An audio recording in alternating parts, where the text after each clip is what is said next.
Does anyone have any idea what might have happened to me? So I was laying in bed last night, trying to fall asleep at around 5 a.m., and suddenly I got the weirdest feeling. I can't even describe it, but it was like a dead center in the chest kind of a feeling. After a moment, I have a realization that this feeling is my grandpa.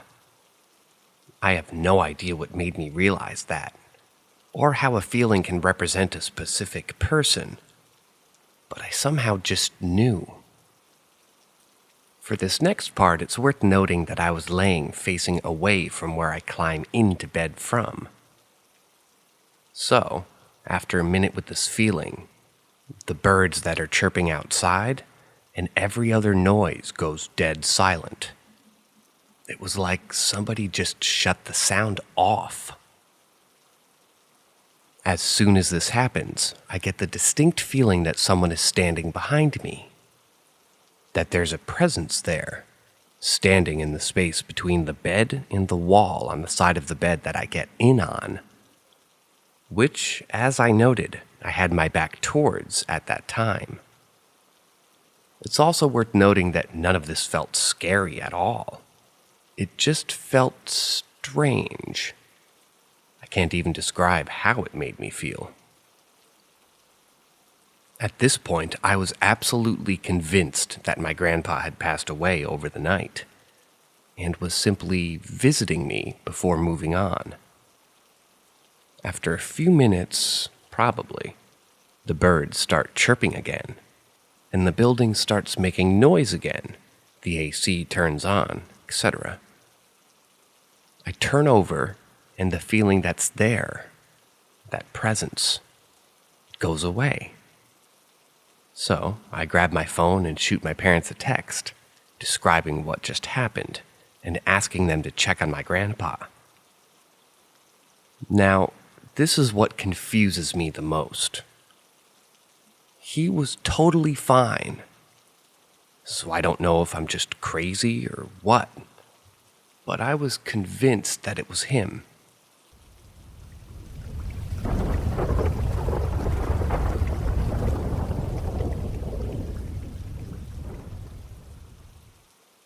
Strange ghostly experience. It was a Wednesday night. My dad was having his weekly game night with his friends. Throw darts, drinking beer, typical game night for my dad. And my mom and I went out to the garage where his man cave was to tell him goodnight. I remember telling my dad's cousin about the tooth I had lost and that I was so excited for the tooth fairy to come. I was about 8 or 9 years old. I usually slept with my mom on these nights, since my dad didn't want to disturb us coming to bed after midnight. She tucked me into bed and read me a story. Afterward, I closed my eyes while my mom read her own book. The click of her lamp would always wake me up for some reason, and I stared into the pitch-black room. Only this time, I was met with a strange figure standing in the corner of the room, in between my mom's dresser and the door. It looked like a woman. Her head was looking over her right shoulder with her body facing forward.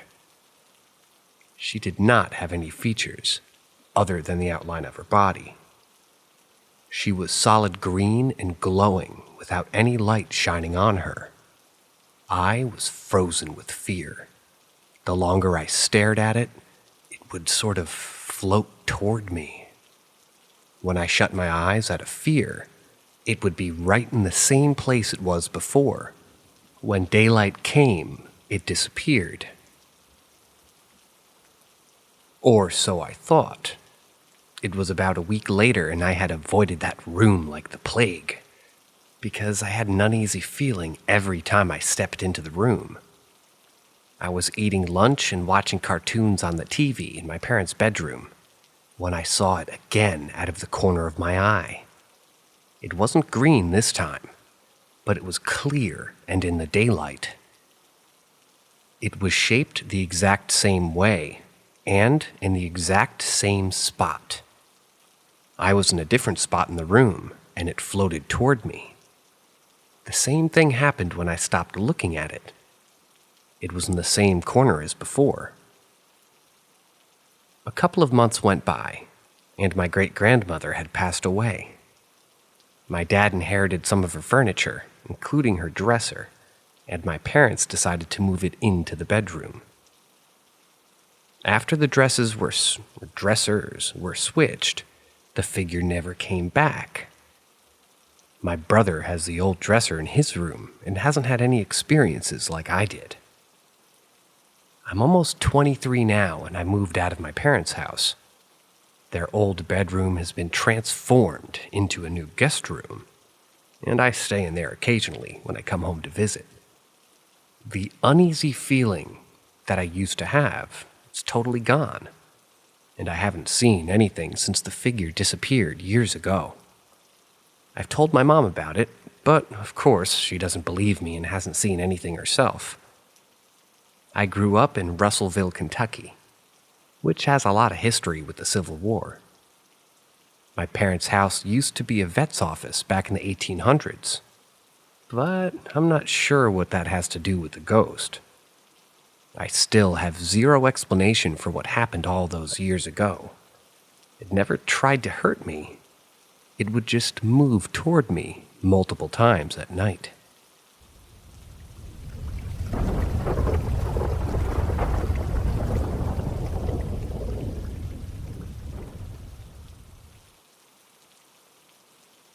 CHI, strange creature encounter when I was a kid. We moved into this modular home. I think a trailer, but on an actual brick foundation, in a rural area in Virginia in the summer of 2004. It was me, my mom, my dad, my older sister, her husband, and their child, which is my niece. I stayed home a lot after school and on weekends, due to everybody having to work and my niece going to the babysitter's house. It was never that big of a deal because my grandma lived right across the driveway.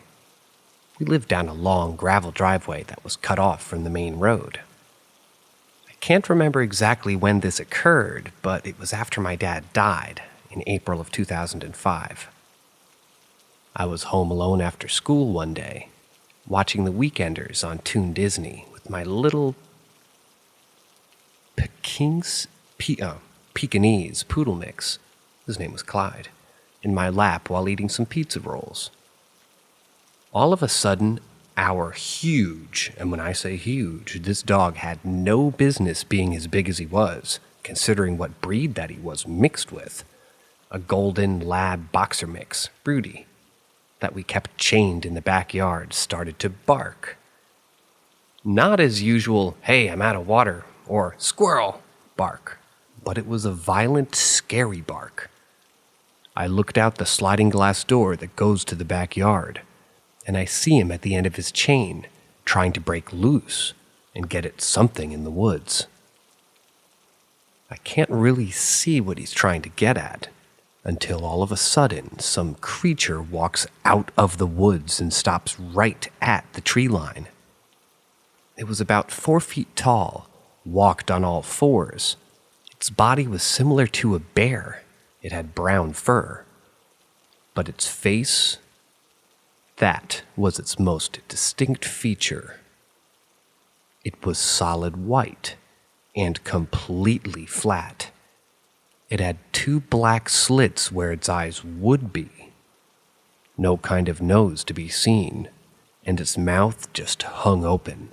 A black void, no tongue or teeth that I could see from where I was. It looked in my direction, and I remember just being overcome with fear and dread when it looked over at me. I started to shake, I was so scared. Before I could even get off the couch to get to the landline to call my mom, it just slowly backed itself back into the woods. Rudy was barking and growling the entire time that it was standing there, which was about 2 minutes in total, and for at least 10 minutes after it had left my sight, and that was before he finally calmed down. I called my mom, my sister, my BIL, my aunt and my uncle that lived behind my grandma, and then my grandma before somebody answered. She told me to walk over to it, but I was too scared to go outside, so she came and got me. As a kid, I called it the white-faced anteater, and my family just dismissed me as seeing things, even though my dog had seen it too and was trying to get to it. My uncle told me it was probably a big-ass possum, but I knew damn well what a possum looked like, and that definitely wasn't it. To this day, I'm 23 now. I still have nightmares where all I see is this thing standing in my yard at the tree line staring at me. I always wake up screaming and sweating, and my girlfriend has to come console me. Has anyone else ever seen or heard of anything similar to what it is that I'm trying to describe?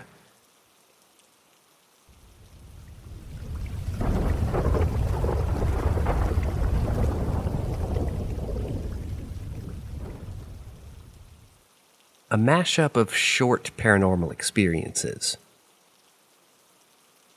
So me and my friend were talking on the microphone, and we shared some of our paranormal experiences with each other. I thought it would be nice if I shared some of these stories in this subreddit. So, without further explanation, let me share these stories with you.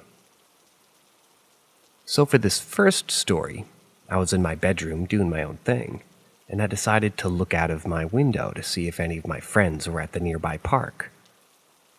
Turns out that they weren't, but when I was looking outside, in the corner of my eye, I saw a shadowy figure. Well, that's all that happened. All these stories are pretty short anyway. Now let's move on to the next one. So this story is about my mom, and she has mental issues, so I won't go into that. And it could have been the actual cause of this, but we don't really know. So anyway, she was casually laying on her sofa watching Netflix, as she does, and she took a glance toward the living room. She told me that she could see a young boy in the window of the door, and this young boy kept appearing in the window of the living room door.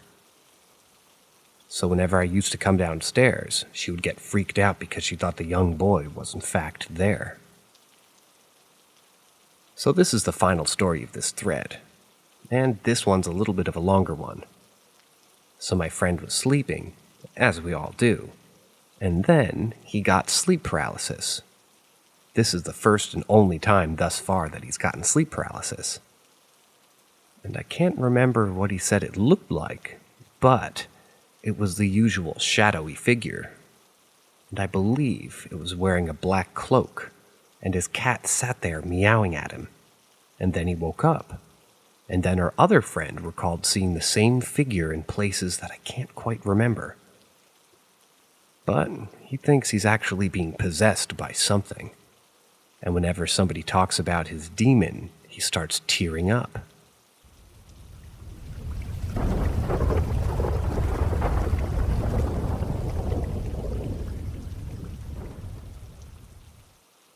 The Wall. So around a month ago, maybe 2, I made a post on this subreddit about some ghostly encounters with me, my family, and a friend that we all had. So I'm making another one, but this time regarding my mom. So to give context, my mom has been encountering a young boy in the corner of her eye, usually seen in the window of one of our doors in the house. So I got home and went through the hallway upstairs to go to the toilet, and in the corner of my eye I could see some drawings in chalk on the wall. Also, my sister was at her dad's house.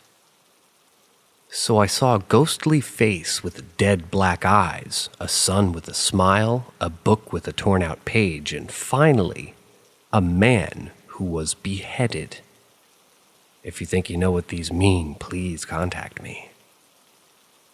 I got my mom's attention and she took a look upstairs and she was mortified. She immediately went back downstairs, but I sat down and I started pondering what it could mean. I can't really figure out what it means, but I think during the boy's life he was blinded by the sun and got beheaded, but I don't know what the book could mean. I went in my room and I started my research, and I came to the conclusion that it's a poltergeist. And my conclusion came because apparently they can pick up and drop things. So it could have picked up the chalk in my old bedroom and wrote on the walls with it. So I went downstairs and I told my mom. But she said, "No, it's just a little boy trying to get my attention." I thought she was talking about me, but she then said, "The boy who watches me through the door." Once again, if you think you know anything about this, please contact me so I can try to figure out what's going on. Also, I will keep you all updated with this if anything happens.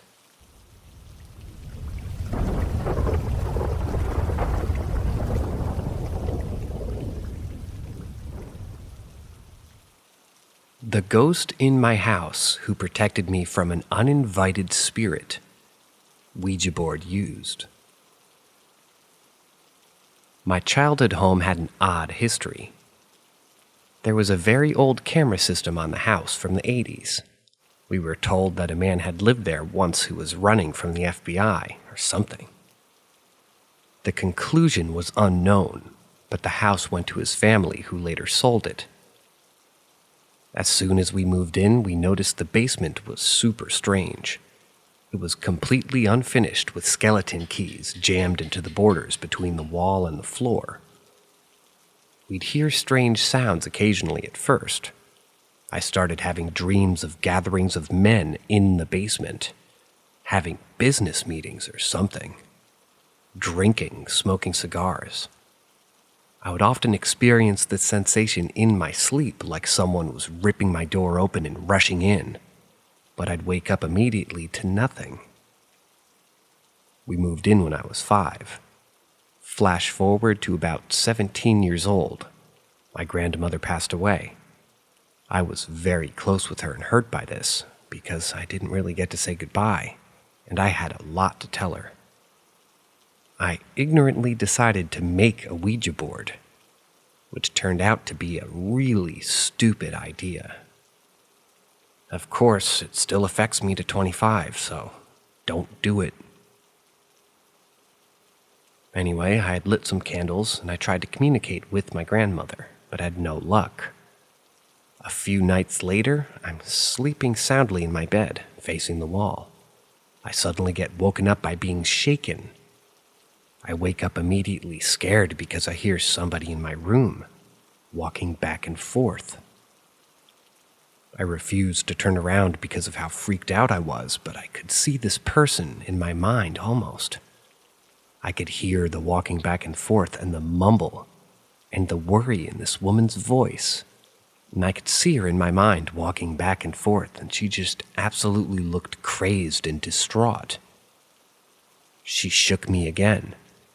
I could tell that she wanted something from me, but I couldn't understand her, and this was beyond me. All of a sudden, all the ways from downstairs, I hear an absolutely roaring statement to the effect of, "Go away!" that echoed through the entire house. As I'm laying there still frozen and facing the wall, I noticed that the woman in my room was gone. I said, "Thank you, sir," and went back to bed. I felt protected by the spirit of this man on a few occasions, and he even showed me an experience that made me face the reality of suicide once. Totally freaked me out, but he taught me a lesson during a period where I was depressed. But that's a whole separate experience. That's for a later time. I tried cleansing the house to release him, but unless he didn't want to leave, I hope his soul's at peace.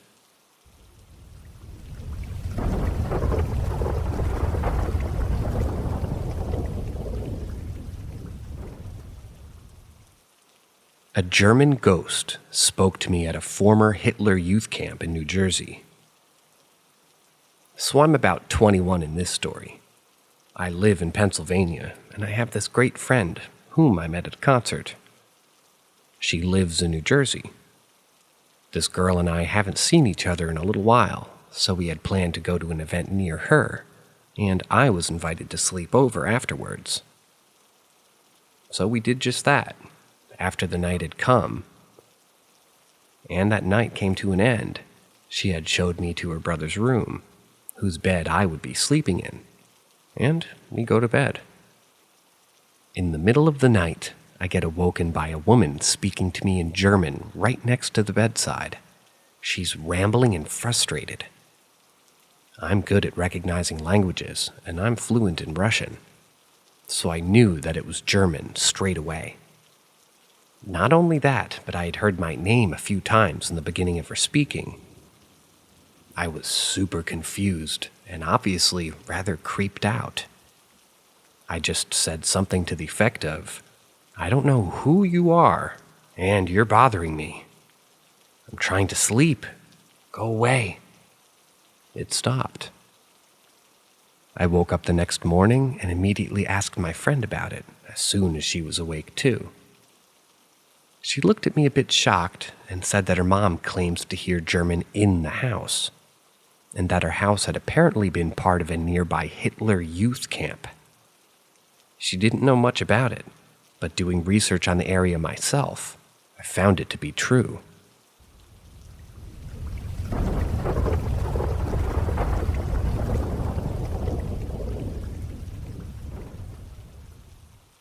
Sleep paralysis. Something going on. Hey guys, I've dealt with sleep paralysis almost on a nightly basis since I was about 14. I'm now 30. It's always incredibly vivid and always feels like a visitation from some sort of presence. I've been convinced for decades now that there is something more to my sleeping condition. Something paranormal or spiritual, perhaps. I've spoken to countless doctors and psychiatrists about it over the years, and they all tell me that it's simply sleep paralysis. None of them have helped. A family friend who's a spiritualist told me years ago when I was a teenager to pray whenever it happened. I do most nights, but sometimes it's like maybe it just aggravates whatever presence is in the room with me. I've been attacked. I've been thrown around. And I've even been convinced sometimes that I'm rolling around on the floor wrestling this thing. I hear it too when it happens. It shrieks and makes a horrible radio static-like sound. However, what scares me most is whenever I wake up from the sleep paralysis and look around the pitch black of my bedroom, and I'll see things. Shapes and patterns of bright luminescent colors, often like spiders or glowing, somehow glowing black figures. I'll stare at them and turn the lamp on in the room, on and off. They fade away when the lamp is on and come back when it's off. They often look like spiders or bugs. But if it's been a really bad sleep paralysis event, they'll be humanoid-shaped shadowy figures. I know they're there and I can see them. And no, I'm not a schizophrenic or someone with a mental illness. Last night, however, it happened again. I woke from a vivid dream and I felt something beside me in the bed. I'm so used to this that I know what's going on and basically lucid dream my way into a defensive position and say my prayers. I felt like I was being choked and mounted on my chest. Nothing irregular for these events. I managed to wake myself up and see it. A shadowy figure crawling up on my bedroom curtains. It's about the size of a child, but isn't shaped at all like one. It's built quite stocky and stout. Completely black, yet bright enough to be seen in a dark room. I doze off to sleep completely unfazed, as this is almost a nightly, weekly minimum experience for me. I wake up after what feels like a second and check my phone. An hour has passed. I can't explain how, but I remember hearing someone speak to me. They told me their name was Nokra, Noqra, or something like that. I've felt uneasy ever since. Probably sounds like rambling or someone who's insane, but I almost feel like tonight was some sort of breakthrough for my sleep paralysis, and that I've potentially met the thing, or one of the things, that's been bothering me for literal years and years.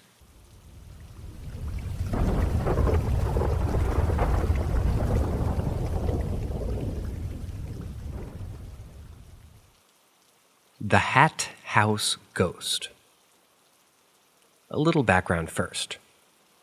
I worked for an agency who employs people to work with adults who have cognitive disabilities.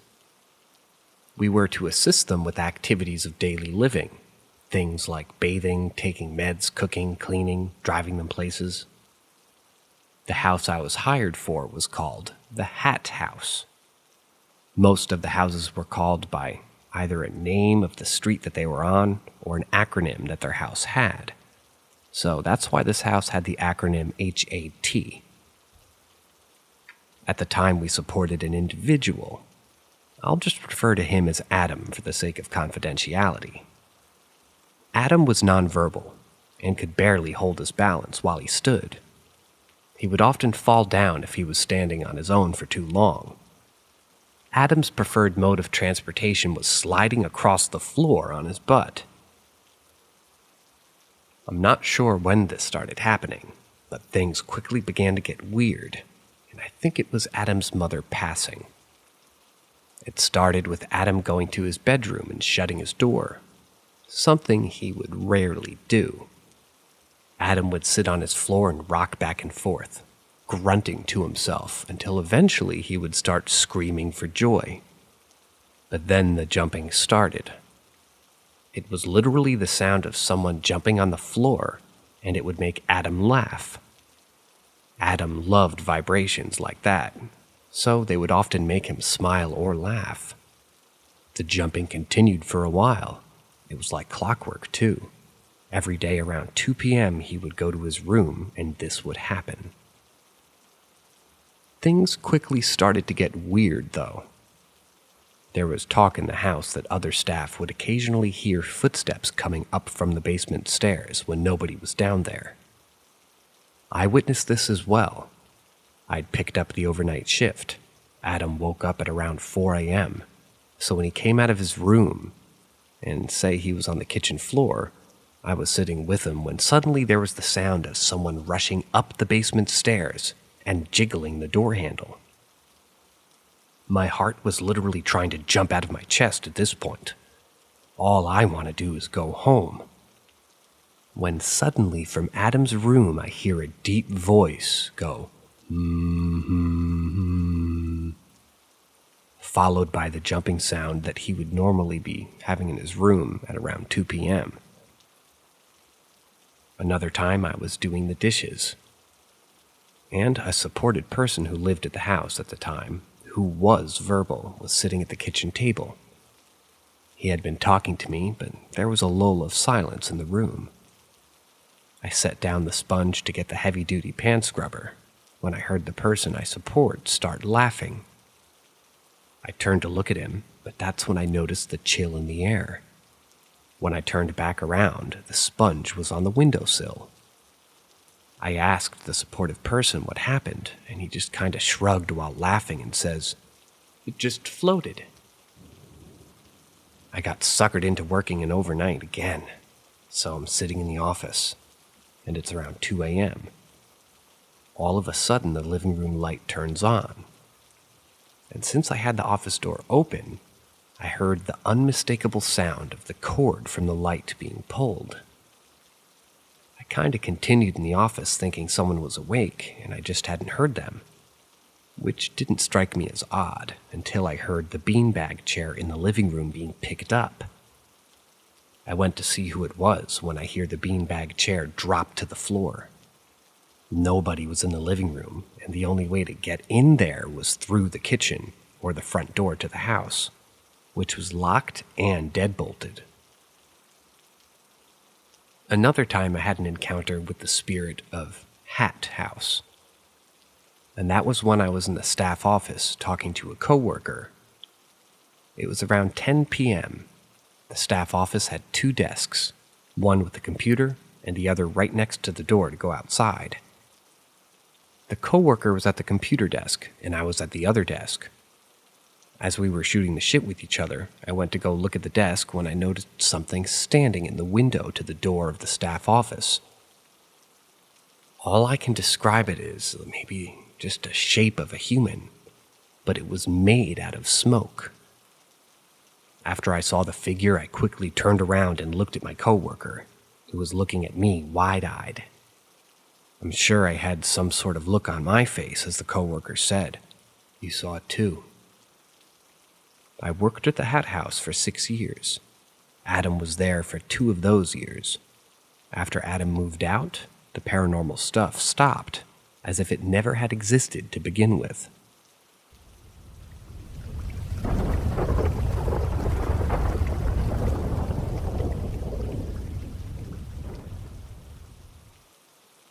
Ghosts at Fort Benning. My brother, who I'll call John, he's an 18-year-old male, for the sake of this post, called me, a 20-year-old male, yesterday in a panic while I was working. He called me to tell me that he saw a ghost on base. He doesn't usually call, especially not when he knows that I'm busy, so I know that this was serious. He said that he was driving near Harmony Hill when he saw a man walk out toward the road wearing BDU, which when I looked it up, it said that it stands for Battle Dress Uniform, which was used from the 80s to the early 2000s with blood all over his face. And he says the man asked him for directions to the main post. John pointed him in the right direction, but when he looked in his mirrors, the man was gone. John also shared with me that he had spoiled his pants after realizing what he had seen. The only other times I've heard him sound that upset were after he crashed an ATV with both of us in it, and when he was under investigation for a serious crime that he had no involvement in. He's usually very level-headed and reserved. When John was younger, around 3 or 4, he used to talk a lot about paranormal encounters and other metaphysical things. But as far as I can get out of him, he has no recollection or desire to recall those scenarios. We went to see a few mediums and psychics who talked to him about his experiences, but I don't know whatever came of those conversations. He never brought them up.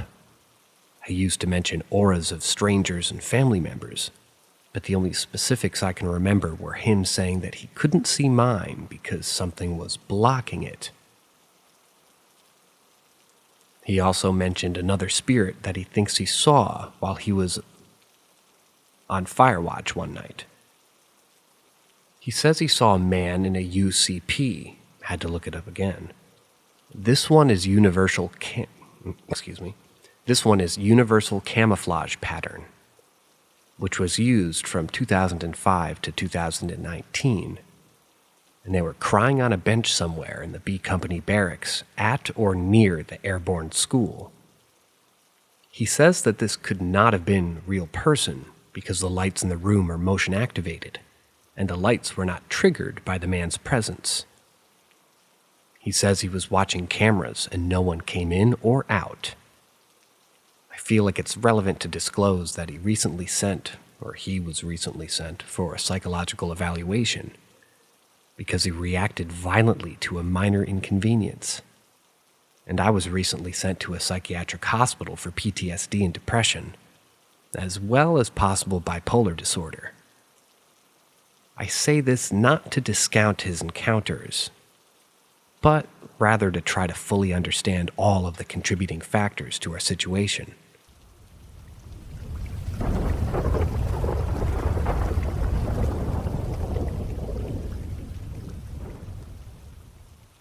Sharing an old experience that still haunts me to this day. So, I grew up with toxic parents, and I developed depression through the years, and cried a lot in the corner of my room. I attempted suicide twice there, too. I shared my room with my younger sister, who was badly abused by my mother. A lot of beating and crying happened in that room from her side as well. This is to say that it's a very negative era in our life during that time, and I had multiple sleep paralyses, and also believed that I experienced astral projection, even though at the time I thought a spirit was trying to pull me out of my body. So the story started when my younger sister went to visit my cousin, and my cousin told her that she was possessed by a demon and showed her what the demon told her to do. A ritual to break up a couple in the neighborhood, among other things that included a mirror and smoke. My cousin was acting strange during that period, and her mother was moving from psychiatrist to another to try to explain her behavior and treat her.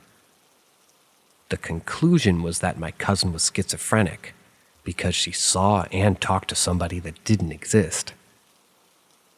Just as a side note, our family is the type of family that, even if they witness a demon face to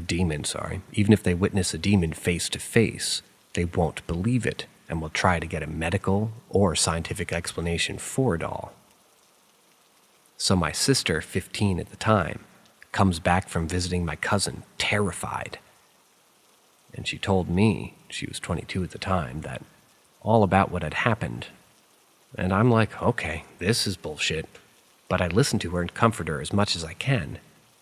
She swears that she will sort of feel a spirit during the rituals, and brushed it off, saying that it was just a psychological sort of a thing, and that my cousin is probably crazy and seeing a doctor for that, actually.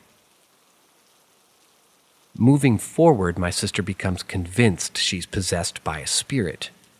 She tells me the spirit tells her things to help her, warn her about things, and guide her. She starts not eating as much as she usually would, and starts avoiding the bath. After a while, the whole room starts smelling like rotten flesh. I concur, Gecko. I would push her into the bathroom and force her to take a bath every week or so, and deep clean the room every week, moving furniture and scrubbing the walls. And the smell was only getting worse, and it was mostly coming from her side of the room. I was convinced her hormones and the lack of showers were the reasons, so I was making sure to shove her into the bathroom at least twice a week, deep clean the room, and provide all kinds of deodorant and perfumes to her. The smell was getting worse, and her behaviors were getting worse. She would know when would my father come home, exactly by the minute. She would know if she had a pop quiz. She would know where someone's going and why, and she would be able to talk to anyone into doing anything that she wanted. And a lot of other weird things. She would wake up tired, have the deepest black eyes, and a lot of bruises. I run all kinds of blood work on her to fix it, but it all came back normal. She would find dead rats in her purse and other weird things. Now the experience. That night, my little sister, aged 5 at the time, came to sleep with us in our room, and I was in the living room studying until really late. By 2 a.m. or so, I decided to go to sleep. I had this feeling that I should avoid my room and that I should just stay away, but I brushed it off. I went into my room. And when I opened the door, it smelled horrible, like somebody died in there, and there was no air, like no more oxygen. I opened the window to let some air in, but I felt no change. I stuck my nose in the window to breathe some fresh air, but there was none. I decided to just try to sleep anyway. My body was screaming at me to leave the room.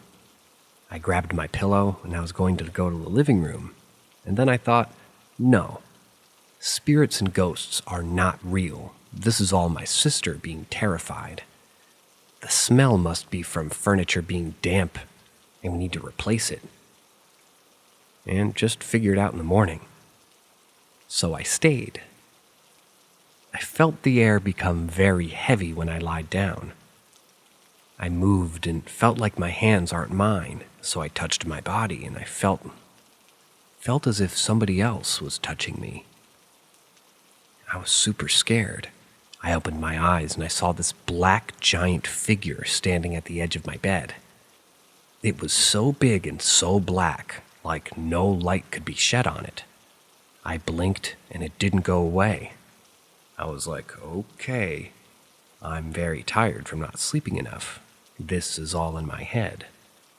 So I turned my back to it and slept. I was sleeping when I transitioned into what I believe was a dream.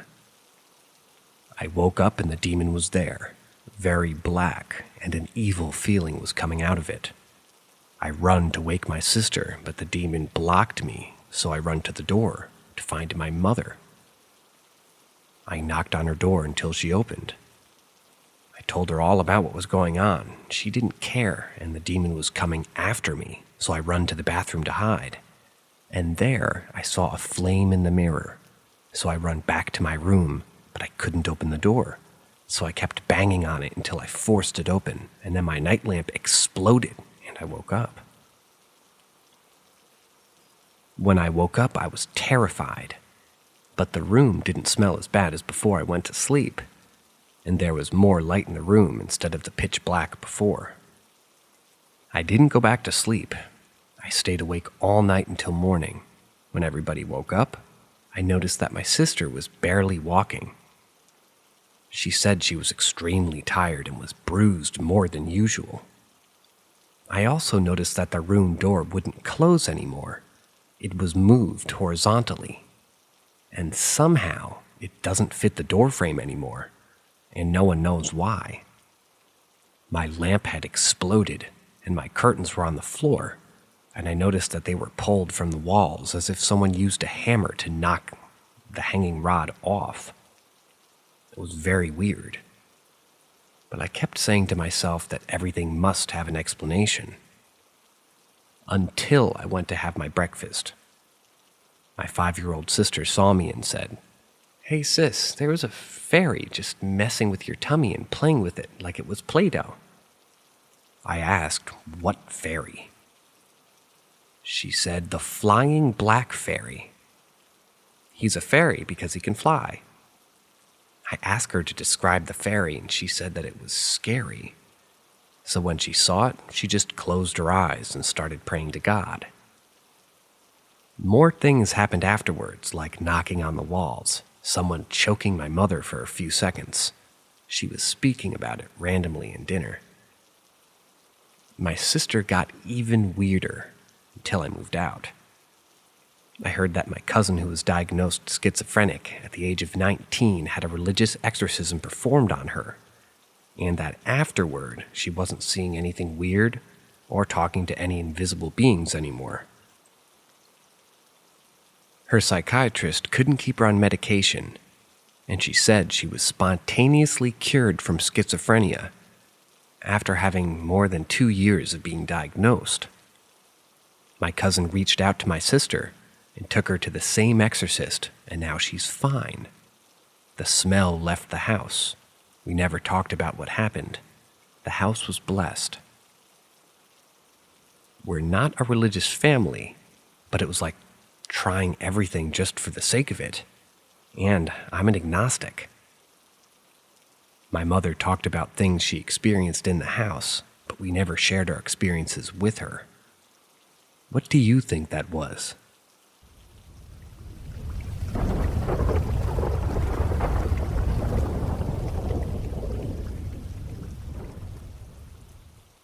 The bin that moved by itself. A few months ago, I had an unusual experience that was completely new to me. Although I had always believed in the existence of ghosts and the paranormal, I'd never encountered anything of the sort before. My room is fairly small, and one morning as I hurriedly got out of bed, my foot accidentally knocked over the bin, causing it to fall on its side. Pressed for time, I didn't bother picking it up and I left the room. Later that evening, feeling a bit tired, I entered my room and lay face down on my bed with my head buried in the pillow. At the opposite end of my room, there was a radiator next to a large plastic tub. Earlier, I had stepped on the tub to reach something in the wardrobe, causing it to collapse and shatter. However, I had left the broken pieces there without bothering to clean them up. While laying on my stomach with my head buried, I suddenly heard what seemed like a cracking sound, as if something was walking over to the shards of plastic. I clearly heard it, but dismissed it, assuming it was the sound of the radiators heating up and the plastic cracking. I didn't move and continued to rest, and as I was, the sound ceased. I reconsidered and told myself that if I heard it again, I would quickly get up to investigate. I remained awake and in the same position, and it wasn't long before I heard the cracking sound again. I swiftly turned around and moved toward the foot of my bed, and where I witnessed the bin, which I had knocked over in the morning, righting itself.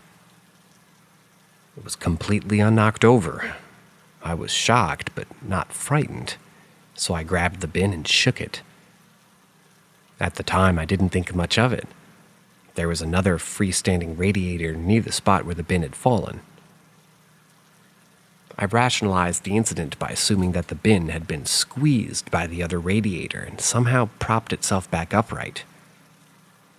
However, the more I think about it, the less plausible that explanation seems.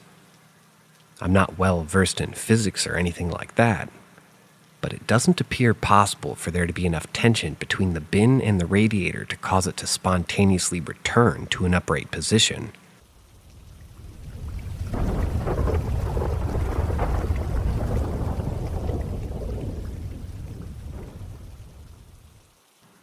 The day the cat lady vanished. Around 10, maybe 15 years ago, I was working around an industrial estate as a machine operator. I'd pulled a Sunday shift, a 7 to 3, standard one really. I'd worked the full week, and at the end of that shift, I'd just about gotten my limit, so I was feeling tired. I locked up after a couple of the other guys had left and started walking up to the bus station. The layout of the estate was fairly open. You could see pretty much everything, and everybody, as you were walking. To this day, and believe me, it's really still as clear of a day as it was in my mind then. I have no idea where she came from. A woman literally 10 feet away from me, as I'm walking with a large ginger tom in her arms. And she looked like she was in her nightwear, barefoot. So I stopped, because it fell off. Hairs on the back of my neck off. I asked her if she was all right, to which she replied, "Kitty is sad. Kitty's not got a home. Can you take Kitty?" I think it took me a second, but I said I already had a cat. She repeated it all again and looked up at me. Now, I said it was off, the entire look of the situation. But soon as I got a look into her eye, my entire body felt like it had ice water all over it. I can't really put it into words, but the word crazy and loony were pretty predominant in my mind. So I'm apologizing, and she's repeating, getting louder. She was a skinny thing, and I'm a big guy. But I was getting afraid. Again, no idea how or why I'm reacting like this. So the fight or flight reflex is in full swing. I was backing up and sort of sidestepping the entire way. And I was also apologizing all the way. And I was basically walking backwards, toward where the bus station was. But here's the thing. She was out of my eyesight for maybe 30 seconds when I crossed onto the side street. I still had a full view of her, and she was gone. In the middle of a wide open space, no place to go. Still gives me the willies thinking about it.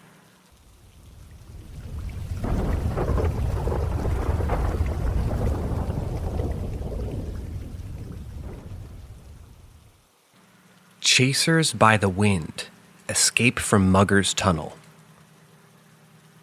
So we're going to go back around 25 years ago.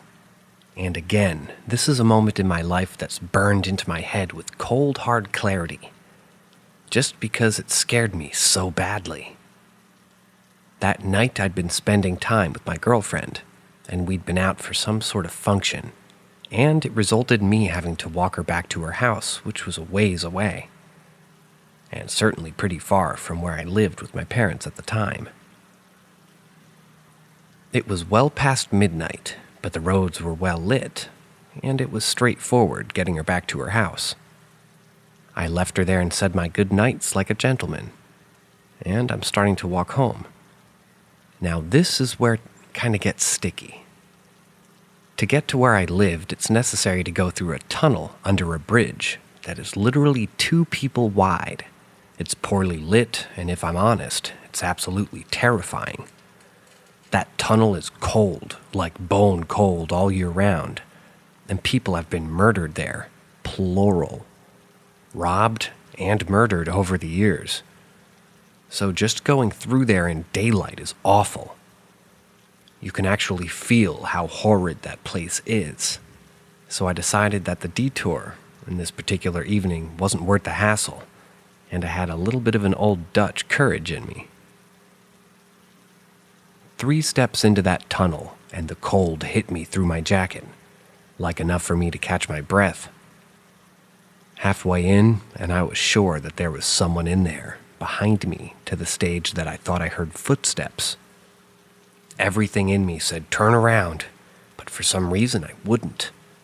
It made no sense at the time, but it felt like the right thing to do. In the end, just before reaching the staircase, I bolted. Don't ask me why. I felt like if I didn't, something was going to happen. Like I'd spent too long in there. That damn tunnel. I got to the top of the steps and the street lamps, and literally as soon as I did, the wind picked up. Like ridiculously high wind. My jacket whipped up, and I had to sort of shield my eyes. So again, I don't know if it was panic or instinct, but I took off running. And it felt like the wind followed me. And all the way, I just felt like something was paying attention to me, like it was following me. I ran as fast as I could for what seemed like an eternity. All the while, I kept thinking if I stopped, that it'll have me. Please bear in mind, I know that sounds totally irrational, and I was 19 years old. But I got to my parents' house, and I locked that door, and I didn't sleep that night. Because I sat there and I just listened to the wind at night till morning came. It really did feel at the time like it was trying to get to me.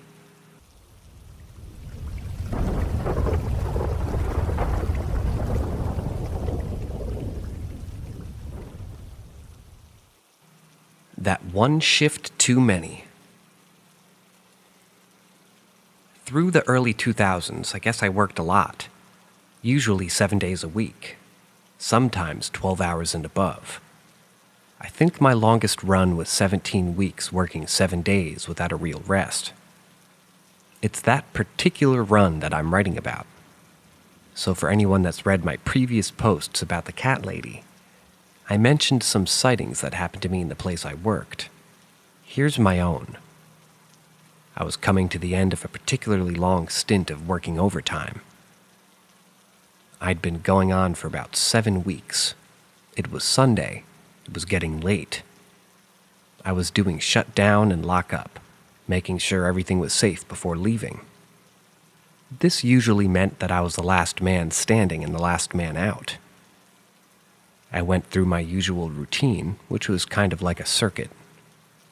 First sign of things being off was a movement that I caught on the edge of my peripheral vision. I turned to see what had caught my attention. Nothing there. My first reaction was something that I guess something was just amiss.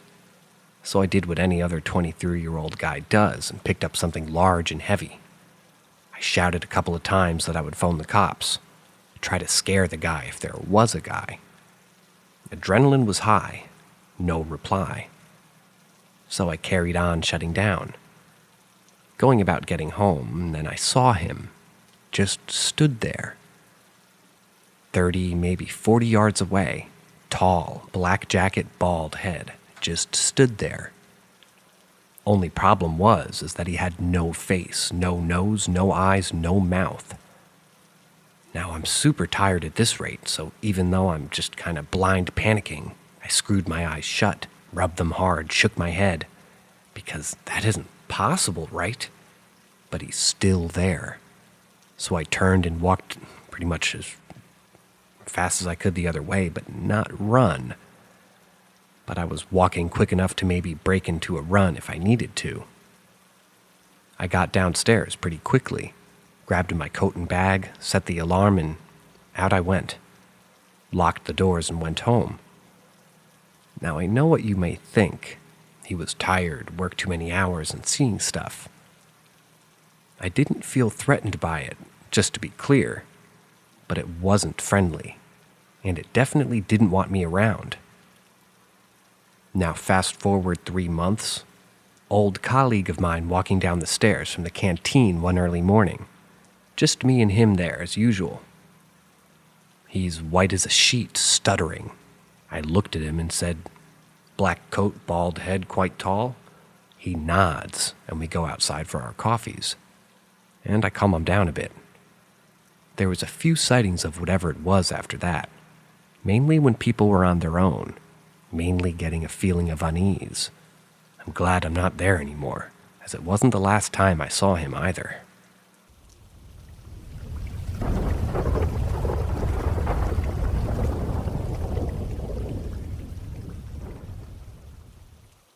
The White House That Stands Alone.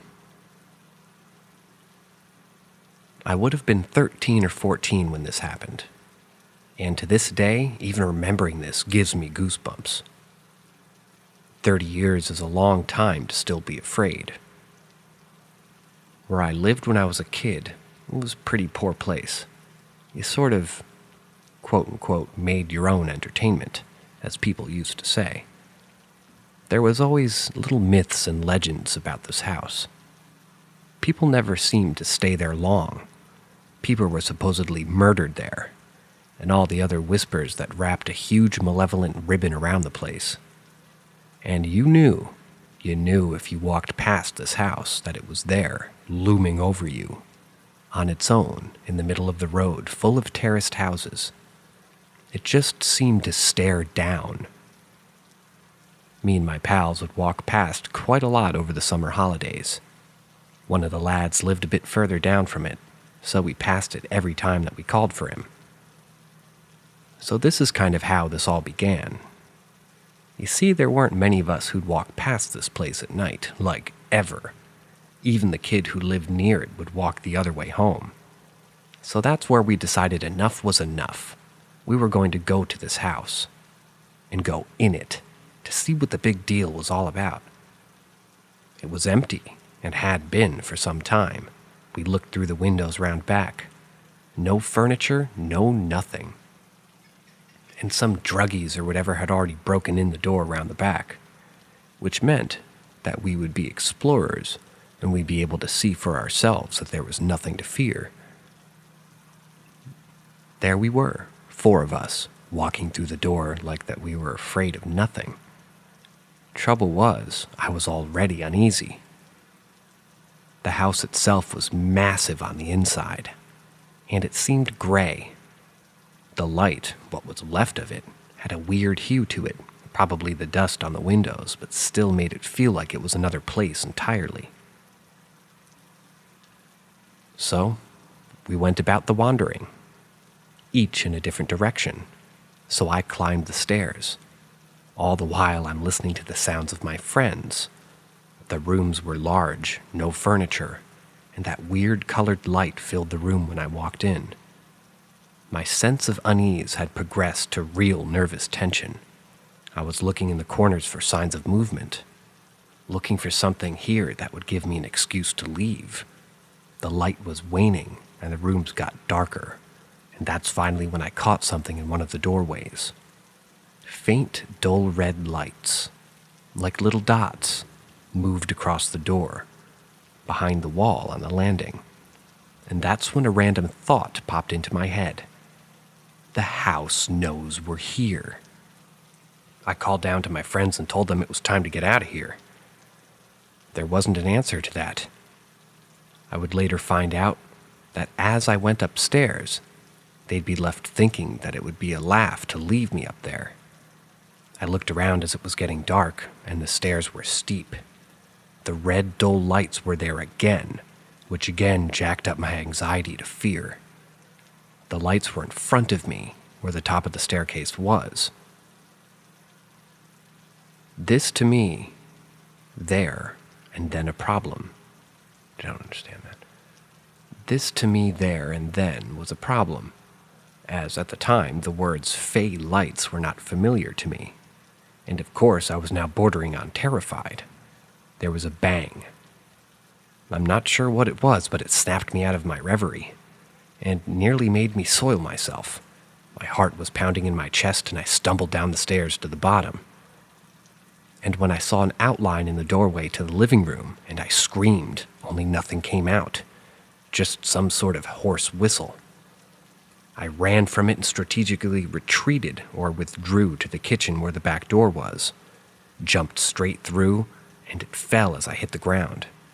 As I got up, I saw, and I swear I did, something at the window, and it was looking down straight at me. And I ran straight out of that garden, straight down that road, through the park, past my friends who were all laughing, tears running down my face until I got to my grandmother's house.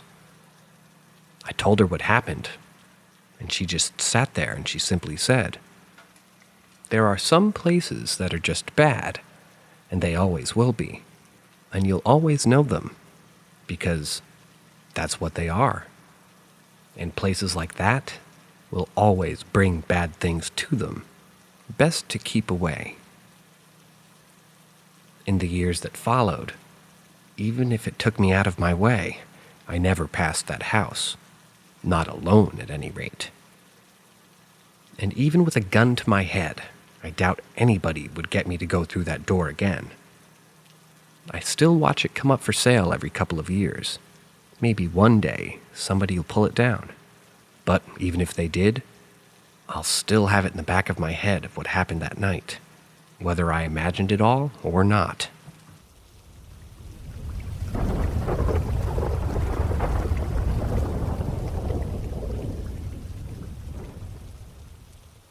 A story for dog lovers. 8 years ago, I lost my dog, and if I'm honest, a piece of myself.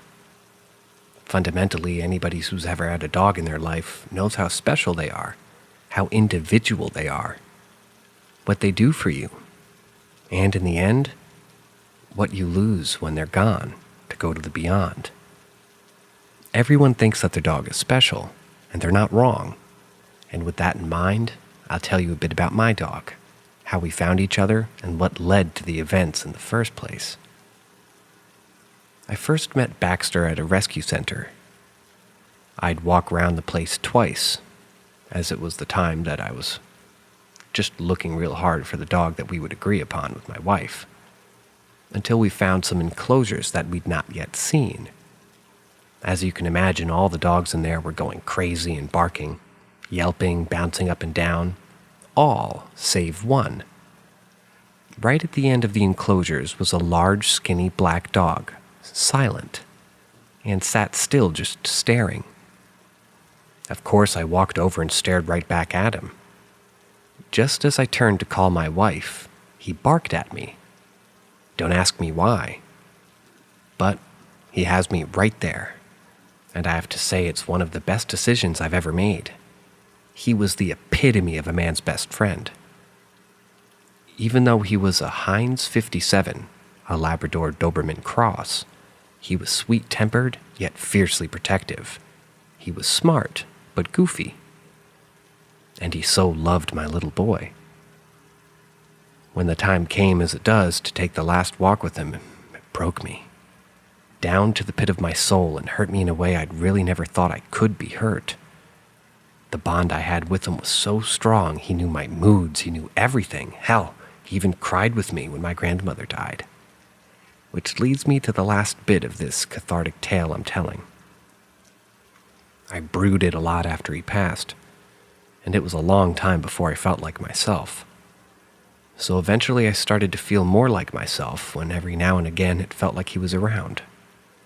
Sometimes it felt like something was sitting on my feet, or I'd feel something brush up against me. Things I wrote off in my head.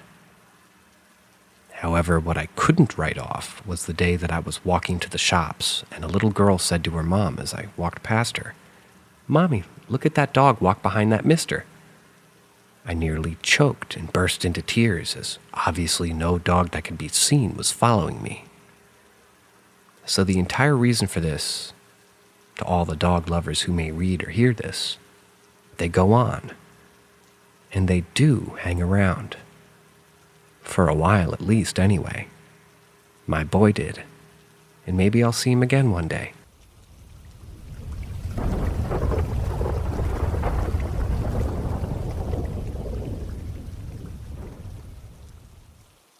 Unexplained occurrences recently. For context, on my new apartment, it's a part of a duplex apartment thing that sits atop a 3-car garage in the backyard of my landlord's house. The property is very old. I want to say the house was built anywhere in the 40s or 50s. Same goes for the apartment. The apartment attached to mine is to the left of mine, whereas my front door is to the right of the apartment and their front doors is to the left of theirs. So ever since I moved in, there's been these very unexplainable noises. Like I hear someone knock on my front door quite frequently. And I know it isn't coming from my neighbors because it's too loud and clear, and it comes from the right side of my apartment. I also hear footsteps walk through my apartment to the bathroom, which once again is too loud and clear to be my neighbors. Another time the cage door to my cat slammed shut and rattled super loud. The cage is elevated on a shelf and the cats can't get to it.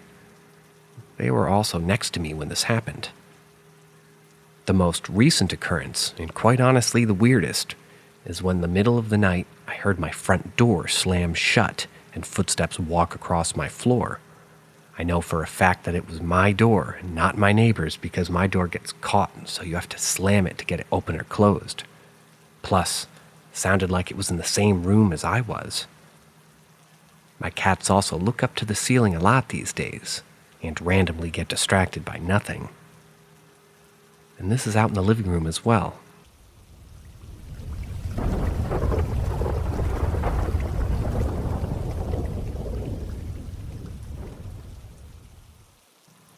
Felt like I got pushed down the stairs.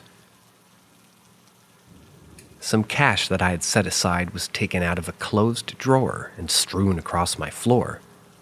Nothing was taken, though. I count it, write it down every time I add or take from it. Then I come home and my fridge magnets are all out of place.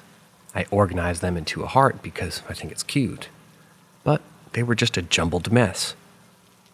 The noises are less common, but louder now. Now it sounds like someone is running toward me every few days. And I constantly have this strange feeling that makes me keep my bathroom door shut, because it just has this awful, creepy vibe coming from it. My older and more intuitive cat is terrified to go in there. He loves sitting with me while I shower or bathe. But since moving in, he struggles getting through the doorway and his tail fuzzes up. Also, some small noises come from my bathroom a lot. It ranges from sounding like breathing to sounding like a faucet is running when it's not. There are also no leaks underneath the sink or kitchen sink, nor are there any cracks in the windows that something could get into. And then, day 2, as I'm making my weekly trash run, it felt like I got kicked down the stairs.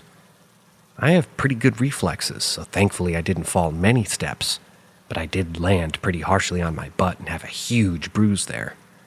Like I can barely sit down huge. There's another less big but still pretty darn big bruise on my leg that only hurts when touched. But still, it felt like someone kicked me in the back of my thigh while I was walking down. There's still a few marks there, but I have quite a few unexplainable bruises across both legs and arms, so I just don't know. I'm not even scared by this, since I do have an amazing price on my rent compared to literally every other person on my street. But it's still a little unnerving, and I'm starting to experience a similar paranoia that I had as a child, like I'm being watched. That's the end of today's stories. I'm trying a different microphone today that might discourage my gecko from screaming into it. I hope to see you next time, and as usual, always a pleasure. See ya.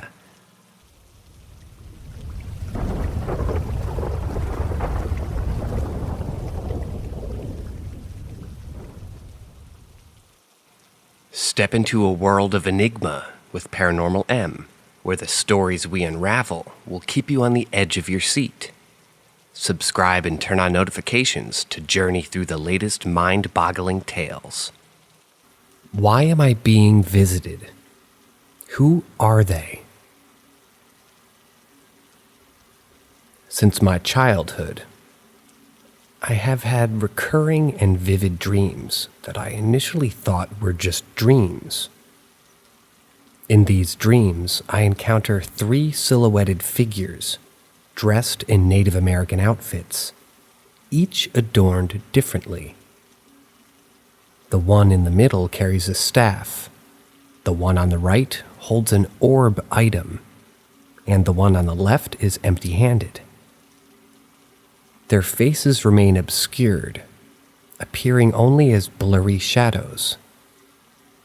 These figures would come to my bedside and simply stare at me, without evoking any fear or other emotions. Despite experiencing these dreams frequently, I never shared them with anyone due to the fear of being misunderstood. As I grew older during my high school years, I became curious, and I was determined to figure out whether these experiences were truly dreams or something else. I experimented by moving objects around me before waking up, hoping to observe if they would be remaining in their new positions. However, every time I attempted to reach out to the figures, they would step back, and I would fall into a state of exhaustion, leading to sleep. Now, as a 29-year-old adult with a healthy medical history and a flawless psychological record, essential for my job, it's a serious field, which requires several months of evaluations before I could be employed, I finally mustered the courage to share these experiences with my mom while visiting my hometown. To my surprise, she was left speechless, getting goosebumps in response to my account. She then shared a fascinating story from our family's past. My family hails from Mexico, and I'm a first-generation U.S. citizen. My mom grew up in a poor village near Mexico City, where access to electricity and technology was limited. One night, my grandpa woke up agitated, cursing and screaming, demanding to know who the 4 silhouettes dressed in Native American outfits were and what they wanted from him. In response to his chaos, my mom and her 8 siblings rushed to the living room. Witnessing his distress, Grandpa described the figures as 4 silhouettes, one with a staff and 2 with orbs, and one of them empty-handed, all dressed in the same Native American attire. Interestingly, he expressed that he felt peacefulness despite the encounter, a sentiment that resonates with my own experiences. Grandpa revealed that he had seen these figures since he was a child. Remarkably, my mom has never shared this information with me before. He was puzzled as to why the figures appeared as Native Americans, since the Aztecs were predominant in that region of Mexico. Considering our diverse ancestry with the Spanish, French, and Native Mexican Aztec roots, there seems to be no immediate explanation for the connection. To add a curious twist to the story, my parents moved to the US in the 90s, where I was born. Remarkably, the same day I came into this world was a few hours after my grandpa passed away from a heart attack. While I understand that this tale may be difficult to believe for some, I'm genuinely curious about the meaning of these experiences.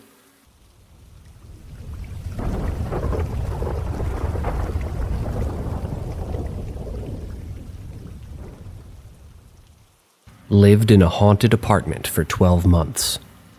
Lots of things happened that I couldn't explain. When I was in my first year out of school, my older brother and I moved into a small 2-story apartment in Scarborough, Western Australia. It was relatively cheap and in a great location, with the only drawback being that the apartment seemed half-finished in places. There were quite a few outdoor areas that were crumbling away, and even some of the walls in the upstairs area had sections of the wall unpainted. We were apparently the first tenants since a renovation. Our parents would come and stay with us from time to time, and we still talk about our weird experiences in that place today. It always had an eerie feeling to it, with random rooms at odd angles and very uncomfortable aura. For want of a better word. The biggest feeling I had at the time was that I always felt like I was going to look down the staircase from the top living area and see someone run past. I don't know why I even thought that, but my parents said that it was one of the first things that I said to them about the place. It all started one Friday night when I was staying home with my mom. We were both sitting on the couch watching TV at about 9 p.m., with only the lampshade and the kitchen light on. We both felt something really odd that I've never felt before or since. Like all of the air was getting sucked out of the room, or there was a pressure change or something similar. We felt like we couldn't move, and it was like we were stuck in place. A shadow then appeared on the wall to the back left of the TV, about the size of a small person, but almost just looked like a blob in a vague shape of a human. It moved diagonally up the wall to the left, as if it was climbing a set of stairs. It then disappeared, and we spent the rest of the night in hysterics, leaving the house until my brother and dad returned a few hours later.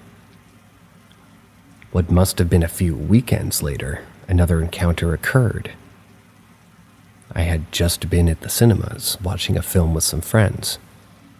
The film was White Noise, around 2005.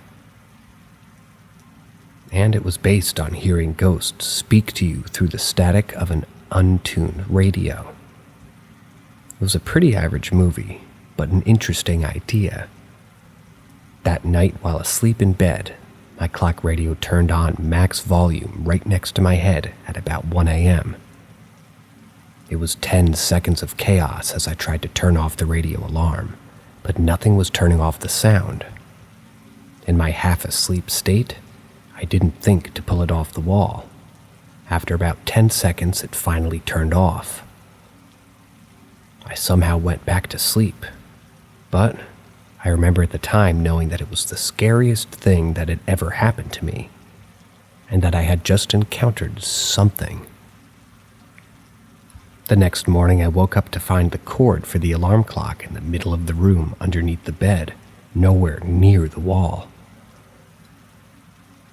Not long after that encounter, we had some friends around for some drinks in our main living room, and had another incident.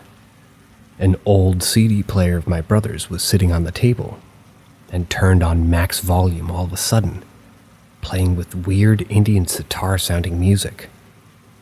Needless to say, it scared the hell out of everyone in the room, if not only because of the loud noise just happening from nowhere. At another point during the night, the sound of a girl's scream came from upstairs, and was eventually explained away by one of my friends as coming from a neighbor's house, even though it felt like it was directly above us. Another instance occurred on an evening when my mom was staying with us, and my brother and dad were away. We had a table tennis in our garage, and that was connected to the house through the laundry. I had fallen asleep on the couch and woke up at 2 a.m. I went to the laundry to have a drink of water from the tap, and I could hear people playing table tennis beyond the door to the garage. I was basically frozen in fear. I put my ear right up to the door, and I could hear the sounds of a game being played, but I knew that myself and Mom were the only ones in the apartment. I retreated and went to bed, knowing that I was too weak to open the door and confront whatever was in there. And I somehow fell asleep. The next morning I woke up and went downstairs for breakfast. The first thing Mom says to me is, "How late were you and your friends up playing table tennis last night?" I got up to go to the toilet at 3 a.m., and I could hear a game going on in there. So, that was pretty spine-tingling. The last story that I can think of at the moment is when I was at a friend's house one night. I received a phone call from my brother at home. As I answered, he said, "How drunk are you? I can hear you rattling the keys in the door." I explained that I was at a friend's house, to which he replied, "Shit," and hung up. He calls me back 5 minutes later and explained that as soon as he hung up, he heard what sounded like a large animal run along the side of the house from the front along the side fence, and within seconds was knocking aggressively at the back door. He went to the back door, and there was nothing there.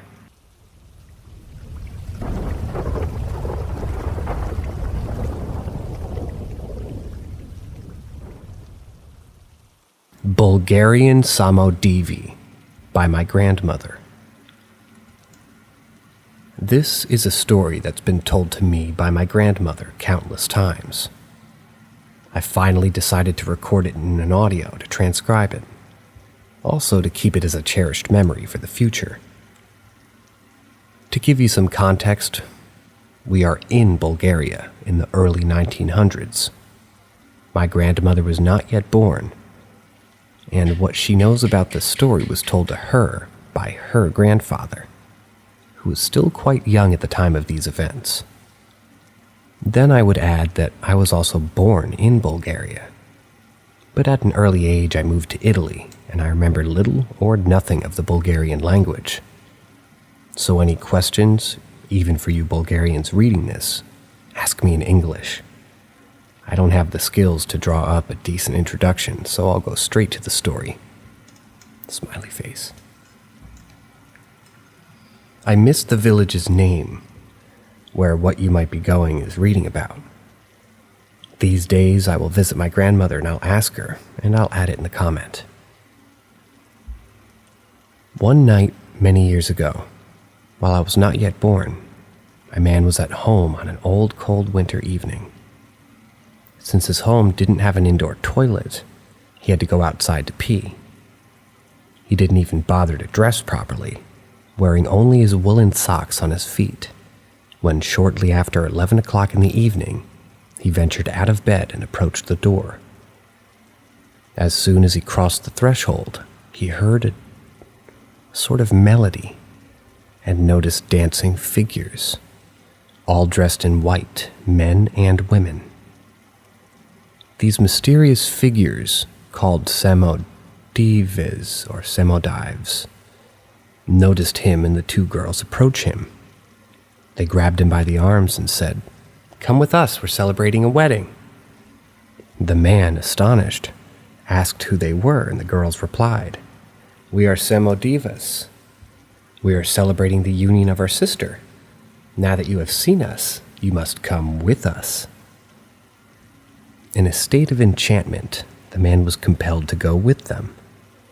For it was said that once a Samodiva called you, you could not oppose or refuse their invitation. He felt as if in a dream, devoid of will and unable to object, as if he had lost his voice. So, with the Samodivas, he began a long pilgrimage across the country, dancing and celebrating, until he reached Clifraida. On their way, they came to an artificial dam, and shortly before, to an open well. Here the Samodivas wondered what to do with the man, whether to throw him into the well or something else. Since he was now so far from home and trapped in their dream world. One of the girls offered the man some wine, but at that moment, a rooster crowing was heard. It was dawn, and the Samodivas immediately disappeared. The man found himself near the well, slowly beginning to wake up from his enchanted state. With the coming of the day, and thus of light, he lowered his eyes to look at the jug of wine that had been offered to him. He realized instead that he had in his hands was a severed head of a fowl and a white wedding handkerchief. Bewildered and frightened, he decided to take this bizarre evidence of his experience with him to share with the locals. Thus, still wearing his woolen stockings, he began his return journey through the cold and snow. The villagers watched in amazement, wondering where he could have been and what had happened to him. The man divulged his extraordinary story. As some days passed, though, the man lost his mind. But he lived for years before dying. Some speculated that he had lost his mind even before that event, thus raising the question, but where did he find the fowl's head during that strange night?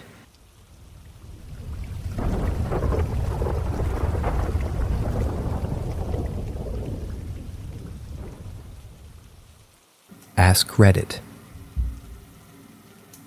Back in the early 2000s, I was working at a medical practice. Our office manager at the time seemed nice enough, but she would sometimes give off a weird vibe, almost like big dick energy. On rainy days, she would wear a fedora and a type of coat that prompted us to nickname her Indiana Jones, behind her back, of course. One day I was sitting at the nurse's station, which shared a wall with the front office. Her office was in the far corner of that area, so she would have to walk past the nurse's station to access the rest of the facility. I was sitting on the far left end of the horseshoe-shaped nurse's station, so my back was to the front office area. There was the usual office chatter, along with the sound of a centrifuge running in the lab across from where I was sitting. Suddenly, I felt a cold chill all over my body, and I felt uneasy. I looked up just as Indiana Jones was walking past to my left side. When I looked up at her, it wasn't her, but rather a dark, almost smoky, opaque silhouette. Of course, my eyes almost popped out, and immediately she returned to normal. But when our eyes met, she had a smirk on her face as if she was saying, "I know you saw the real me." She kept walking, and I started feeling panicky, as though I needed fresh air. I then went to the bathroom to settle my nerves. The second worst part of this completely true story is that one of my coworkers was leaving the bathroom just as I was entering. Apparently, she'd eaten roadkill because her post-bowel movement odor was horrendous, so I immediately went outside to get some fresh air.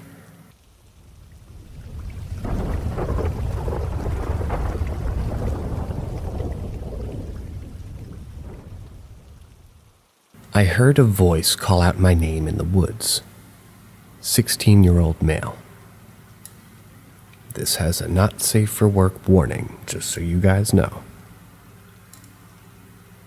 I'm a Nepalese guy living in Norway. A couple of years back when I was 14, there was this trail between my neighborhood and the school I used to go to. It took about 10 minutes to get across it. Covered full of tree branches and a deep valley that you need to climb with a little creek running through it. This one particular autumn day, the leaves were falling off the trees and the temperature was getting lower. It was like 8 degrees Celsius, roughly. And this was one time that I experienced this hyper uncomfortable feeling that I was getting watched by something. I don't know how that feeling is unless you've either been hunted or been looked at with strong feelings. I had the feeling that I was being watched, and me being paranoid and curious, and I kind of still am. I took a glance back to where it came from. I saw nothing and I kept walking.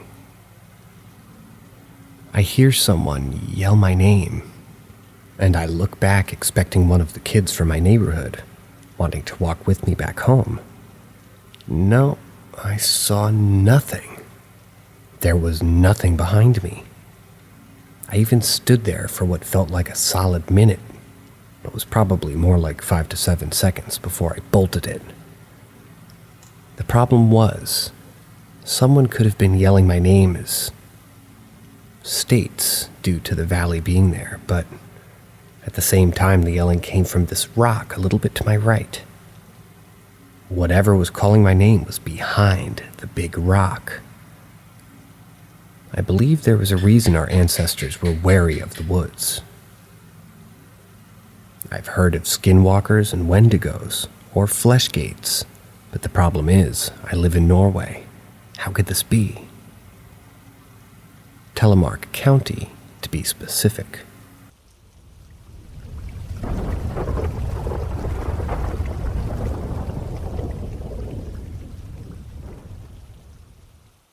Ghost dog. When I was around 5 or 6, my grandma's dog, Bosun, was diagnosed with cancer in his leg. Me and Bosun were best friends. My grandma had him since before it was born, so I spent lots of time with him. And out of all of my siblings, I was the closest to him. My 2 older siblings were scared of him, and my little sister was a baby. Bosun and I always played together and cuddled. He also let me fall asleep on him. He was a large dog, like a Rottweiler and a Great Dane mix. So don't worry, I wasn't squishing him or anything. When I was told about his cancer, I was sad. But I was still young, so in my head, he would be better soon. And it was no less than a stomach bug, perhaps. Obviously, that wasn't the case, and Bosun died a few months later. I was absolutely devastated. Probably the most I've ever been. I remember when I was first told, I ran up to my room, sat crying for hours. It was like that for a few days, but my parents brought me a life-size dog Teddy that I just thought looked just like him. So that helped to calm me down and cheer me up. Naturally, it was a while until my grandma let people stay over again. She was grieving too. But when she did allow people to go over, the weirdest thing happened. I was sitting in the living room watching TV. My granddad was there too. The weather wasn't bad, no wind, no rain. You know, just bland weather. You may not think this is important, but it is. All of a sudden, the living room door flew open, as if a massive gust of wind has just hit it. But like I said earlier, there was no wind, and the back door, front door, or any of the windows that were in a close area to the door were shut. So it couldn't have been the wind. I also thought that it could have been one of my grand's cats. So I looked down into the hallway. There were no cats, no people, but there was something. It was transparent, but it had color as well. It was the figure of a sitting dog. Not just any dog, it was Bosun, sitting at the end of the hallway, a very faint blue outline surrounding him. I was in shock, and as I looked at Bosun for around 10 seconds, I felt a comforting feeling, but then the door slammed shut again. I didn't want to say anything to my grandparents, as I didn't know if they would be upset, or how they would react to what I had just seen. So when my granddad asked what it was, I said I didn't know, and that it was just really weird. He agreed, and we went back to watching TV.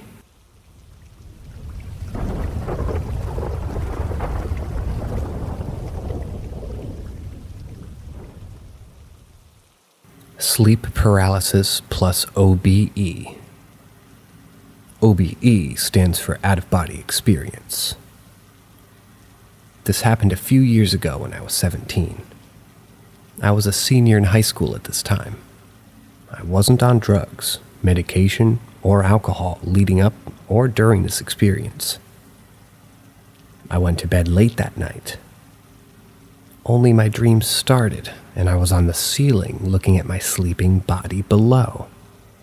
I saw a dark figure on the side of my bed. It was blacker than the pitch-black room and seemed to be very hairy, furry. I don't know how to quite describe the appearance.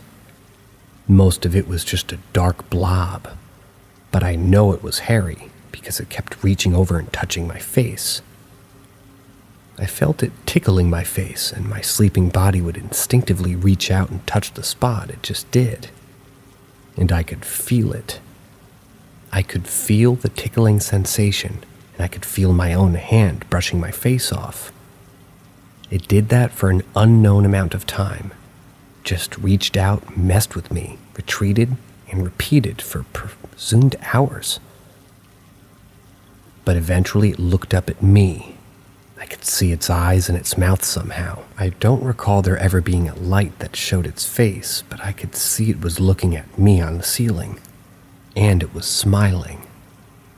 It then focused back on my unconscious body and sprung onto the bed, its arms swinging wildly as it attacked me. I was dragged down from the ceiling back to my unconscious body and woke up. I was shaking all over. How I would think a seizure would feel like, as if I was vibrating. Of course, when I woke up, the entity was gone. Important to notice I have a gray cat. He often sleeps with me, right on my chest, or against my neck.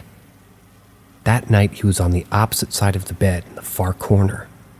When the thing jumped onto the bed, I watched from position on the ceiling that the cat was running away. When I woke up, the cat was gone, which is out of the norm. Not unheard of, but typically the cat wakes up when I would get up in the morning. I would post this elsewhere, but it's important to state later in my waking life. I was out in a state park way too late, around 4 a.m., and I saw the entity across a clearing in another tree line. Again, I could see its face, but I knew it was beaming at me with a smile. I don't know how, but I just knew it was smiling. I've not seen the entity since then. These incidents were only a few weeks apart, too.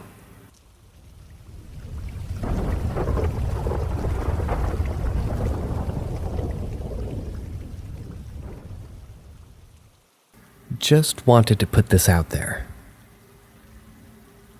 This was about a decade ago when I was a teen. We moved into a trailer out in the backwoods. It had a big tree in the front yard and a crawl space. There was a frequent sound that we would hear from the tree that sounded like rope stretching. It's the only way I could describe the sound. You could hear strange footsteps even when you were alone, and we could see things moving and even thrown around. These were just the normal things in that home. There were bigger events that I would find notable, the first one being when I heard tapping slowly building up all around the trailer, and eventually the roof, and then you could hear goats, despite there being only cows. I eventually started praying until there was a loud sound, and then silence. The next event, which wasn't that big, was weird. It was a picture that my sister took. Everything seemed fine, except we noticed two faces behind my sister, about 1.5 feet from the floor. The faces were very distinct and full of details. My sister had a flip phone around this time, and fortunately the picture was stuck on there, but it creeped out my skeptical parents. Another big event was when my ex was with us for the night. My mom thought she saw her crouched on the couch and was silently moving towards my mom. She saw this feminine shadow shape, and then she looked to the other side of the room and saw my ex asleep. She only spoke of it one time and still doesn't like to talk about it. After this, I saw a large shadow and a very distinct person walking through the reflection in the two large mirrors in the living room. The mirror rippled like water as it was walking. Another event. My baby sister began talking to a kitty who sleeps underneath my parents' bed. It seemed like an imaginary friend at first. She said that it was all black with red eyes and had sharp fingers. He would walk up the walls like a spider, and during the day he would sleep in the crawl space. One day she said, "Kitty's awake now," and the crawl space door began opening and slamming loudly while our dog began barking furiously. This also seemed to line up with the weird scratches that we were all getting at night. Another event is tied to a weird pattern that slowly emerged. Through the 2 years there, we were all getting angrier and psychologically worse. It culminated in my dad cheating on my mom with somebody a little too young, and he left. This led to great depression for everyone. Eventually, my mom said that we would have to move, despite me graduating in a couple of months.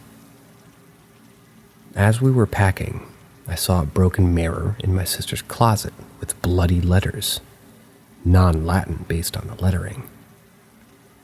On them, I heard very heavy stomping, chasing in my direction with some more slamming on the walls. I turned off the last light and locked the door, and that was the last time I stayed there.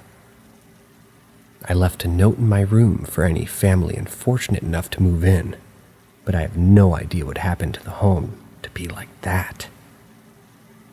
I know a thief lived there and was shot dead by the police, not far from the home, but that's all I could find on the place. I just wanted to share my experience because it feels weird keeping it bottled up. What are your thoughts on that home?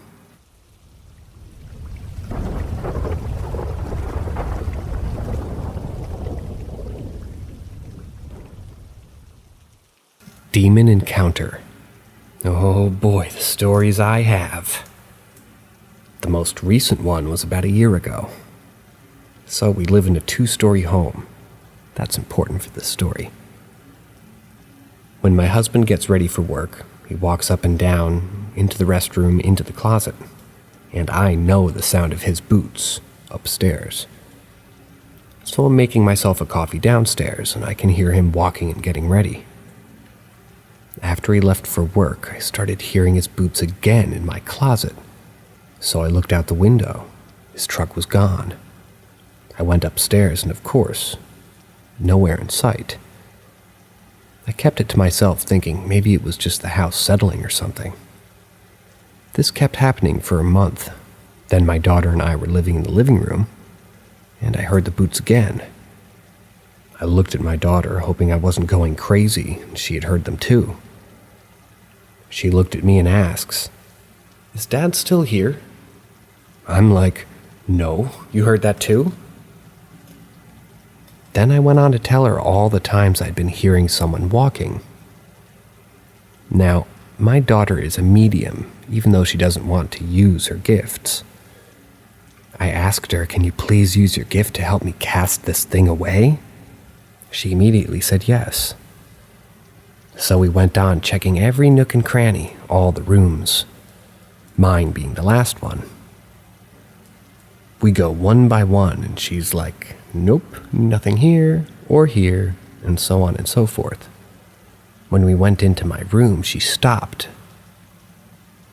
She said, "I feel something really bad in here." She pointed at my bed, on my side, then said, "It's in the closet."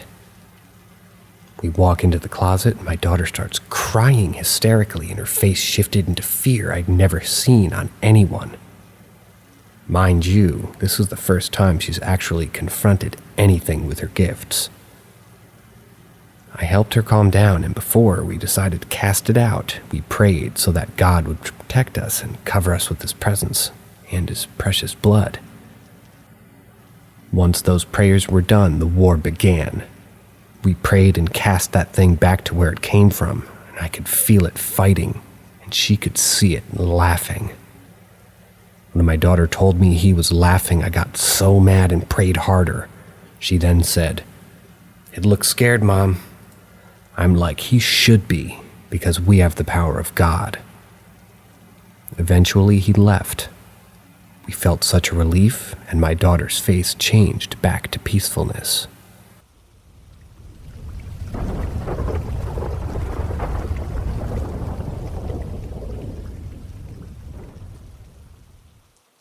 Ask Reddit.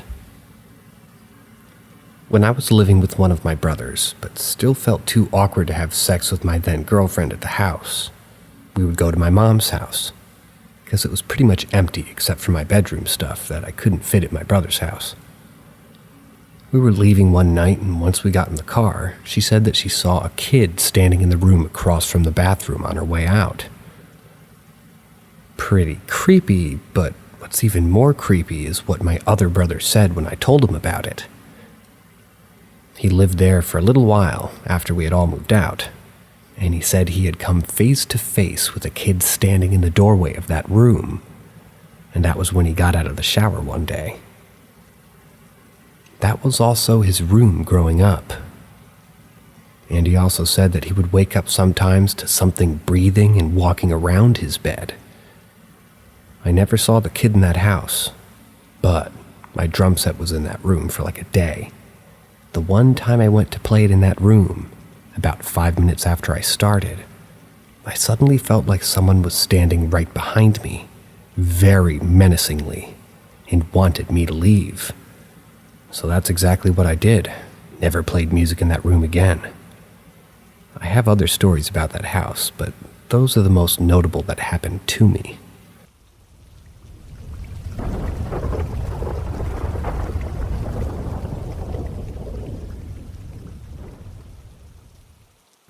When I was left home alone, I'd hear thumps, noises, and feel a horrible presence, to the point that I would cry and scream for my parents. I couldn't move off of the sofa and enjoy any time that I had alone, mainly because it felt like I wasn't actually alone. I heard someone crawling on all fours down the stairs, stomping near the pet cages, walking around our bedrooms. It was disgusting. And I'd still have to recover for about half an hour when my family got back each time.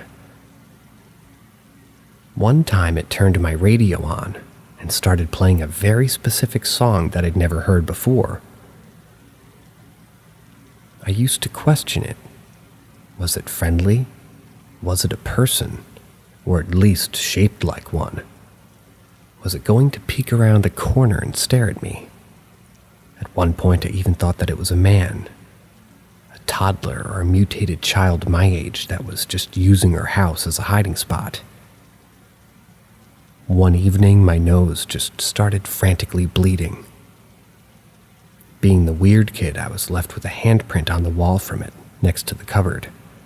I highly suspected the thing would sort of use that as a hiding spot. Decorative purposes, I honestly couldn't tell you.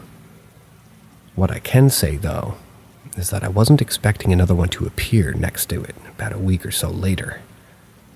It was also in blood, way smaller, but in blood.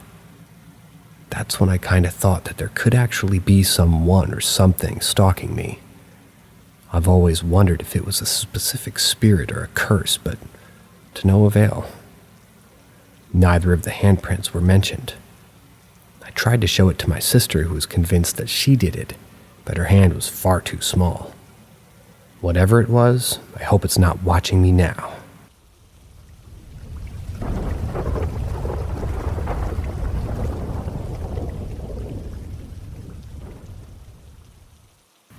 Ask Reddit. The only thing close to a paranormal activity that I've had was about 2 months ago. I've been living in this house for 6 months, and my bedroom door doesn't fully close, so it's always ajar at night, or about as closed as I can get it. I was watching something on my TV in the middle of the night, and suddenly my door opens halfway. I assumed it was my cat, but when I looked, it looked like there was something standing there. My eyes were adjusting, and I was just looking at its face, expecting to hear my mom's voice saying something like, "Why are you still up?" But after about 5 seconds, the figure faded away. I was pretty confused and scared, and I wasn't really sure what to believe, so I got up to try to see. Maybe my cat was still in the room, but she wasn't. I found her out in the living room, curled up and fast asleep. There was no way my door could have just opened because all the windows were shut, so there couldn't have been a draft. I'm still not exactly sure what it is that I saw. My mom also had an experience in this house. She was tidying up a bit around the house, and apparently the corner of the big rug flipped over. Same thing, no windows or doors open. She also assumed it was the cat, as she likes to play with the rug corners for some reason. But my cat was with me.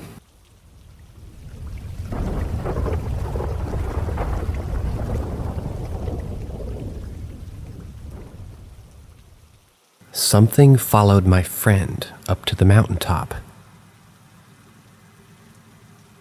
This didn't happen to me, but to a friend who went hiking to Mount Lawu in Java, Indonesia. Mount Lawu is considered a sacred place by the locals, and people believe it is one of, if not the most haunted mountain in Java. Most people have gotten lost up there, and some have never been found. One case in particular, which I recall, is the disappearance of a young boy named Alvin, who went hiking up there with some of his friends on New Year's Eve a few years ago. He vanished without a trace. The rescue party gave up after weeks of combing the slopes trying to find him. He was last seen by other hikers near Pasar Diang and Pasar Satan, Diang Market or Devil's Market, an empty grassland near the top where many hikers have reported hearing mysterious disembodied voices, hence the name. A few years ago, my friend and 2 other hikers decided to climb the mountain. There are several marked trails by which to get to the top of Mount Lawu. The busiest one is Kandi Shito, because it's one of the easier trails to pick up and the scenery up there is breathtaking. But the ascent takes longer. It's a footpath that gradually ascends through pine forests, grasslands, and whatnot. He and 2 rookie through hikers took this trail. It was his first climb to the top of Mount Lawu. They had met on a hiker forum months before and decided to take the easier trail since the other 2 guys had never attempted a mountain of this caliber before. It wasn't one of those busy days when they arrived, and there were only a handful of other hikers around. Anyway, their trip went smoothly at first. Soon they were joined by 2 other hikers from a nearby city. But after they broke through the thicket and passed through Pasar Diang, my friend began to feel a little bit uneased. And then he noticed something a little off with their hiking group. There were now 6 of them. Somebody else had joined them unnoticed. He looked around and stared at his fellow hikers one by one, and nothing seemed out of the ordinary. They all looked familiar to him, which was confusing. He couldn't seem to recognize the odd one out, no matter how many times he counted and scrutinized their faces. And to make it even worse, he seemed to be the only one who had noticed this. He asked himself if he was becoming disoriented due to exhaustion or the cold. He started seeing glimpses of blurry silhouettes moving around them. He wanted to quit. He no longer felt excited about this hike. He didn't feel like he was going to make it another hour. But there was nothing he could do. They were already halfway to the top, and he was sure that he had no choice but to return alone if he decided to turn back. He had lost his bearings, you could say. He had no idea where he was or who he was with. When they finally reached the top, he collapsed in a heap. According to his friends, he then became delirious and started to speak of random creepy things like them being followed by something, or someone watching them in the fog. He even told them to just leave him there because he was going to die anyway, and let his parents know how much he missed and loved them. It took them a few hours to calm him down and for him to regain his strength, and they decided to set up camp for the night. But the other guys also couldn't sleep. They could feel a presence with them. When the first lights of day appeared in the sky, they quickly dismantled the tents, packed them away, and began their descent, which luckily only took a few hours down the slope until they made it safely to base camp. My friend had to be rushed to the hospital, burning up with a fever. He had made it through the night and down the mountain. Others like him weren't so lucky.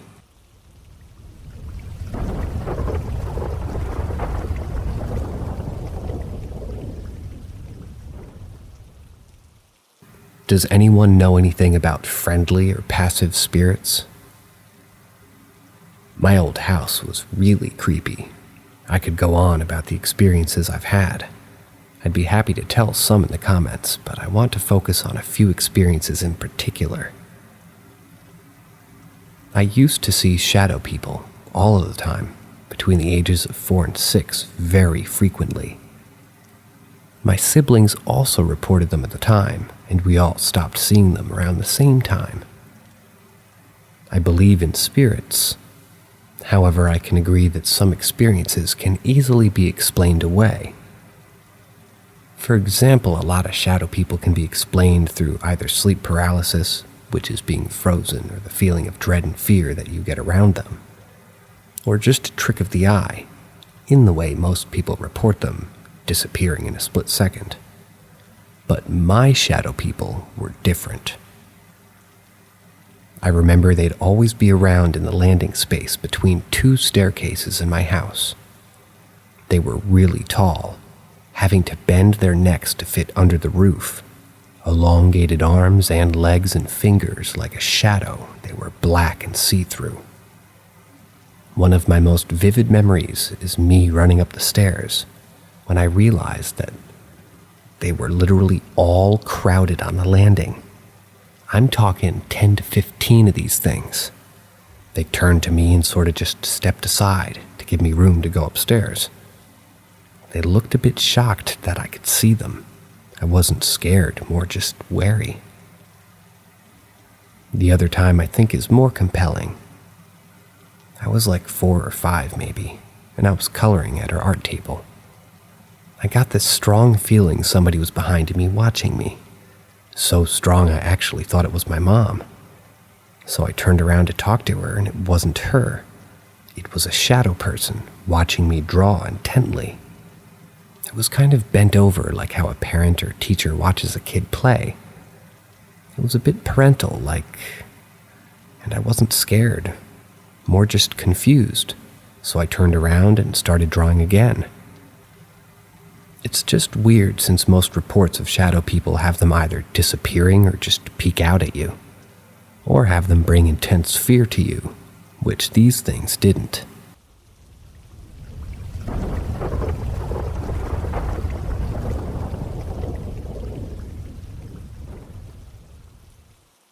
I have a question on how to deal with this. I have what I call the stalker, a being that follows me throughout my house late at night, and lately it's turned sinister. When it manifests, I feel like something is afoot behind me, like following while watching me. Usually, I just run to my room and burn sage to rid the feeling, but this time was different. I went downstairs to make popcorn, and he manifested outside my room as I left. Due to the last incident, I didn't pay it much attention, but it did freak me out. When I came back up with my food and needed to turn off the lights, the feel of unease turned to immense danger the moment I turned the lights off, and I quickly shut my door and burned sage. The other spirits, even one that's mischievous in my house, have all run to my room where they know it's safest. I don't know how to keep the stalker out or how to get rid of it from this house. I'm not the only person who's felt its presence. My brother also froze due to his presence and then texted me repeatedly. Come in the game room now, please.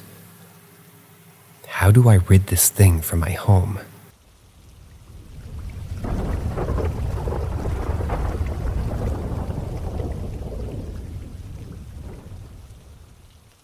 .650 Old Hull Road. Not safe for work. I warned you. Let me start by saying I'm not a skeptic, but I wasn't much of a believer either. That is, until I had worked at 650 Old Hull Road. It's a building the company I work for had rented for an extra room of our Walmart holiday candy orders. The first night there was an ordinary night. We started setting up for the day shift orders and pulling things that were, just to get ready, and they were going smoothly. The second night is when things started to get strange. The second night, while I was working, I smelled the scent of woman's perfume, which was weird because there were no women working with us on the night shift. After I smelled the perfume, I started hearing whispers, like the ones in the second Ouija movie. But I just said to myself that it just must be homeless people that walk the railroad tracks at night. Then I thought, if that were true, how could I hear them inside? The building's walls were made of 5-inch thick bricks, and I remember the train rolling by. Which brings me to the third night, when I locked myself out of the building. Yeah, I did that. Like I said, I locked myself out of the building. Since I couldn't get back in, I went to lunch. Now there's a side door that we use for truck drivers to go in and out. There was no outside, no handle on it, so if it shuts, someone has to let you in from the inside. And that's kind of how I got locked out. I went outside to throw out some trash. Now the door did have a latch that holds the door open, but the second I turned my back, the door slammed shut. Honestly, it damn near scared the shit out of me. That's how I got locked out. So I drove to the nearby McDonald's, got me something to eat, headed back to the 650. That's what we all call the building for short. Once I got back, I see the side door from the parking lot, and that sucker was wide open. The latch was locked, and I'm standing there scratching my head. Which brings me to the fourth night. The fourth night is when the lights on one specific aisle started flickering. One by one, the lights would flicker off and on, like someone or something was walking down the aisle. When the last light went off, once it came on, so did one of the building's heaters. When the heater lights up, it looked like 10 eyes staring down at me. That's also the night I saw it. I don't know what it was, but it had a man's body and its head didn't look human. After I saw that, I was never a skeptic again.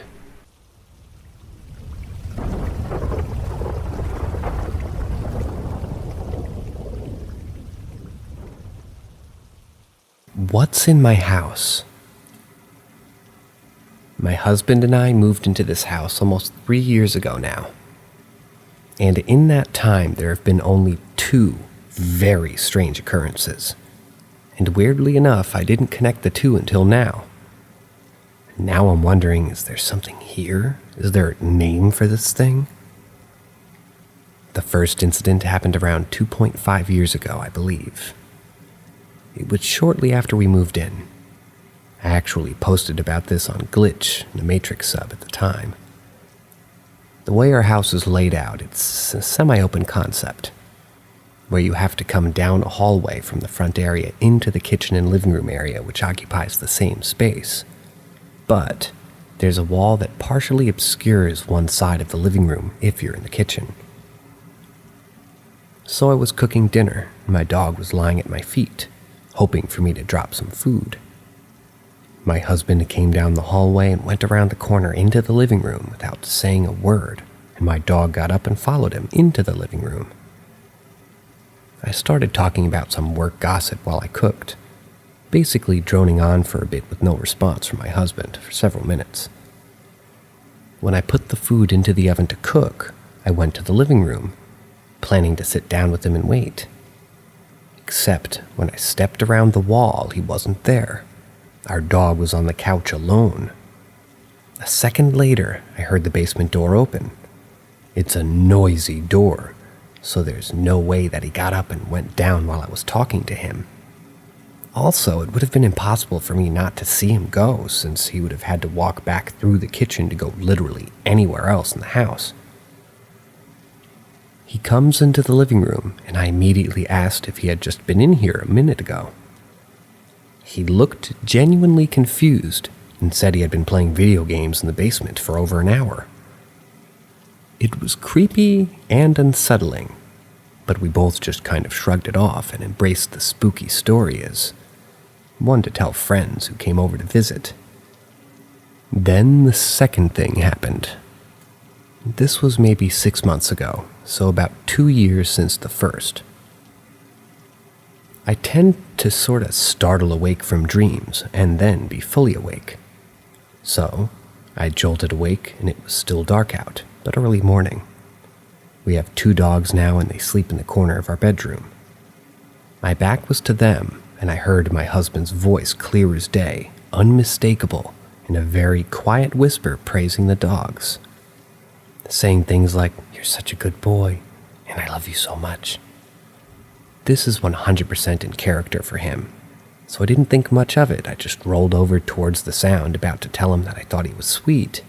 But when I rolled over, he wasn't there. He wasn't in the bedroom at all. It was just me and the dogs in the dark.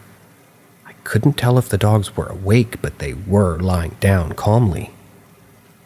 The fact that this thing keeps impersonating my husband freaks me out. What could it be? It doesn't scare the dogs, and it's never done anything other than just be there. Should I be worried?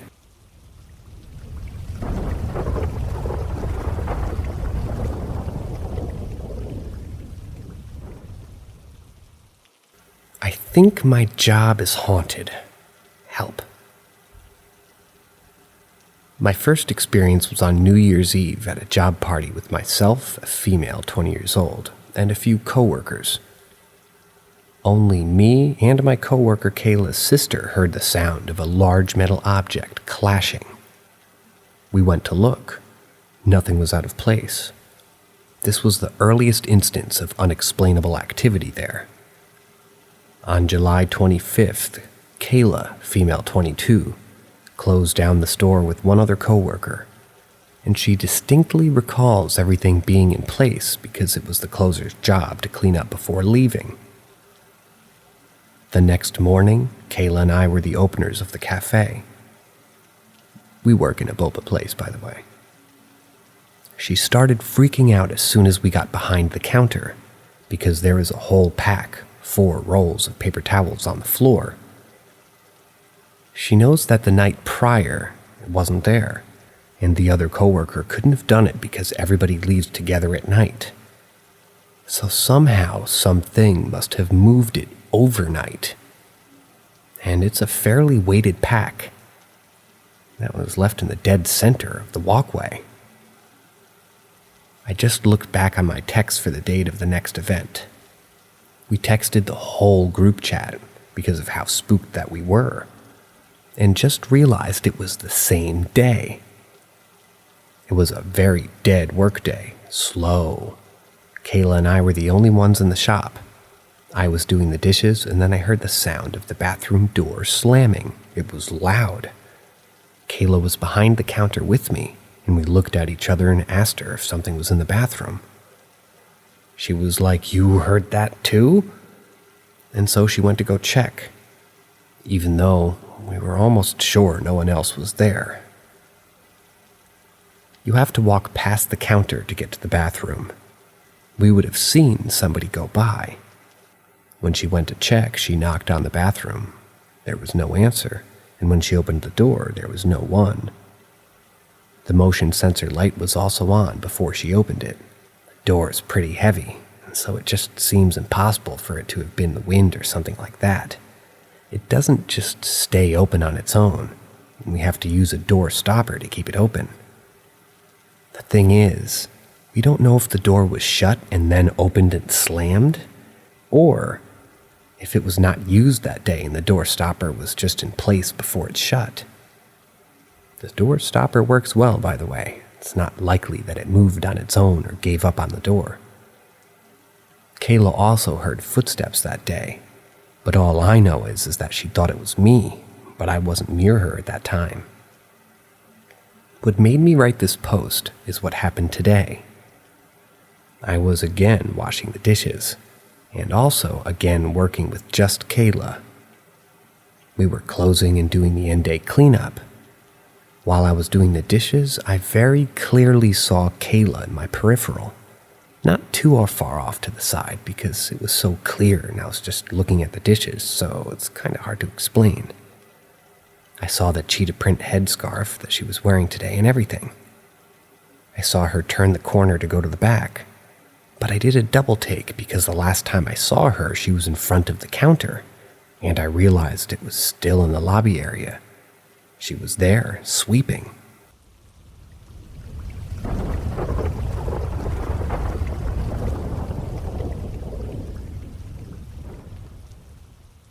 Saw another real estate agent story post. Back some 20 years ago, I had a guy I knew from college that was getting into real estate, and I asked him to show me some homes for experience, and we were actually looking, so win-win. I get to the house but don't see his car, and it's pouring rain. I wait in my car for a few, and after 5 minutes the porch light turned on. I figured he must have drove a different vehicle and parked along the road. I got out and went to the door, but it was locked. I knocked, but no answer, and I was starting to get soaked. Just as I start going back to my car, my friend pulled in.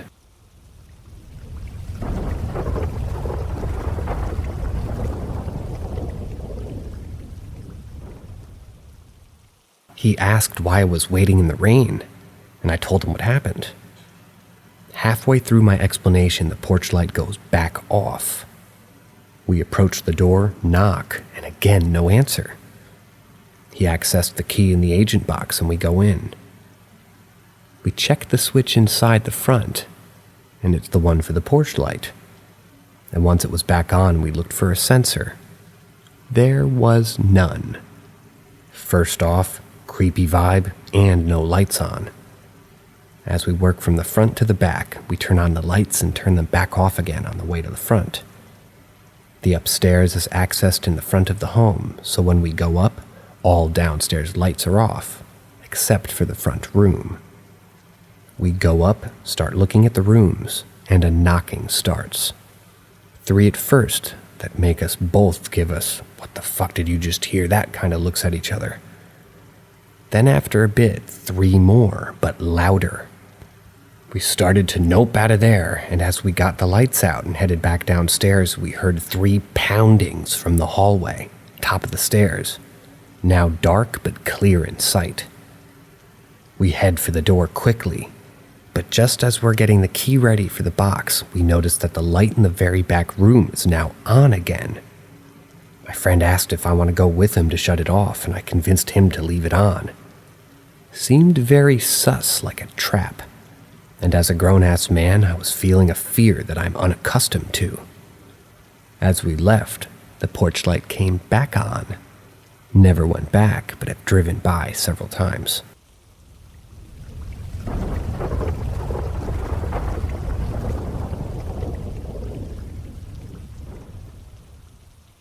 Childhood memory that has stuck with me. When I was about 4 or 5, I was at my grandmother's home. Several stories from there, in parentheses. And it was a rainy spring day. I remember playing in the living room since I couldn't go out, but the front door was open and the screen and glass exterior door was closed still. I noticed an old man dressed in a black suit and a white shirt, large brimmed hat, standing at the end of the walk facing the door, 30 feet out. I remember he seemed out of place at that time, and it struck me, even at a young age, as being disturbing. I ran to get my grandma because everything about it scared me, and she sensed the terror and ran back to the front door area with me. When I looked down the end of the walk, the man was nowhere to be seen, but chills ran down my spine as my grandmother placed a hand on my shoulder, proceeded to back up slowly, and started yelling, "You get out of here!" When I looked up at her, she had a glare in her eyes, locked on the door, and repeatedly yelled, "Get out of here!" while pulling me back. I then looked at the upper half of the door where she was pointing and saw the old man standing, what would have been inches from the glass portion, the upper half of the door. But I had just been inches from the lower half of the screen and I saw nothing. He only appeared in the upper half of the door. My grandmother backed us up to the hallway, and when we got there, she turned quickly and darted us off to the kitchen. I remember this so clearly. There were many other experiences in that home, but that one stands out and has stuck with me my entire life. And that was scary.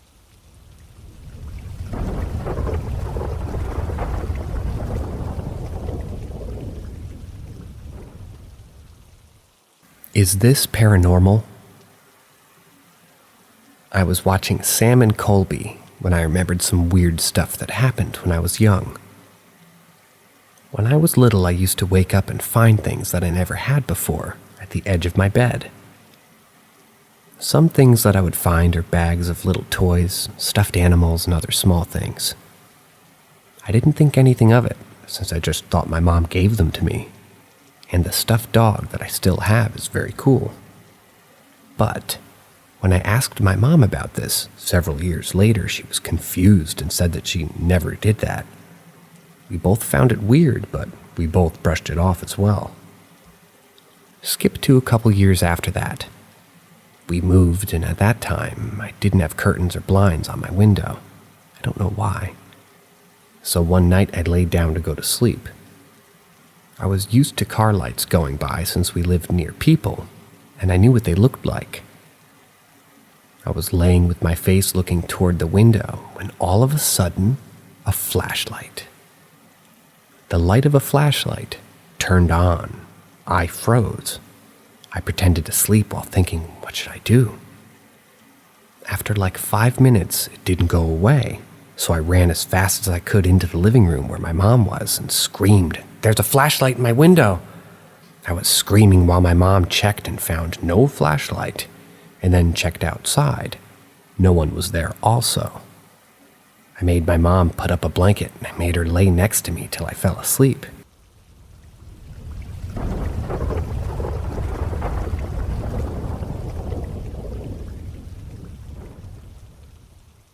Creepy babysitting experience. When I was 17, I was asked to babysit for a family friend. She has 4 kids, ages 11 to 4. They lived in a really old house, and the 3 girls shared a room together. I babysat really late at night because my mom works night shift at like 8 p.m. to 2 a.m. So I was mainly there to put the kids to sleep and then wait for their mom to come home. Their house always made me feel a little bit uncomfortable. It was old and made a lot of noises. After I put the kids to sleep one night, I went back to the living room, sat on the couch, and was just scrolling on my phone. Their dogs started barking towards the back of the kitchen. I was confused at what they were barking at, so I thought maybe the wind outside was spooking them. It was really windy that night, after all. They stopped barking, but then started to run back and forth down the hallway, between the living room and the kids' room. I was trying to calm them down because I didn't want them to wake up the kids. They finally settled down, but I heard the girls scream. The 3 girls share a room. They came running out crying and saying, "The man with red eyes and no arms is back in the closet," the oldest said. "He was staring at us again." I was also scared, so I told the girls to stay in the living room until their mom came home. I realized their little brother, 4 years old, was still sleeping in his room next to the girls' room. I couldn't just leave him by himself, so I told myself I wasn't scared and went to go get him so that way he could be in the living room with all of us. As I was getting him, their dog started running back and forth again, and I could hear the girls saying, "He's here, he's here." I got their brother, ran back to the living room, but didn't see anybody except the girls crying. That night, they all fell asleep with the lights on in the living room. The mom was upset at me for not making them sleep in their rooms, so she never asked me to babysit again. I still shudder thinking about that night.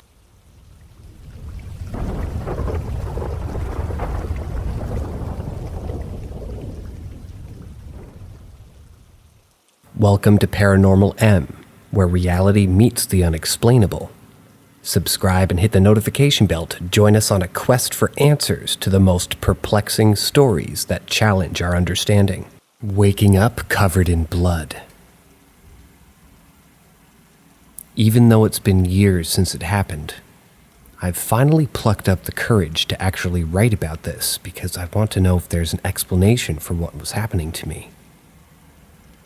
I'll try my best to be as detailed as possible, despite it happening when I was 7. When I was little, I shared a room with my sister. We had bunk beds, with my sister on the bottom and me on the top. One night, I woke up in the middle of the night to use the bathroom. When I turned on the bottom light in the bathroom, I looked down to see me covered in blood. And by covered, I mean covered in blood, starting from the very top of my neck all the way down to my feet. The front plane of my body was red. It looked like I put on 10 bottles of red lotion. You couldn't see my skin at all. It was even between my fingers and my toes.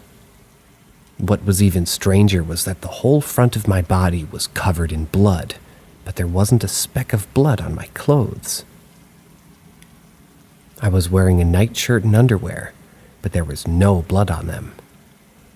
There was blood on my chest, arms, and stomach underneath the shirt, but none on my actual shirt. My mom heard me get up and saw the bathroom light on, so she came to check on me. I remember her telling me to take off my clothes so she could wash me off and then sent me to bed to take off my bed sheets, because they would have had to have blood on them. I remember not really freaking out because my mom seemed so calm, so I climbed back up on my bed to take off the sheets. Well, guess what? There was no blood on the sheets either, not a single drop of blood on my white sheets or white blanket. I told my mom and she checked herself, but she didn't see any blood, so she told me to go back to sleep. Years later, I asked her about this night, because at that point, when I thought about it, I thought it must have been a dream because her and I were so calm at the sight of me bathed in blood. When I asked her, though, she told me how terrified that she in fact was.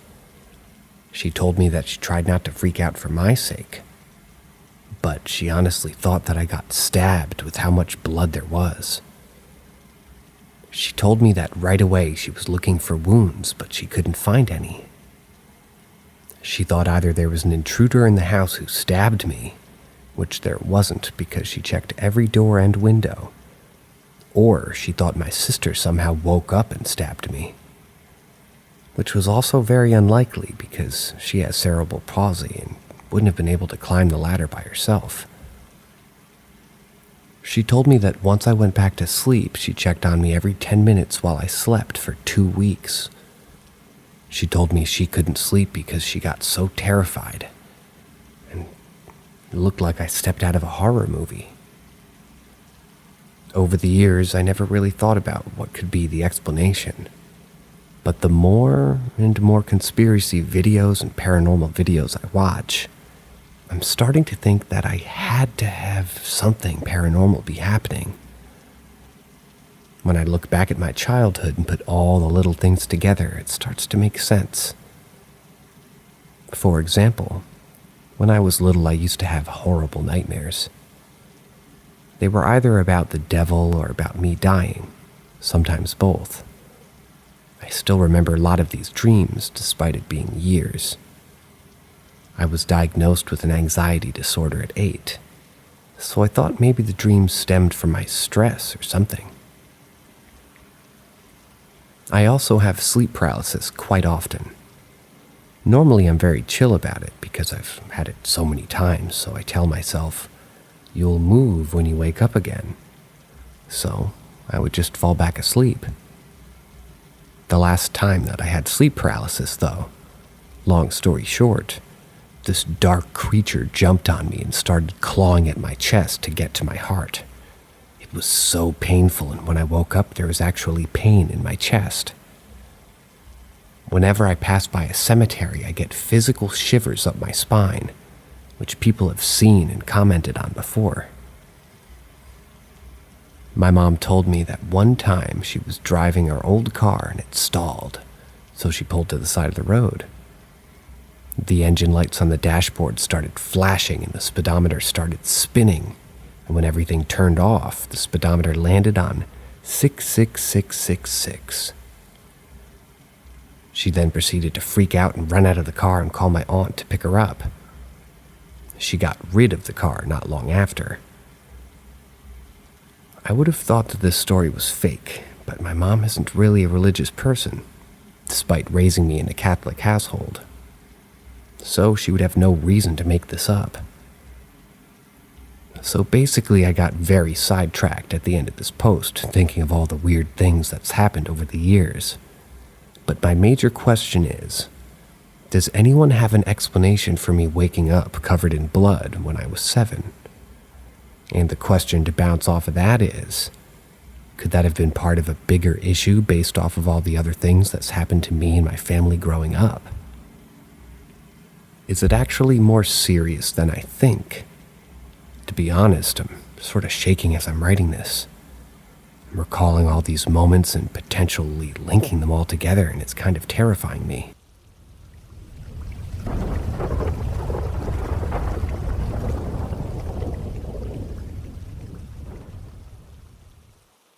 I saw a white slime climbing a tree tonight. So basically, I was with a group of friends, and we were walking from one condominium to another. There was a forest between these condominiums, with a fence dividing it from the sidewalk. I was behind the group with my friends, and we were walking through a slightly dark part of the street.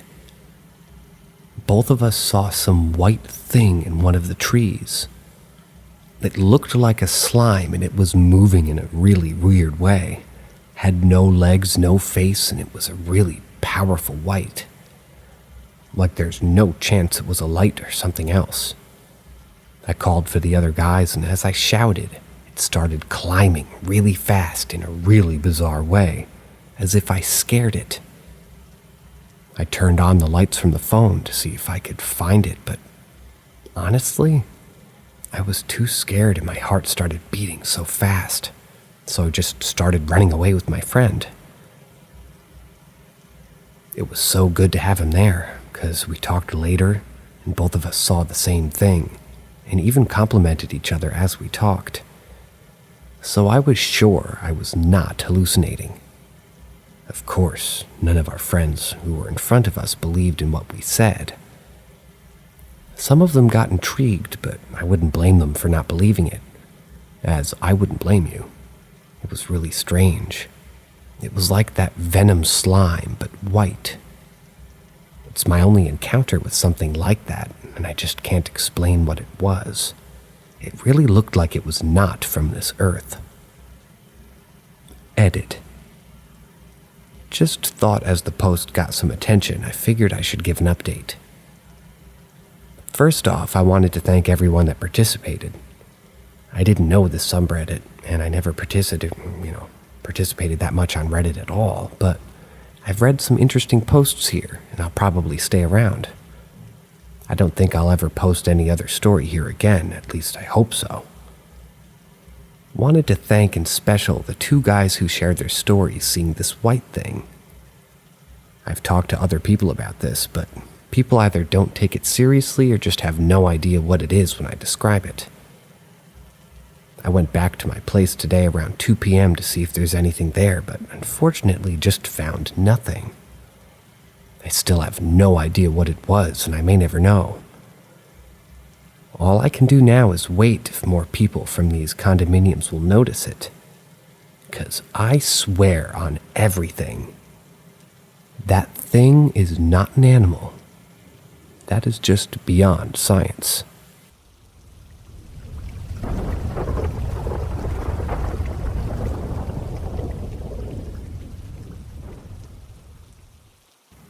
My only paranormal experience. Rural Alabama Cemetery. Let me start by saying that I'm an 18-year-old male. I fully believe in the paranormal. I've always believed in stories and fully welcomed the opportunity to experience, especially happening to me. Despite this, I never had a paranormal experience until 2 years ago, and I haven't really had one since. For context, I live in ultra-rural Alabama. When I say ultra-rural, I mean even the closest Dollar General is almost 20 minutes away rural. I live at the foot of a heavily wooded mountain. The further you drive up, the less populated it becomes. Even though I lived in this spot for my entire life, I've never really driven up the mountain, just because there was no need to. The city was in the opposite direction of the mountain. From what I knew about growing up, you just drove up and passed a few houses and eventually hit a dead end. Then you'd have to turn around. Well, one day I had a friend over, and we decided that we wanted to hop on a golf cart and take a little joyride up the mountain. We drove for about 30 minutes. Granted, this golf cart only goes like 25 miles an hour max. And we only really seen some beautiful forests and passed a couple of properties. But at this point, we came upon a spot in the road with a clearing off to the right. As we got closer, I realized it was a cemetery.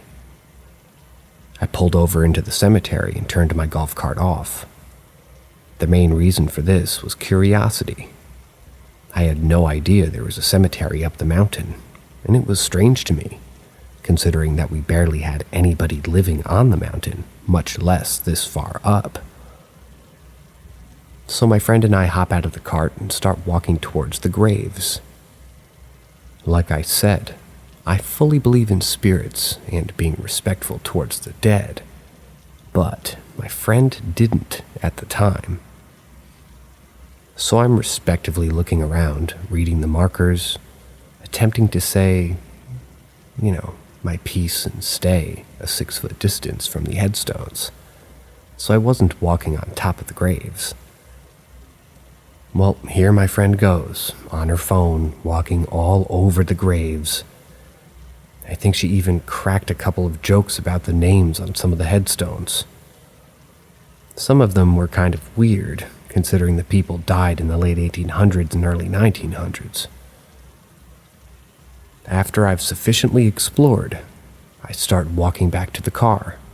Aloud, I declare, half joking, "Thank you, ghosts, for letting us walk around your space. Sorry if we walked all over your graves." My friend yells at me, "Fuck them ghosts." I just rolled my eyes, but honestly, I felt a slight shiver down my spine after she said it. I was kind of nervous at this point. We both hopped back in the golf cart, and I turned the key. Of course it wouldn't start. I turned the key multiple times, but it seemed like the battery was dead. For the 3 years I've owned this golf cart, I've never had an issue with it. So in my non-skeptic brain, I immediately felt that this was happening because of what my friend said about the ghosts. But honestly, at this point I was just scared. I didn't want to believe what I was thinking, so I decided to call my dad for help. I checked my service and I had 2 bars, so I was good on a signal cell.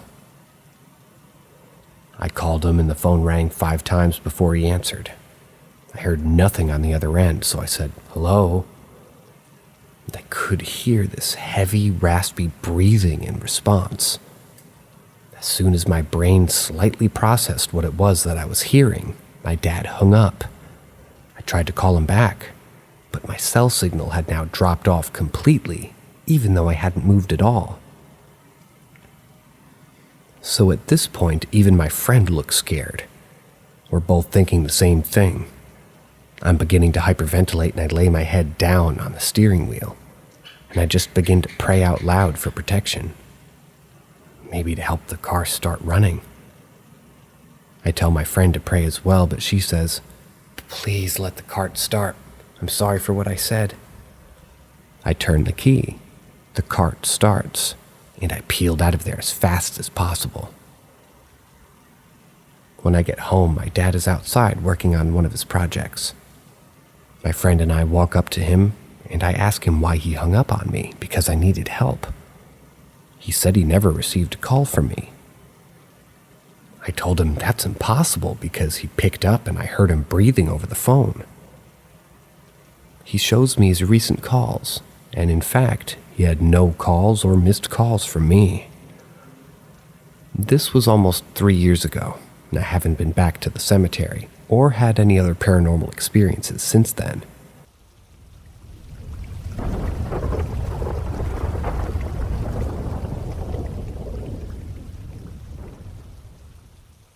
I saw a spirit when I was younger, and other members of my family saw him too at different times.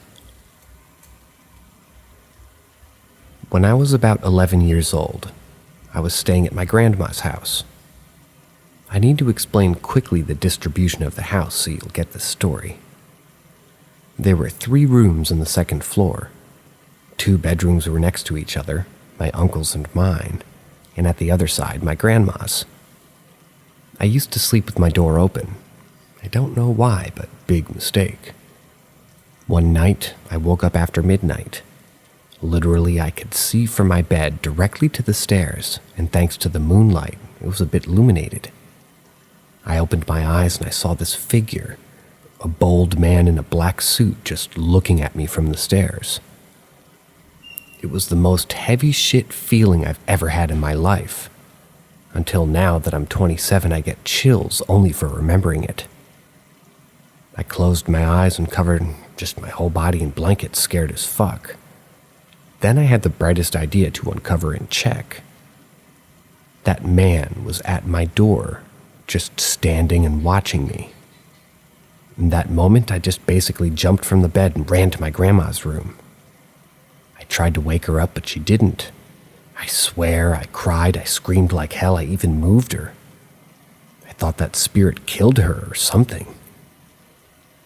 She used to have one of those alarm clocks that had the red lights, and it was making a 4 a.m. beeping sound, and that was the last thing that I remember from that night.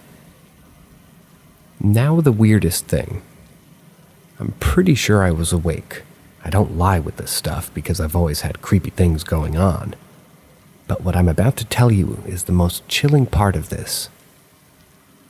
Some years ago, I was already like 22. We had a family dinner and my aunt came to visit. She also lived in my grandma's house, but she left when she got married. I decided to tell them a ghost story. I always thought that what happened to me was kind of an astral trip.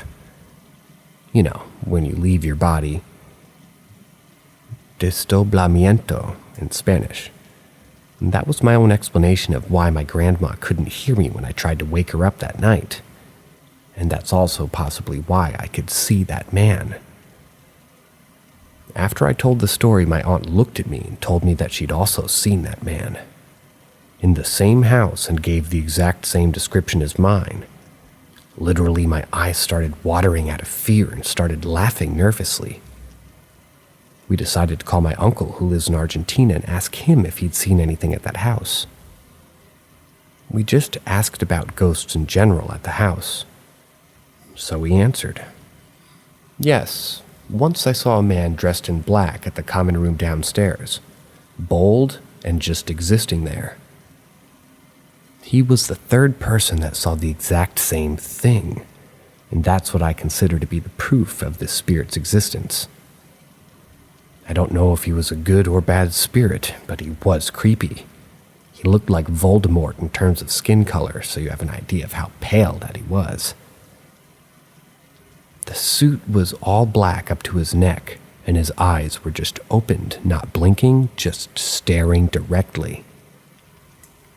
I even asked my grandma about it. She told me that she remembers that once she was in the kitchen downstairs and the microwave just turned on, but that's it. This is pretty much the story I consider to be my worst. Mostly because this one I saw and somebody else also saw too, and it's confirmed. We all saw that thing at different times in our lives, and we were all pretty serious about it too.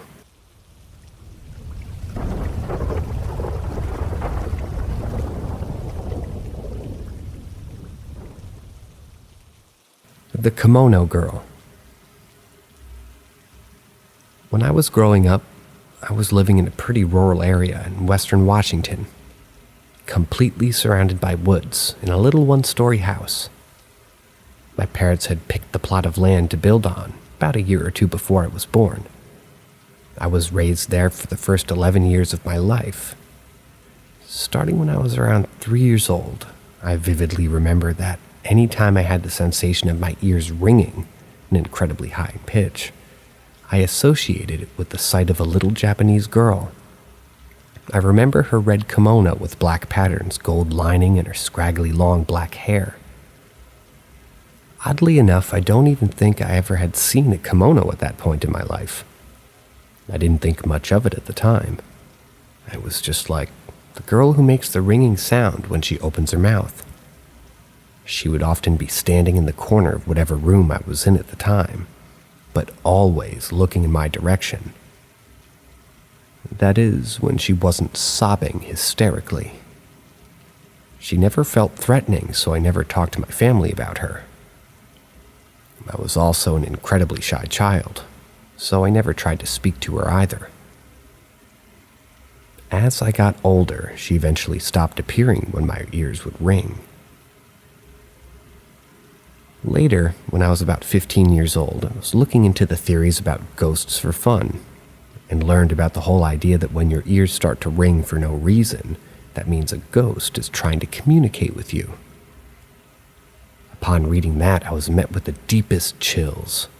I'd never experienced these kind of chills, never before. My eyes started just streaming tears uncontrollably. I've always been skeptical, but fascinated by the paranormal, and that really hit me hard in that moment. I'm 30 now, have no signs of tinnitus, but still feel an overwhelming sense of unease and even sadness when I recall that little girl or tell the story to others, like now.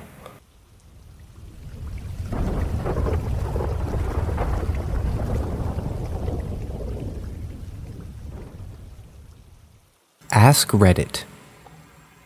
I went with my best friend during high school for summer vacation to his grandparents. They live in the countryside in Japan.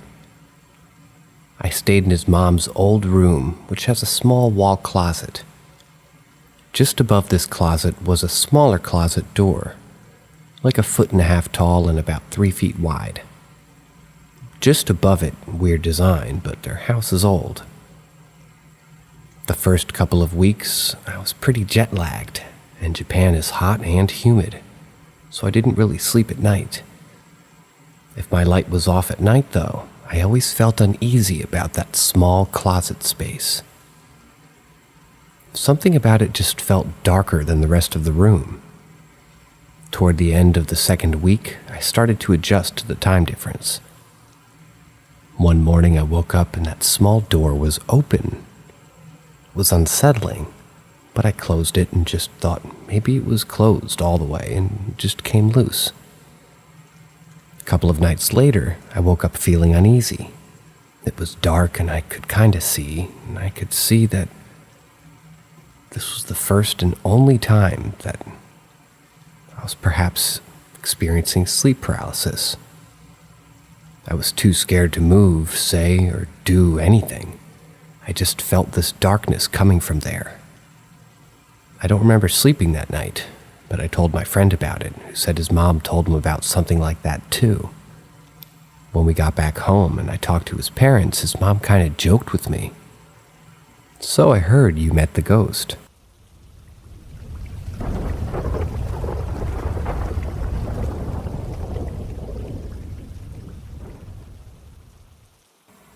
Attachment? This story starts with a boyfriend of one of my friends, that they had a few months back. They dated for about a year, and their relationship was always rocky. They lived together for a period of time, and while he was living with her, weird things would happen. Prior to him living there had been no strange encounters.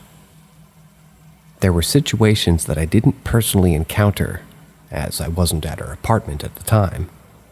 But a few things she had mentioned were things that, like items would go randomly missing and turn up days or weeks later in places that she had previously checked. She would call me late at night and tell me how she would hear knocking in threes on her walls. There were also times that she would feel like she was being watched. It got to the point where she wouldn't be at home alone anymore. There was a specific time where her boyfriend saw a dark, manly figure smile widely at him, in quotes. This was from outside the open bedroom door, a bit after 2 a.m. My friend, however, didn't see this, but she did hear the bedroom door slam, and when she went into the room to check it out, she found him sitting in the bed, eyes wide and unable to cough up a sentence. That said, they came and stayed with me at my place. After they had left, I started having weird things happening at my house. One night, I heard what sounded like breathing, but I had my music on, so it wasn't very audible. Once I turned my music off, I didn't hear anything right away, but after a few seconds of sitting there listening, I heard and felt a loud breath right against my left ear. I was startled so badly I ran out of my house into the neighbor's house. Another time my bedroom door stared. It's kind of just slowly opening. Sorry, they wrote stared. I assume they meant started. But no one was there, not even my cat. Thankfully, a couple of months after, I had moved into my new place, and since I have no experiences like that in my new place. There was another time her boyfriend at the time would zone out, quote unquote. During these zone outs, weird things would occur. One time while I was there, I noticed him zoning out. His eyes were widened and he began hearing what sounded like walking coming from the other room. When he focused his attention back to us again, he stopped hearing it. Ever since he left, my friend has had no more experiences. Which leads me to wonder, was something attached to him?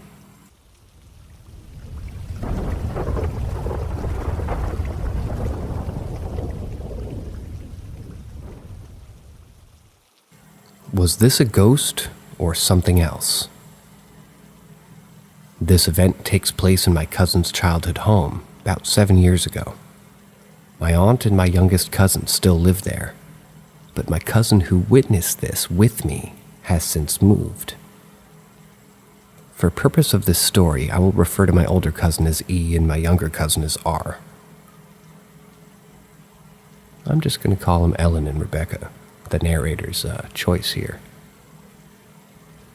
It was early morning in July.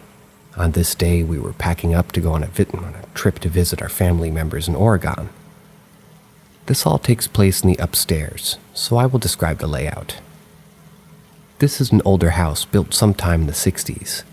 The upstairs is a very long and narrow hallway. On one end of the hall, there's a bathroom. On the other end of the hall, there's a large bookcase. On the right side of this hall, there are 2 bedrooms, one by the bathroom and one by the bookcase. The bedroom by the bathroom was Rebecca's room. The other one was a guest room, and on the left side of the hall, across from the guest room, and next to the bookcase, there was a little door. And this little door would never open. We could also never find the key. My aunt said that she had never seen the key either. When we were younger, we'd like to pretend to be ghost hunters. On this morning, we were pretending to be ghost hunters per usual. I had a weird interest with this door. I still don't understand why. Probably because you were curious and never been in there. However, I was very drawn to it. What's weird in this particular day is there was a scary old-looking key sitting on the bookshelf next to this door. I grabbed it and tried to see if it was, the right fit for the lock, and it was. My cousins were scared to open the door themselves. We all had uneasy feelings. However, me being the oldest, I decided that I would do the ballsy move and open the door.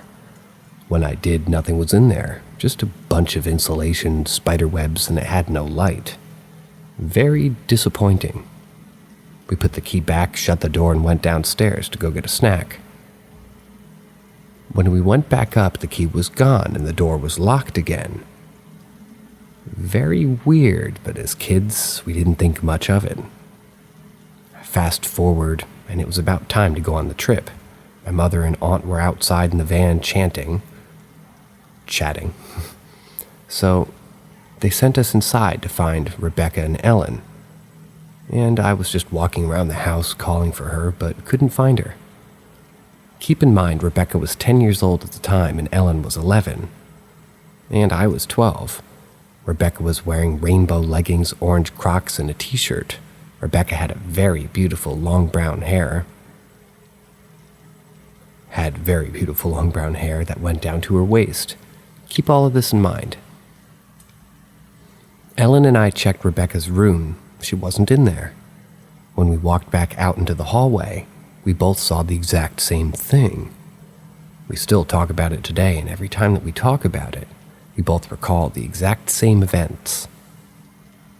When we entered the hallway, we saw a young girl around our age who was wearing a white dress with pink ruffles on the sleeves, as well as the bottom. She had on white stockings and a little white slip-on with one strap across the top. All we could see was the back of her. Her hair was beautiful, long and brown, just like Rebecca's hair. And she had a pink ribbon bow tied to her hair, like half-up style. We didn't think that someone else could be in the house, so we went into the hallway. Ellen asked, "Rebecca, when did you change and where did you get that dress?" Once she asked that, the being started walking down the hallway to the guest room. We followed her, thinking it was Rebecca acting weird. When we turned into the guest room, no one was there. We even opened the closet. Nothing. After that, we went back out the back door, and there was Rebecca sitting in the treehouse in the very back corner of the yard, still in the same rainbow leggings and red shirt as earlier. We were extremely freaked out and tried telling our mothers what we saw, but they did not believe us. We've never seen it again, but my cousin would always tell me that she would hear weird things in the house that were unexplainable. What are your thoughts? Was this a ghost or something else? Do you think us opening that door had anything to do with this weird experience?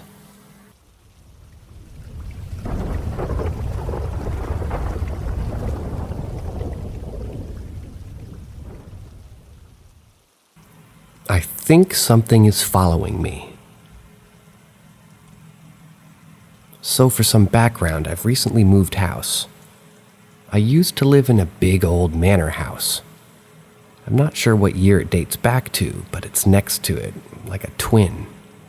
The main house, which dates back to 1781, so I'm assuming it's around the same time frame. Obviously, with a building this old, it's very daunting, and you'd assume that it was haunted. It also got turned into an old person's home at some point in time. But I've recently moved to another house that dates back to the 1800s.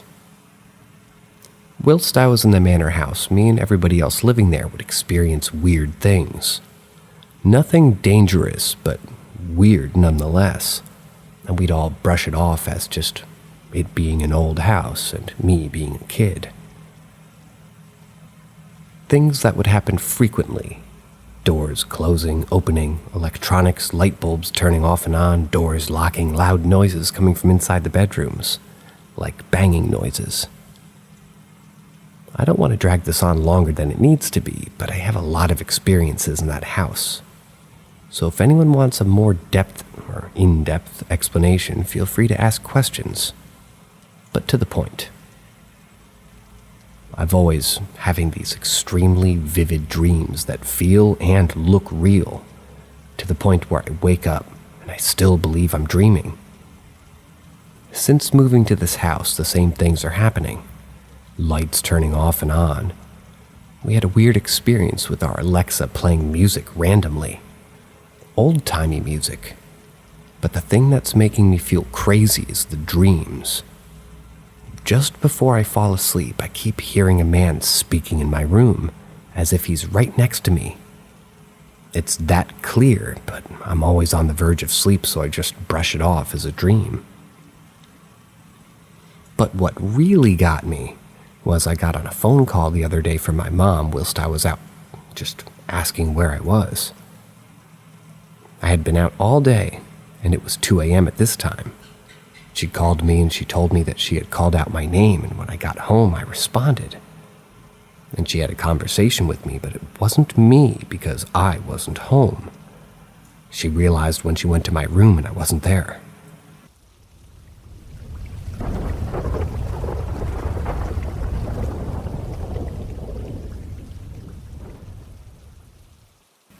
Past weird encounters.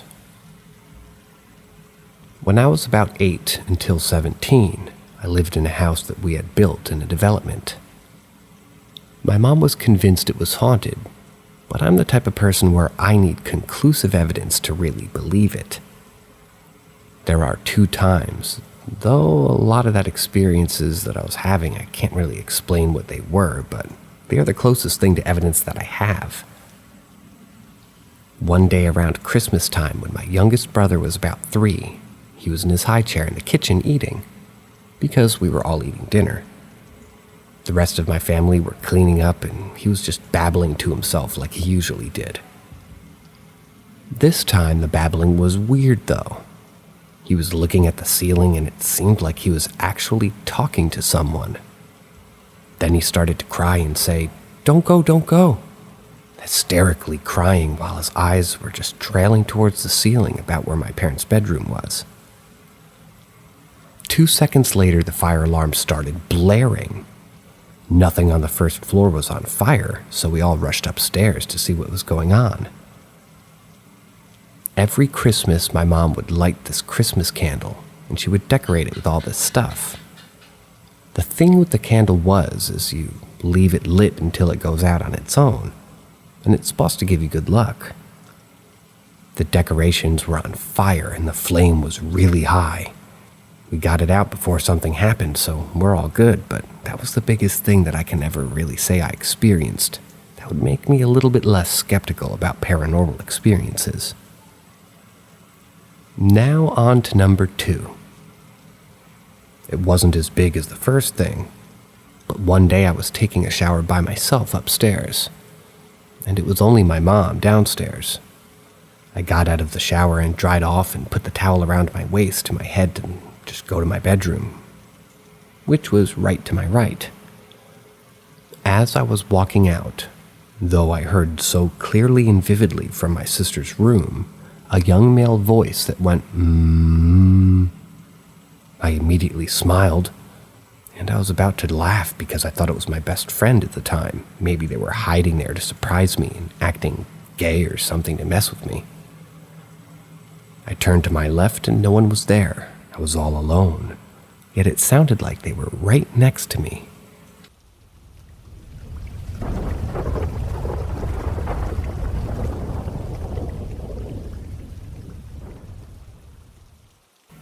Who is the girl? A little background. My parents built this house in 2008, and we moved in then. The land before was most likely a field for a farm down the road. The mistake my parents made while having this house built is having mirrors in their bathroom that face each other. I've always been afraid of their bathroom, but this incident scared me so badly as a kid and honestly still does. I was probably 7 or 8 and I had just gotten out of the shower. The bathroom is shaped in a C, mirrors at the top and bottom of the C and shower on the side and the bath on the gap.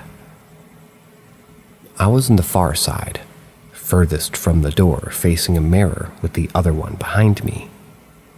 I was washing my face, brushing my hair, and all of a sudden, I looked up and to the left of me was this little girl. She looked to be about my age, long blonde hair, and she looked like she was almost see-through and very pale. I remember her having a rainbow glow to her. As a child, seeing a girl behind you randomly was definitely scary, so I whipped around. She was gone. She isn't the scariest spirit in the house, but that encounter I definitely remember. Even writing this, I feel nauseous and like I'm about to faint. The whole encounter traumatized me. Something that made me, or I guess this really might be completely unrelated, is I used to sleepwalk a lot and talk to someone while sleepwalking. One night I walked and I was trying to go outside. I was halfway through the yard when my parents came and got me. I still don't know how a 7 or 8-year-old could unlock 2 doors in her sleep, walk down a flight of stairs, and halfway through a swampy yard at midnight. We haven't really brought up this incident up in a real long while, and it's more mischievous of a spirit that roams the house that came after a Ouija board incident when I was 10. But I haven't seen this little girl since, and I hope she was able to find some sort of peace.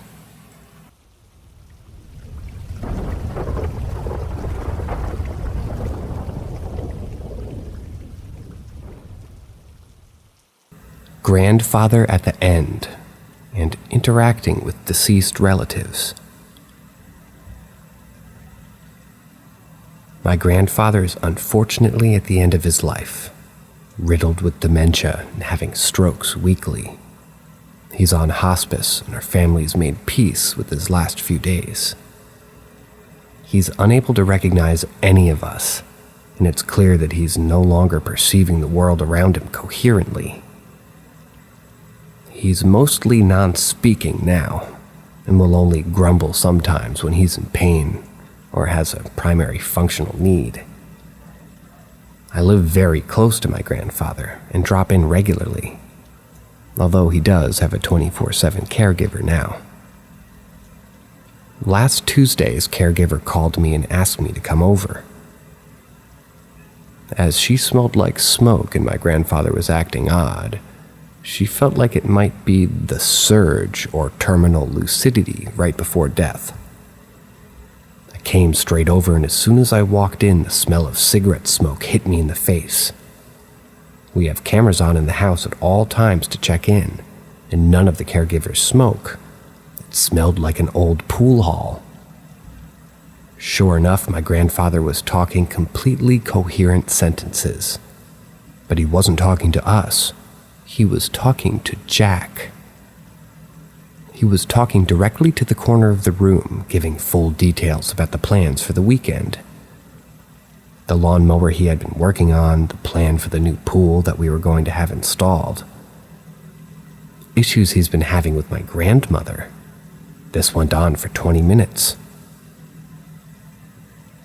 We would attempt to speak with my grandfather, but it was like we didn't exist. He couldn't take his eyes off the corner of the room. The scary part for me is that Jack was a very real person who died about 15 years ago. He was my grandfather's brother-in-law, and they were the best of buds.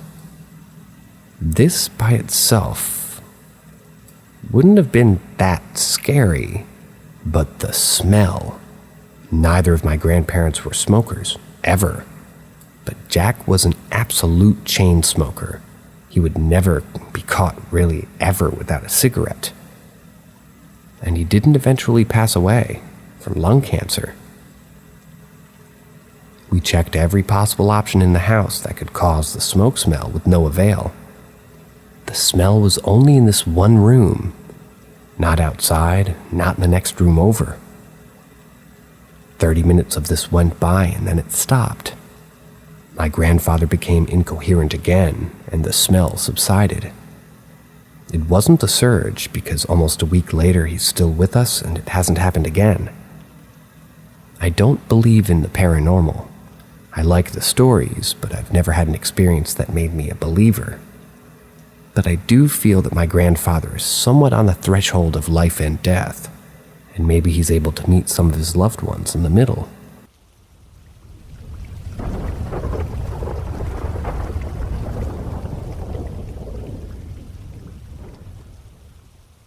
Super freaked out, disembodied laughter.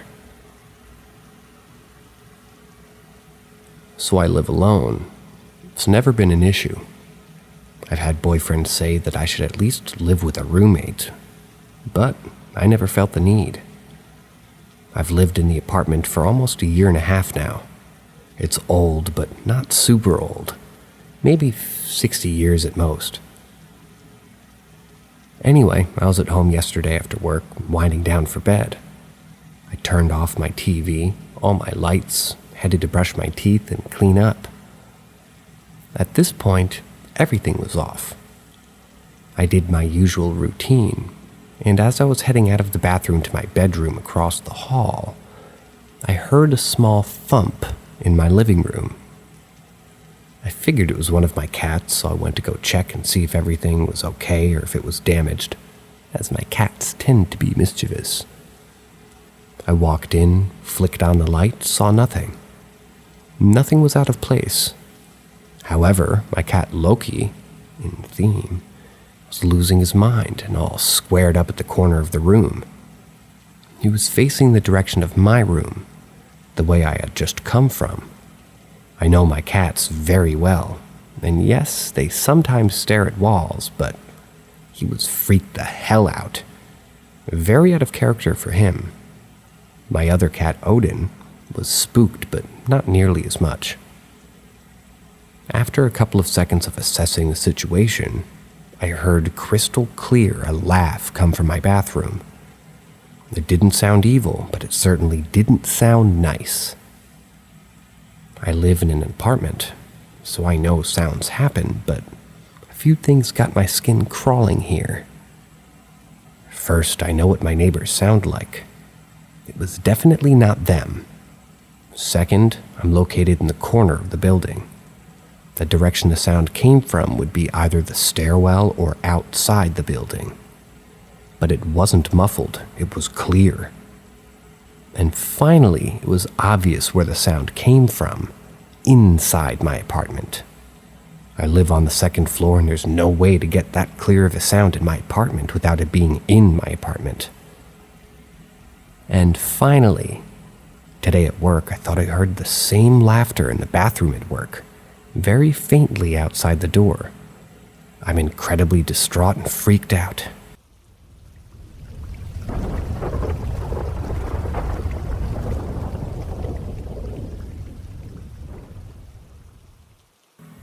My paranormal experience. When it comes to supernatural things like ghosts or spirits or witches, magic or demonic possession, I consider myself agnostic towards those things. So I don't necessarily believe in them, but I don't rule them out as a possibility as well. Now, my experience happened to me about 3 years ago when I was still in high school. I was a junior. I had gotten up to do my morning routine, make some breakfast before getting dressed and leaving for school. To get a better idea of things, the layout of the house is pretty simple. The kitchen has a clear view of the hallway that leads to my room on the end right at the right of it. but it also has a view of my great uncle's office where he does his work on the left side of the hallway, with my room just 5 feet down from it. With that, I had finished making breakfast and planned on eating it in my room. As I rounded the corner of the fridge with a full view of the office, the door was open and I saw this black round shadow thing that looked like a head peering from behind the door. No defining features or anything, just a shadow. Of course, I was kind of freaked out. All I could do was stand frozen in my spot. I blinked and then it was gone like some cheesy horror movie. Being ever skeptical, I moved from my spot, hoping to recreate the effect that maybe it was just a shadow of an object, but no luck. Then I decided to investigate for myself, since I had to pass the door anyway to get to my room. Walking in the office, I had looked around to see if there was maybe any objects that might have had the same profile of what I had seen in the kitchen, in case my great uncle had just put something in there and I didn't know about it. But like before, there was nothing. I just decided to write it off as a weird optical illusion and went to go eat my breakfast in my room. I was in my room, I was eating, just trying to forget that whole experience. But I couldn't shake the feeling that I was being watched. I had my door open and I found myself constantly looking to see if someone was right outside my door, but of course there wasn't. I decided to just close the door, but that didn't help with the feeling of me being watched. Now what I'm going to say next, I swear happened. A loud knock came from the other side of my door. At this point, I was a bit uncomfortable and jumpy, but that knock was my last straw. I immediately went to open the door, not wasting any time, hoping that it was my great aunt on the other side. No one. Not a single person. My great aunt and uncle, their door was closed, meaning they were still asleep. I was alone. The feeling of being watched intensified, and I was no longer comfortable being in my room. I got ready for school immediately, even though it was far too early before I was supposed to be there. I couldn't stand that feeling of someone watching me.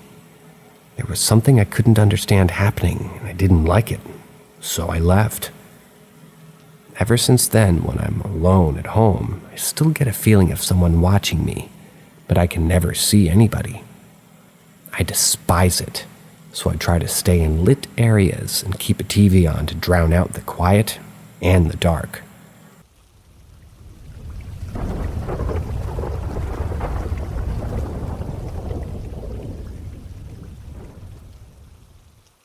Holiday hauntings. So I thought the readers of this Reddit might find this story interesting. This is going to be a rambling and pretty long, so apologies ahead of time. I just got back from a week's stay at a beautiful country manor. This place was built somewhere around 1540, so it had some real history behind it. I was there with my partner, my 2 kids, and my parents. It's situated in a fairly remote countryside region, so very, very quiet at night. We've stayed there once before, and on that occasion, there was one slightly strange encounter where both me and my partner heard one of the kids come to the bedroom door one night, only to find no one there. Otherwise, there was just an odd atmosphere at night, but nothing else. This most recent stay, however, things intensified. It started with me being woken around 3 a.m. to what I thought was my partner tapping me on the waist. He, however, was sound asleep facing the other way. Never mind, I thought, so I rolled over and went back to sleep, refusing to think too much on it. This happened a few nights in a row. Also, the bathroom light had taken to hissing and flashing whenever I went in there, but I put this down to the age of the place and that it was prone to power cuts. Anyway, one night I had this very intense half-sleep, half-awake dream. Someone was calling me, really calling me, and something else was with me telling me that I absolutely shouldn't go to it. Like it was insistent I shouldn't go and even thought I really needed to pee. I shouldn't go and I should just hold it until the sun comes up. Freaked me out a little bit, but I kept it to myself as I didn't want to scare the kids. So the next day I'm talking to my mom and she tells me that the night before she'd heard someone calling Mommy. She'd checked around and on the kids, they were asleep, and she couldn't find what was calling me. So I then told her about the dream, and yeah, we both found it to be, let's just say, a touch unsettling. Then on my last night there, I was sleeping on one side, slightly off the edge of the bed. Something clearly ran a finger over my shoulder and down my arm. Again, partner sound asleep, facing the other way. So I tucked further into the bed and went back to sleep.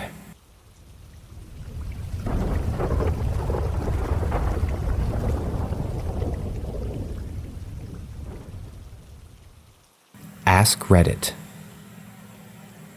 This didn't happen to me, but to my parents. My mom going off the deep end and on a crazy train isn't that out of character.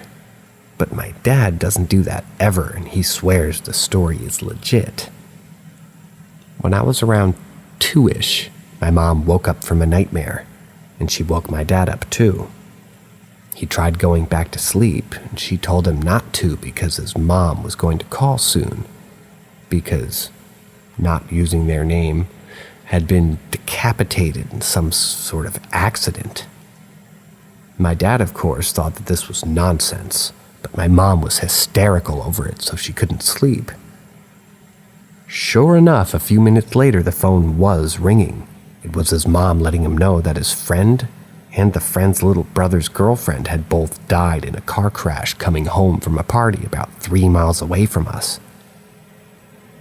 My dad's mom and their family were very close, and my grandma, my dad's mom, shouldn't have to explain, but it's getting a bit all over the place, and the mother from that family were lifelong friends and died at just 6 months apart.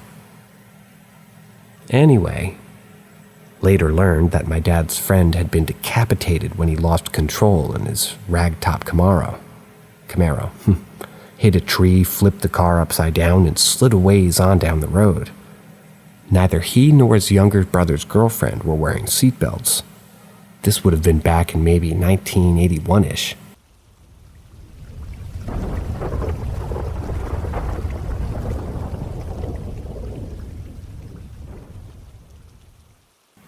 Ask Reddit.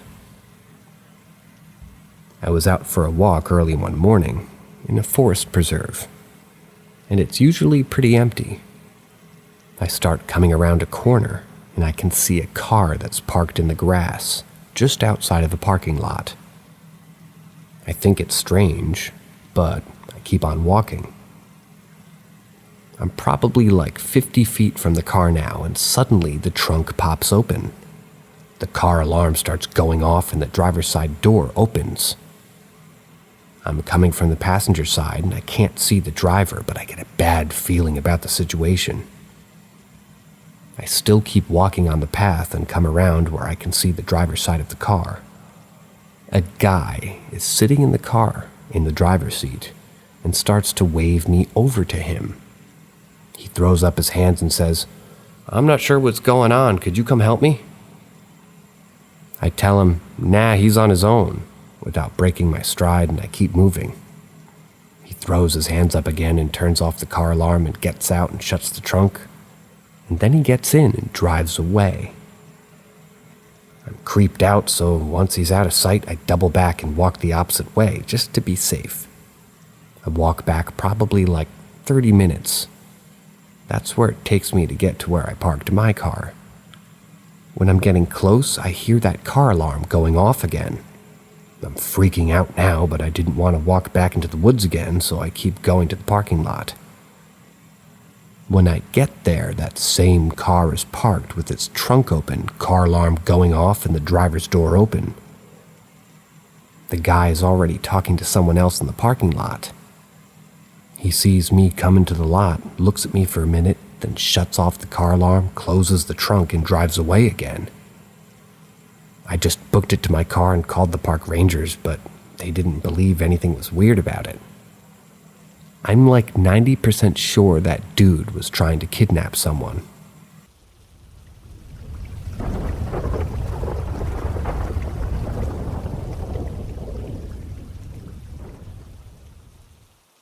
Ask Reddit. My wife and I went on a haunted walking tour of quote-unquote Old Town San Juan Capistrano. We enjoy the spooky stories and the history, but never really took the haunted part too seriously. At a stop at one of the old houses, the tour guide explained the history of the house and how she thought of it as her favorite stop. She said she'd experienced the former resident, Alice, and that she always felt welcome there. She said people have seen shadows cross the room at night and other times, but never threatened. She also said one of her fellow guides liked the house as well, but for the opposite reasons. He never felt welcome and always had a disturbing feeling at that part of the tour. As we were standing by the front door, the house is not open to the public. Other people, 2 other women, on the tour were asking Alice to show herself and peering in the window and through the door. My wife looked on with interest while I stood back in the patio and leaned up against the railing. Nothing happened to them or for them, so they left that area and walked around to the other side. I stayed for a moment longer, looking inside the house from where I stood. It was then that I felt a gentle pressure on my chest. Not like a hand, but still a gentle push of some sort, accompanied by my overall tingling sensation in my body. I also felt the intense compulsion to leave right away, which I did. As I walked around the corner where the rest of the group was, my wife saw me and must have seen something on my face, even through the darkness. I explained the sensations I felt, and the tour guide said, "That's Alice." We talked for a bit and wondered why I and the other male tour guide felt that way, when most everybody else felt welcomed. My wife suggested that perhaps Alice did not like men. About 6 hours later, around 3 a.m. or so, when we were in bed, I experienced the first night terror I've had in quite a long time, and the only sleep paralysis I've ever experienced. In what I felt like a dream, I saw somebody come into my room, an adult-sized shadow. It moved around to my wife's side of the bed to lay down. It was at the time that the sleep paralysis occurred. I tried to move, I tried to talk, but all I could produce was a gurgling, rapid snoring sound. I was trying to form words, but just made noise. My wife poked me, as she often does when I snore, and I was able to form a raspy, almost words of a name and help. It was clear in my head, but I don't really know how to make it clear to her. What I do know is she woke up and shook me, concerned for my well-being. And that is the thing that broke my sleep paralysis. I apologized, but she didn't want to go into details at that time.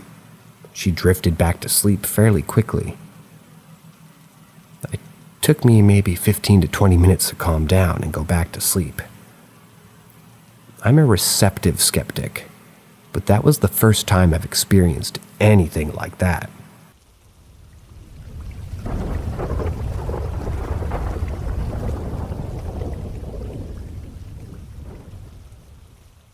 Ask Reddit. When I was 6 years old, we moved next to my father's parents' house. Suddenly, my mom saw me talking to something that wasn't there. She didn't pay too much attention since she's tough, and it was just maybe an imaginary friend phase, as she calls it. After a few days, my friendship, in quotes, started to freak my mom out, and I started asking why my friend always said why he was allowed to stand next to the stove and I wasn't. She then tried to explain that he was just imaginary. He lives under the sink, I said. My mom told me that I could tell her the exact actions and emotions that this boy had. She struggled to make me understand that he wasn't real. She thought it was just a phase until my grandfather said he found out a boy sitting on the backyard door. The backyard was a common area between my house and my grandparents' house. He was sitting there in the middle of the night. When he asked if he was okay, the boy said he was waiting for his mom and he couldn't leave. My grandpa called his wife, and when he came out, the boy wasn't there. My grandparents said that whenever they were outside to take out the trash at night, they could see the boy sitting in the backyard for a few minutes, and then he would just vanish.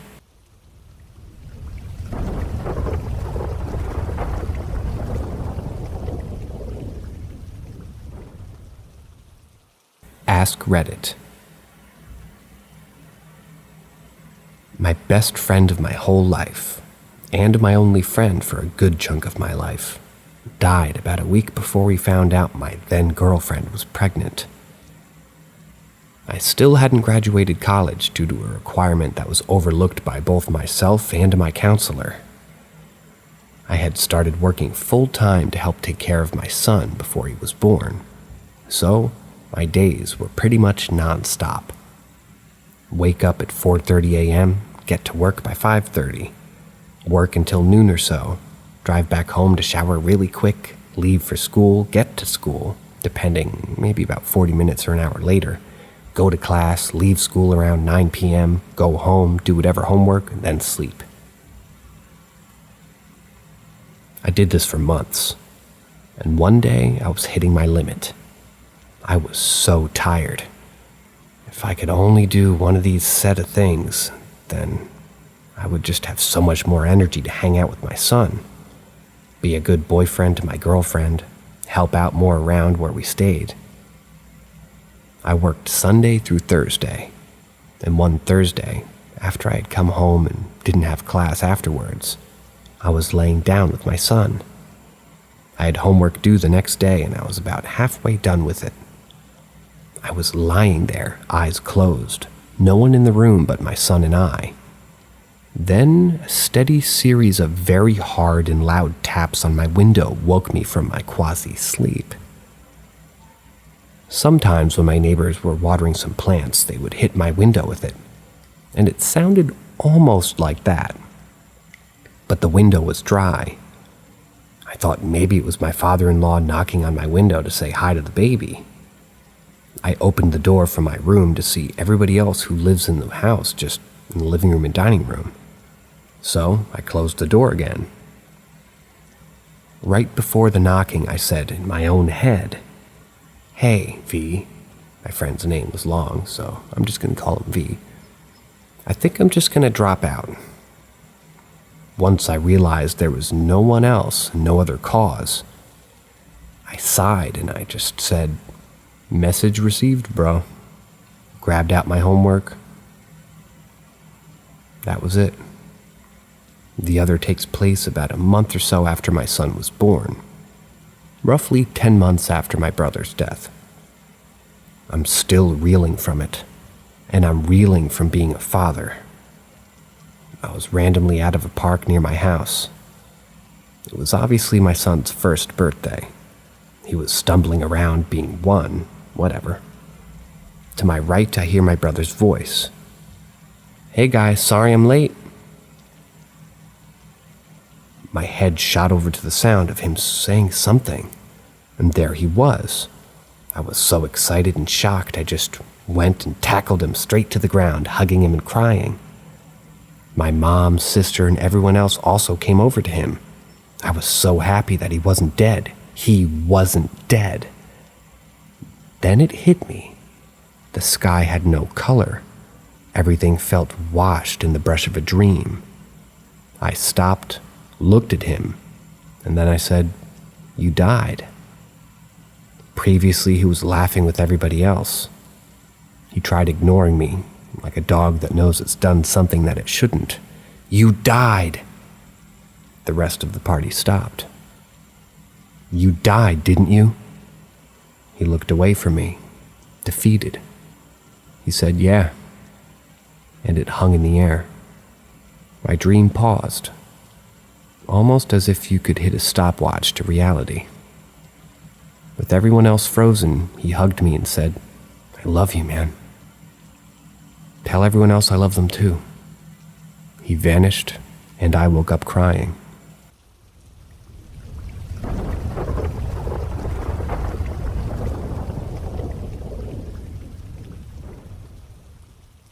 Greetings, fellow adventurers of the unknown. Prepare to be amazed by the tales that we share at Paranormal M. Don't miss out. Subscribe and turn on notifications to stay informed about our latest puzzling narratives. Ask Reddit. Once when I was about 9 years old, it was late at night. I'm asleep in my room, and my younger sister, who's 8, is asleep down the hall in her room. It's not uncommon for us to run into each other's rooms if we have a nightmare.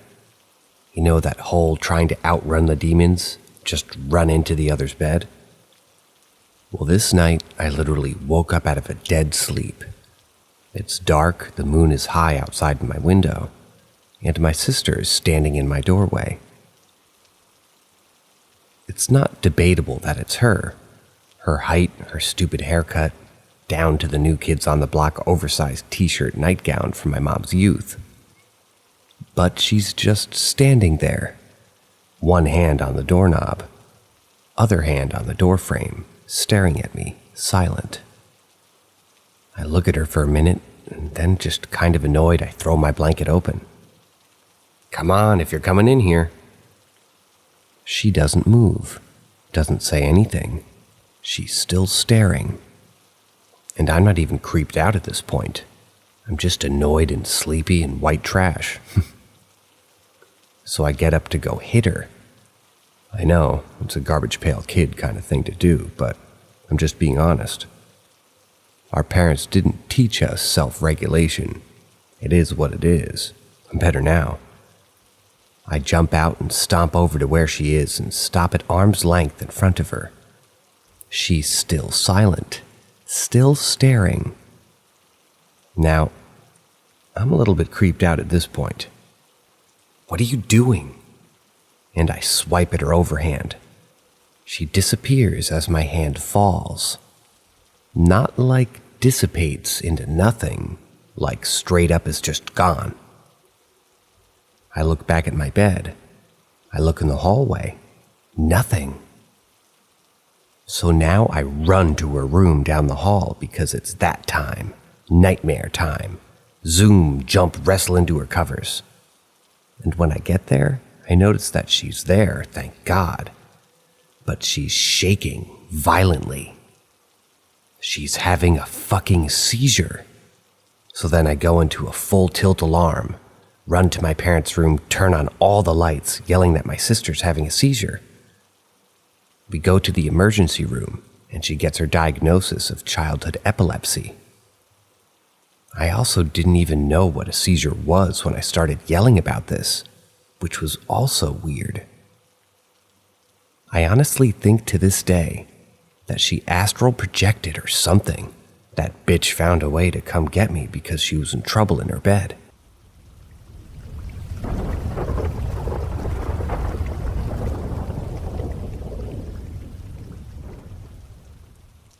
Ask Reddit 2.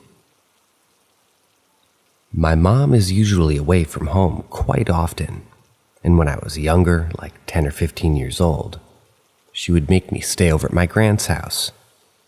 My grand's house is extremely old, 300 years old in fact, and the interior is very old-fashioned. Entering it always gave me a sinister feel. It wasn't just me being scared of the dark or anything, because I'd still have this fear even during the day. The house is quite large, well, huge in my opinion, and with quite a lot of land attached.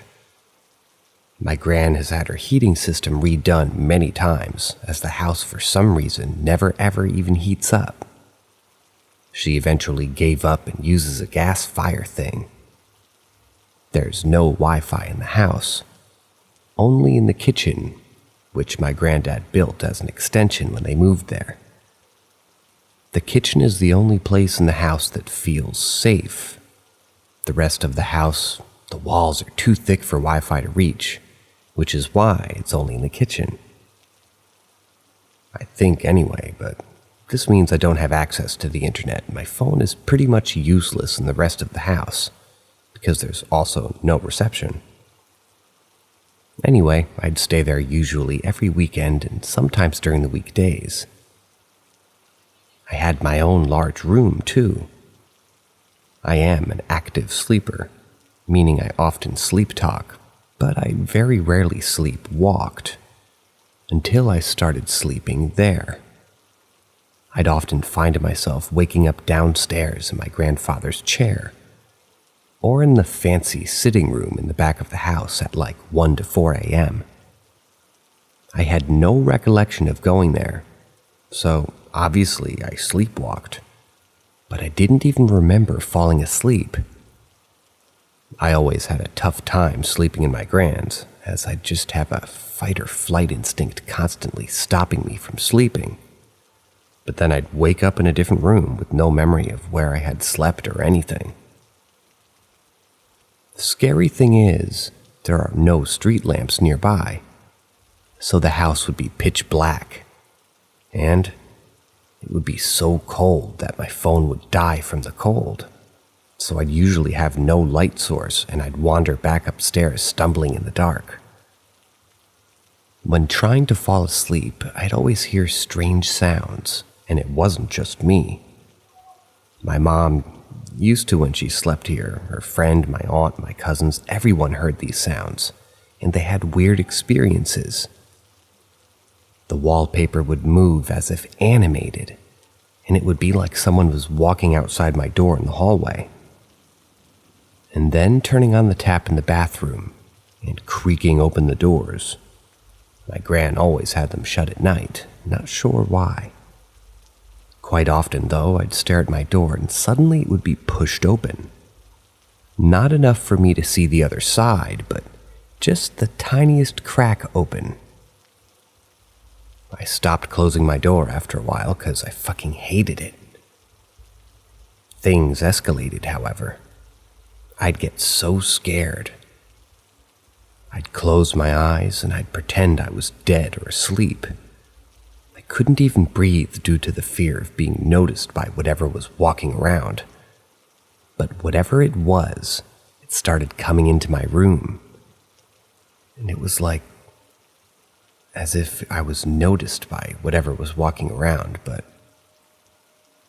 I don't know, it was just getting braver and trying to approach me, or maybe toying with me. Anyway, I'd have my eyes tight shut, and I'd be as still as a corpse. And suddenly I'd feel extreme pressure and weight on my upper legs and chest, as if a full-grown human had sat on them. This happened quite often, and the freaky thing is, my mom told me that she also experienced this when young. It would also feel like something was breathing on my face and touching my hand. It was extremely creepy. Not just in a paranormal sense, but as a young girl it felt really weird and uncomfortable, as if this thing had very wrong intentions, if you know what I mean. Anyway, this went on for ages. It would either lay on me or just sit on me, and I'd still be sleepwalking or waking up in those two rooms. One night, however, I was done. I didn't want to deal with this crap anymore, and my boyfriend had suggested to me that there might actually be someone living in the walls, and I wanted to get the cops involved or literally anyone to help as I was genuinely terrified. So I started being at the ready with my camera. I had a battery pack for my phone, and I'd just have it on charge constantly as my phone battery would jump from 70 to 20 to 50 to 5%. Constantly in that house due to the cold, I guess. I think this made that thing mad, as it started being more active and more loud after that. At one point, it even pushed my wardrobe, which wobbled a lot, and it was terrifying. I started seeing weird shadows on the ceiling, as if something was moving on it at high speeds, and I'd constantly be taking pictures everywhere, but with no luck, until one day, that is. I took a picture of my ceiling, and in the corner of the picture, there was a weird white thing, like a foot or a limb or something. It had no details like toes or nails that I could see. It was just a pale white and slightly blurred, as if it was moving at high speeds to avoid the camera. I showed my mom, I showed my boyfriend, I showed quite a few people. My mom started to let me sleep alone at home because of this. My boyfriend was scared shitless. I only stayed a few nights there after that, and barely anything happened to them. Only the noises from the corridor and the bathroom, but no interactions with me or my room. Then that was it. Never slept there again. About a year after that, my grandfather passed away in the house. The fancy sitting room at the back of the house was turned into a room for him, as we didn't want him spending his last days in the hospital. He had a motor neuron disease. Something to note about him: he was very strict with how many lights we had on in the house at one time. He'd get angered if too many lights were on, and he was kind of crazy about saving energy and money. Anyway, when he passed away, he had nearly all of the lights on in the house as the whole family was there. But when he passed, all the lights turned off. It was only my grand's house that had this power cut too. The nurses and doctors were so stunned that they left instantly and left the body in the house. After his passing, the sinister feeling I had in the house had gone. Well, not entirely, but it was definitely dulled down. I haven't slept there since, so I don't know if this sound still happens. My gran is usually fast asleep and has medication that helps her sleep deeply, so she wouldn't know either, but yeah, that's my experience. I've experienced a few odd paranormal things in my life, but my grand's house was by far the most terrifying and extreme. I'm not religious at all, but honestly, what I experienced in my grand's made me pray to God out of fear.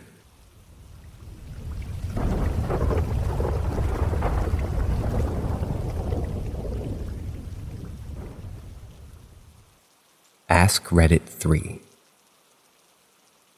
For purposes of this post, I'll call this first location the first location. I was at a paranormal investigation, sat up in an old house.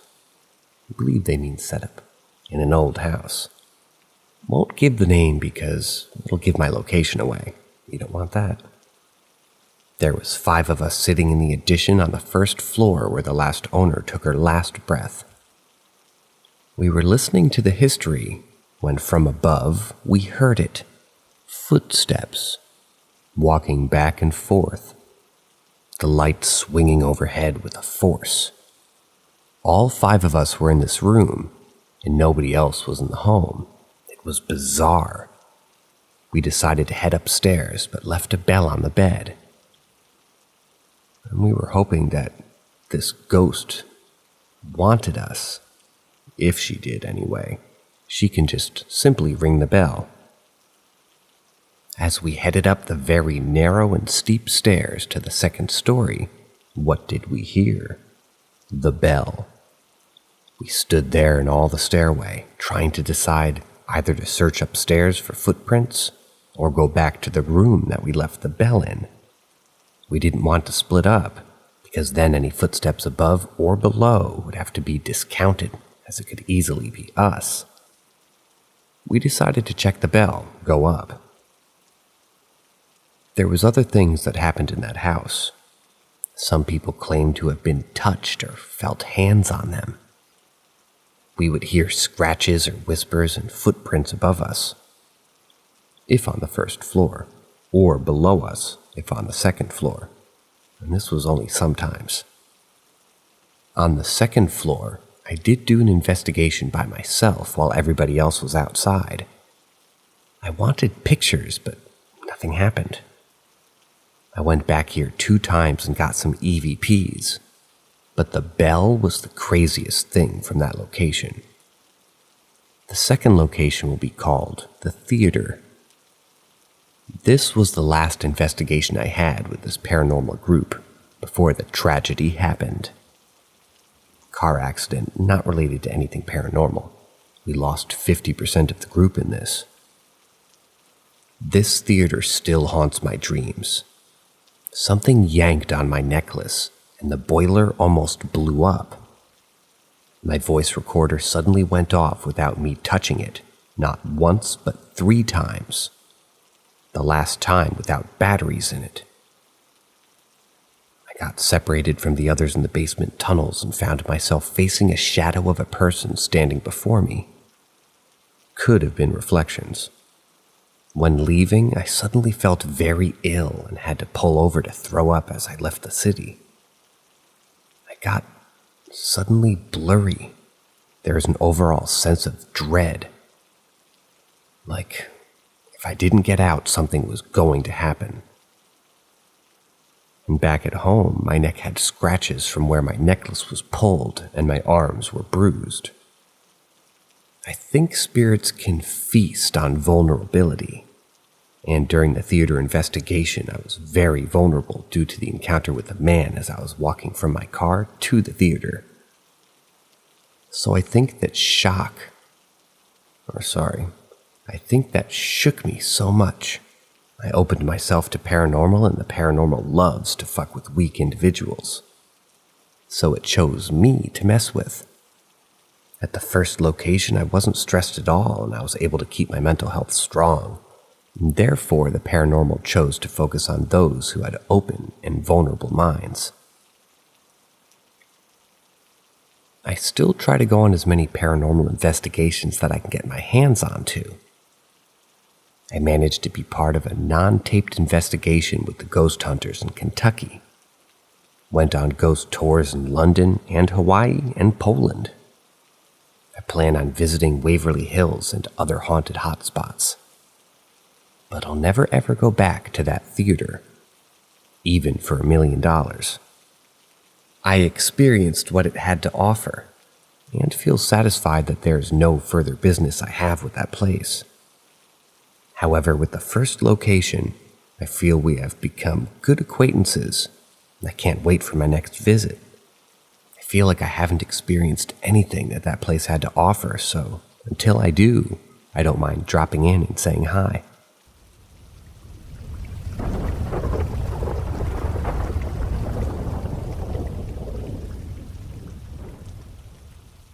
Ask Reddit 4. These are the most memorable. One house I lived in was when I was a teenager. We had stuff go flying off a wall shelf unit. Helium balloons that we had all over from a party would somehow teleport around the house, despite having no path of getting ahead of you. It would be in one room, then on the second floor it'd be in the laundry room in the basement, bobbing up and down like it was being tugged on. I was alone there one night. I decided to go out. Locked the house up, and the parents were over at a boat about an hour's drive away. I came home to the dining room chairs stacked up along with other kitchen items in a magnificent way. It was all leaning up against a ceiling fan. I would routinely see the light in the hallway just turn on, and just feet and shadows under my closed door walking back and forth at night, despite hearing both my parents snoring in their room. The worst one was, one night I had a couple of friends over, and I lived in the basement apartment of this house at this time. We heard the doorknob to the outside start jiggling. Not expecting anyone, I just went over, flung the door open to find no one there. This doorknob jiggling kept happening, and all of us being too freaked out really to ignore it. After a while, there was pounding in all the walls around us, just going in a circle around us.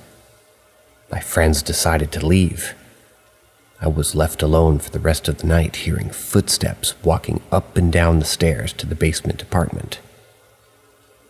Later on, we just had a tenant take up that basement. He would say that he would routinely see an old lady just standing and staring at him down there.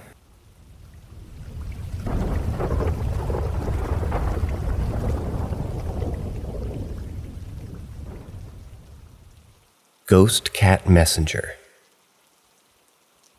About 12 years ago, I had been to visit my grandfather, who had been in the hospital for quite a few weeks and didn't seem to be getting much better. I was sitting up on my roof thinking about him. After I had come back, as I was just having this nagging feeling that it would be the last time that I saw him,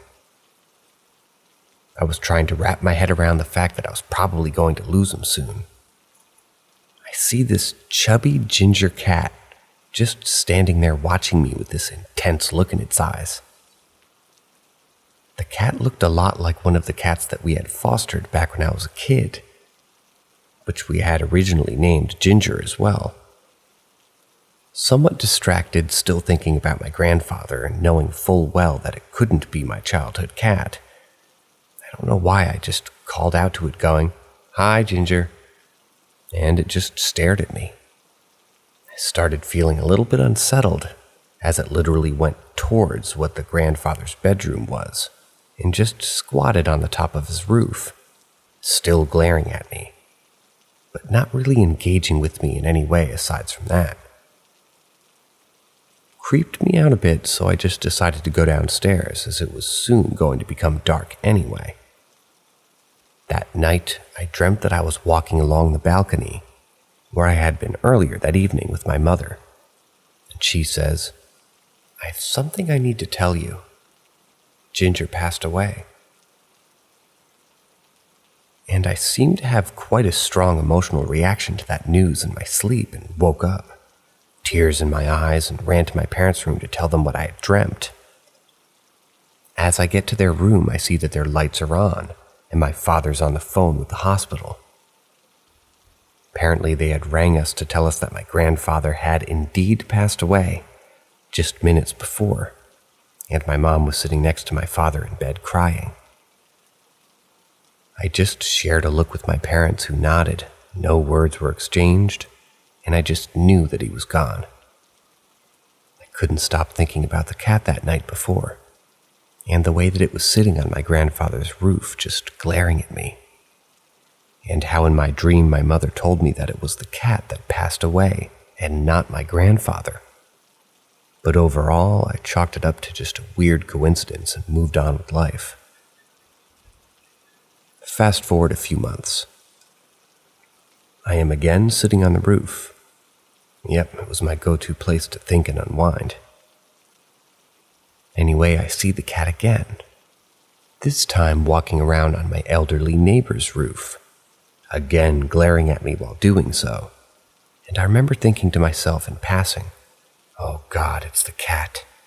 I hope everything's okay with them," as I remembered the last time I'd seen it, right? But I didn't think too much of it, and I just went back to thinking about why some boy I liked in high school didn't like me back or something silly like that. Anyway, next day I find out that our elderly neighbor had passed away in hospital, and the time of death would have been roughly right around the same time as it had seen the cat hovering over their roof. This gave me the chills, but I still didn't really want to think that this cat was some weird omen and just brushed it off as a coincidence again. Again, fast forward a year or so, and third time I see this cat. I'm walking along with my other neighbor's roof, and it's just glaring at me, and I distinctly remember looking at the cat and saying aloud, "What the fuck, Ginger? Who's gonna fucking well die now?" And sure enough, the next day I find out that my neighbor, who I was good friends with, and still am, Her cousin, who was born with MS, had passed away the evening before. Not in that house or anywhere close, though, but would have been the same time again as I saw the cat.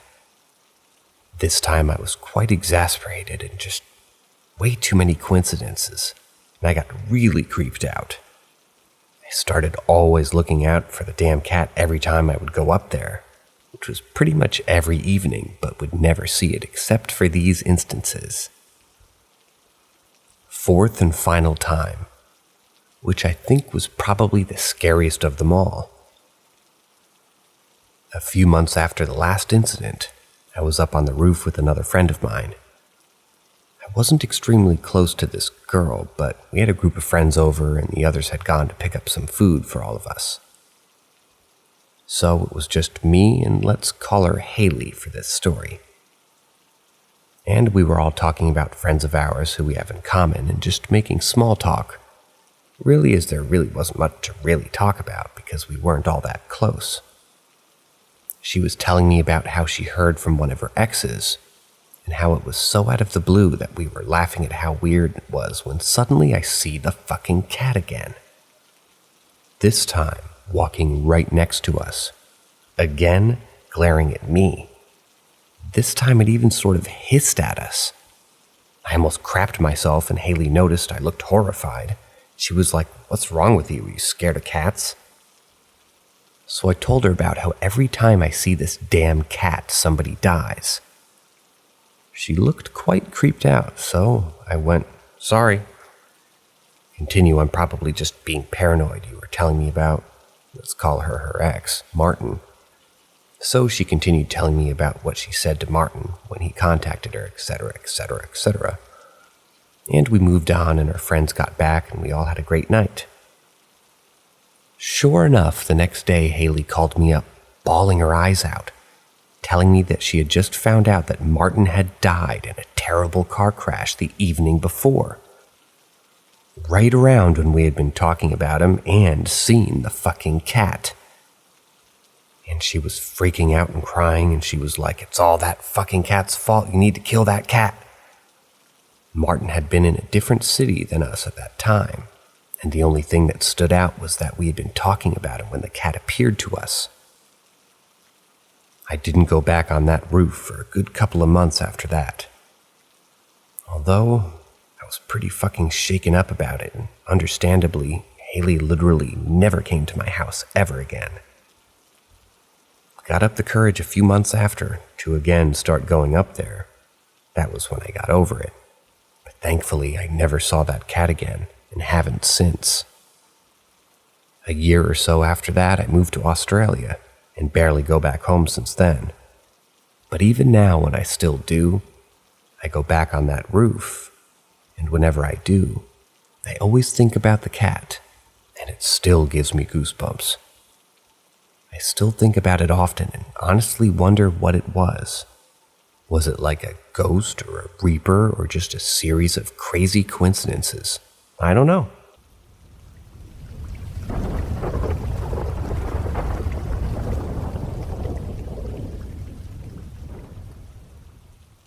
Astral projection. Hey guys, so this just happened to me today. I have a friend who comes over all the time, sometimes even rocks up to my house unannounced, and my dog is obsessed with him. She has a special way of greeting him and everything. He has a few stories of strange, uncanny stuff happening to him. And this was all in this day in his life, and we would often just joke that he's like a wizard or a warlock, but it's always just been jokes. Today, however, something happened that neither of us can really explain, and we've been trying to figure out how to justify it since. We were chatting as we normally do over social media, and we're talking about ghost stories from his culture, and he was telling me about some supernatural beings to do with the very common topic that we're both interested in, the supernatural. And I left my phone to take a quick break. And while waiting for him to respond to a message to install my new clothes dryer, had to move the old one first, so it was a process of doing that. Didn't have anything in my mind at all except getting the dryer stuff sorted. Wasn't even actively thinking about our conversation, really, as it's a very common topic for us to talk about. Next thing I know, while I'm struggling with moving the old clothes dryer, I see my dog eagerly running to the door, doing her special little greeting the way that she only does for him. Couldn't have been more than 3 minutes since his last message, and he lives at least 10 to 12 minutes away, which was a bit strange, but I just figured maybe he was trying to fuck with me and decided to rock up unannounced. So I looked to the door, which was one of those foggy windows, and I see him peering in, the way he always does when he comes over. Like I've seen the image like 1,000,000 times, and I know it's him. Same face, same build, same hair. Wearing like a blue t-shirt or something. There was no knock, however, but the dog was already there doing her thing, as she always did for him only. Eager for me to get to the door to open to let him in, and I saw what appeared to be him, and rolled my eyes, went to the door to let him in. Opened the door and there's no one there, but I was greeted by a weird whoosh of wind. Awkward. Still thought he's just messing around and maybe parked down the road a bit rather than in my driveway as normal, and I just hid when I opened the door. Or maybe he just hid when I opened the door, but my dog is fucking confused as hell, starts whimpering and sniffing the door and then looking at me. Then checking the door again, what just happened? I'm also confused because it isn't like him to just hide and then not come out. I'm like, what the fuck? And I just shut the door. I was definitely a tad creeped out at this point. So I went straight to my phone and I sent him a message telling him what happened. And as it turned out, around the exact same time this happened, he had randomly dozed off for a few minutes. And he was actually wearing a blue shirt, but a blue blanket on, and he sent me a picture of himself at home and the blue blanket. What the fuck? Who was at my door in blue then, looking exactly like him and peering in exactly like he does, and my dog sensed him? What did I actually see? Note: my dog is very perceptive. Had it been anyone else, she wouldn't have been barking like crazy and trying to eat them, probably. Also, she was unsettled for about 4 hours after this incident, hyper-vigilant, clingy, and staring at the door and whimpering, which is very unlike her. Anyway, the whole thing creeped me the hell out. As we were trying to make sense of it, he also confirmed that he was actually thinking about my place right before he dozed off, because we're waiting on some new furniture to arrive tomorrow, and he was just randomly thinking about how it would look once it arrives and all that. So the best we could come up with was some accidental astral projection or something. Sounds cooked, I know, but this is exactly what happened, and I'm shook.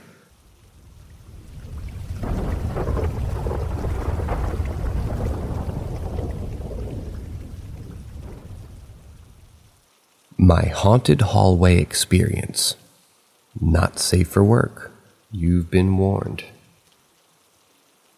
During either my junior or senior year of high school, my dad moved into a new house after a divorce from my ex-stepmom. I had 2 younger siblings, between the 2 of them a younger brother and a younger sister. Since I lived with my mom a majority of the time during high school and stayed on campus during my first college semester, I shared a room in this house with my Anna, my younger sister, who is about 9 years younger than me. Alex, my younger brother by 6 years, had his own room down along the hall. This incident takes place in the upstairs hallway. For context, the hallway comes off from the kitchen. Going down it, you'll pass us kids' bathroom on the left, with Alex's bedroom door across from it on the right. Continuing down, the hallway ends in a small square, with the entrance to Anna and I's room and Dad's room sitting catty-corner to each other. Hope that's not too confusing. One night the summer before I started college, I was coming home late, and I was on a date with my, at the time, boyfriend. It was about 2 a.m., so everyone in the house was asleep. Coming in the house, I knew my dad was dead asleep because I could hear his snoring. I went upstairs and walked to my room. Alex and Dad's door were shut, meaning that they were both asleep. Anna was asleep in our room, and I threw my phone onto the bed and went to the bathroom to get ready for bed. I shut the bathroom door and started getting dressed for bed and brushing my teeth. As I was finishing up and brushing my hair, I heard a noise from outside of the bathroom door, in the hallway. This didn't really surprise me, since Alex usually got up in the middle of the night to use the restroom. I went to open the door to tell him that I would only be just a second. But before I turned the handle, I stopped. The first noise I heard had been the creaking of the wood flooring in the hallway. But now I heard a different noise. It was breathing. Now that doesn't seem scary in itself, but it wasn't normal breathing. It was a heavy, not labored or anything, just heavy. I don't know how to explain it, but there's a difference between the sound of kids breathing and adults breathing when you hear it in the dead silence. But the breathing definitely sounded like an adult. I could still hear my dad snoring, so I knew it wasn't him. It couldn't be Alex. That's why I stopped in the first place. That and the footsteps moved to the kitchen, and they too sounded heavy, like a grown man walking around heavy. This was when I started panicking. My first thought was, well, an intruder. There was a sliding back door in the kitchen that led to the backyard, and our fence was by no means unclimbable. I worried that one of the kids must have left it unlocked when they had went to the park behind the house and no one noticed. I knew for sure that I locked the front door when I had come in, but since I didn't use it, I hadn't checked the back door. Since it all made sense in my mind, I started panicking even more. I locked the door and held my breath, and I could hear the breathing start to come down the hallway. The creaking of the floorboards signaled how close it was to the bathroom door. I held my breath, frozen in absolute fear. The breathing was heavy and crystal clear, like a man was standing directly on the other side of the door. I was shaking with fear. My dad always locked his door at night, so he couldn't help my siblings. I didn't have my phone on me, and I was in my room on my bed. I didn't have any sort of weapon in the bathroom. I hadn't heard any more movement from outside the door, and that breathing was still there. I slowly and quietly knelt down so I could look underneath the door. I was looking for feet. I was so scared I could hear my heart beating in my ears. There was nothing, no feet, and suddenly no breathing. The creaking was gone too. I got up, still trying to be quiet, and grabbed my hairbrush. I figured that was the best thing I'd have for a weapon, and I was just going to have to make a mad dash to my phone on my bed. I held the hairbrush and quietly unlocked the door, then held my breath and listened. Nothing. I whipped the door open and looked up and down the hallway. Nothing. I ran to my room and grabbed my phone and called my boyfriend, that I was just on a date with hours prior. I even asked him if he could come inside after he dropped me off. I was so sure that there had been someone in this house. With him on the phone, I went through and checked the whole house. There was nothing.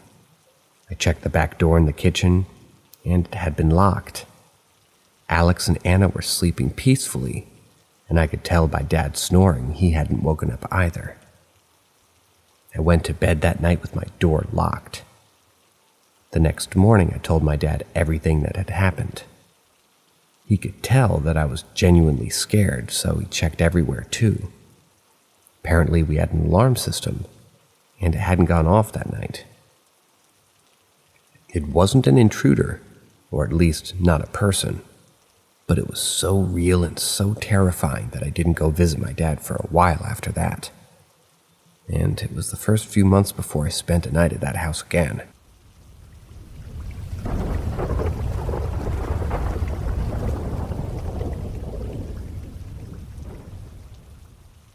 Ghosts of Carmel, Maine. I found Kent's channel because I wanted to find real content capturing the paranormal side of the world. I found myself amazed at what Kent was able to capture, showing the viewer's end, and just dove in watching his videos for just being amazed.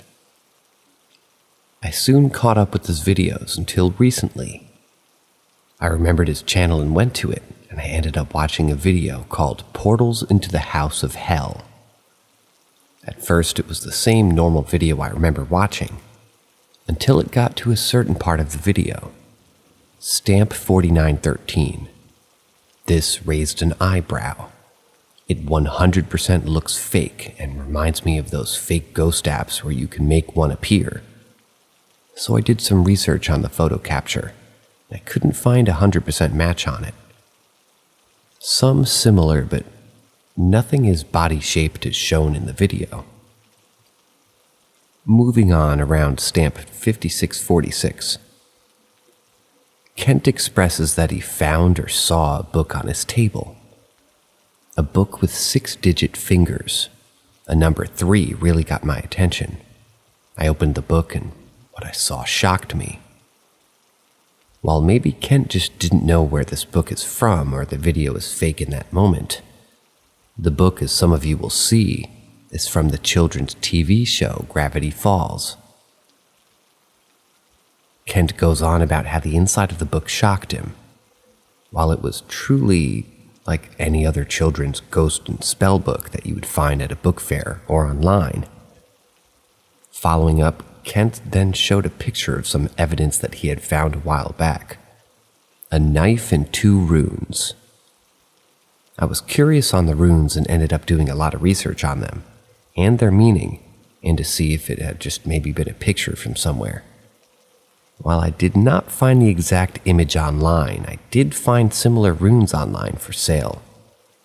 Some wood, some stone, and some differently shaped, but none exactly like in his picture.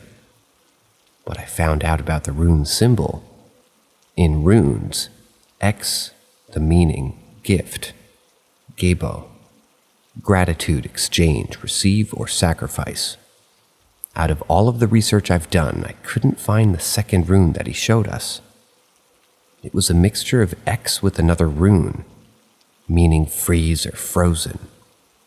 My guess is that either that rune is 100% fake, or just so out there that I couldn't find it. Unless it was also an X, which was marked down in the center, which would mean freeze it, which would explain a series of bad luck on him and his family if it's real, maybe. I also want to point out that in the picture, at a quick glance, the black lines showing the symbol seemed like a thick carving or paint. While if you look closer, it actually looks like he or somebody else took a photo and they drew the lines. So either he got them mistaken because of them being old or they're fake. Moving on. Kent also shared some photos of his family and things that he had that were happening to them. I also searched for those photos one by one. I did this not to be insensitive, but for research. For starters, let's go with the cuts and scratches on the legs and arms from the cat. That very well could be true, or they could also be from playing or falling somewhere. It's very easy to fake. I did, however, not find any matches online. Same for all the photos that he shared. Therefore, they very well could be 100% his photos that he's using, or special effects maybe. I'm not sure, nor am I claiming he is. Moving on to the shadow people. I would like to have a conversation about the multiple shadow people Kent has captured. They are freaky, don't get me wrong, but the question is, are they real? From my own personal eyes and seeing these sort of things, I'd like to say both yes and no. Shadow people are very rare, especially rare to capture, let alone see. And when you might see one, they aren't what you think. They generally appear as a mist, a very dark blob, maybe a line. I'm not claiming that they can't form as a humanoid shape, but I've yet to see one like that. I have, however, seen a full body form before, A detailed older woman, clothed and all. Nothing I've seen from Kent's videos have been similar at all, as they're generally shown as shadows exclusively. I want to move on to voices from the videos, but I don't personally remember too much about each video to have a full talk. This will be the end for now.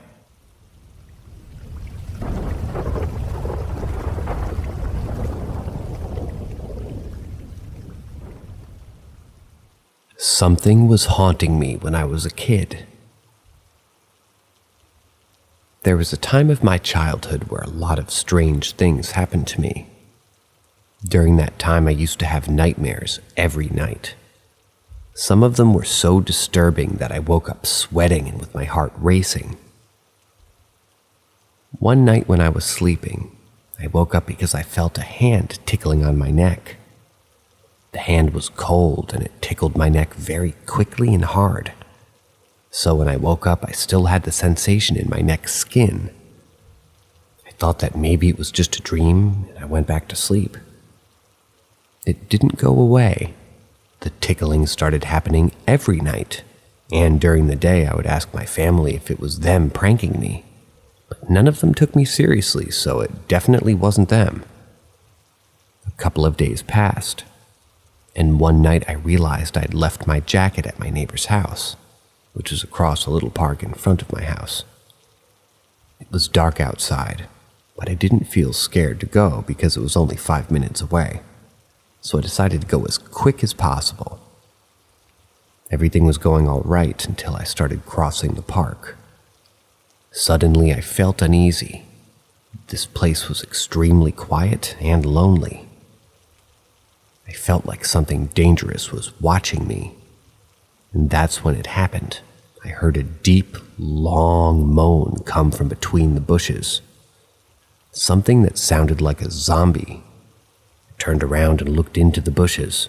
I will never forget what I saw. It was a tall, completely red man. He looked like he was covered in bright red blood. I started screaming and ran to my neighbor's house.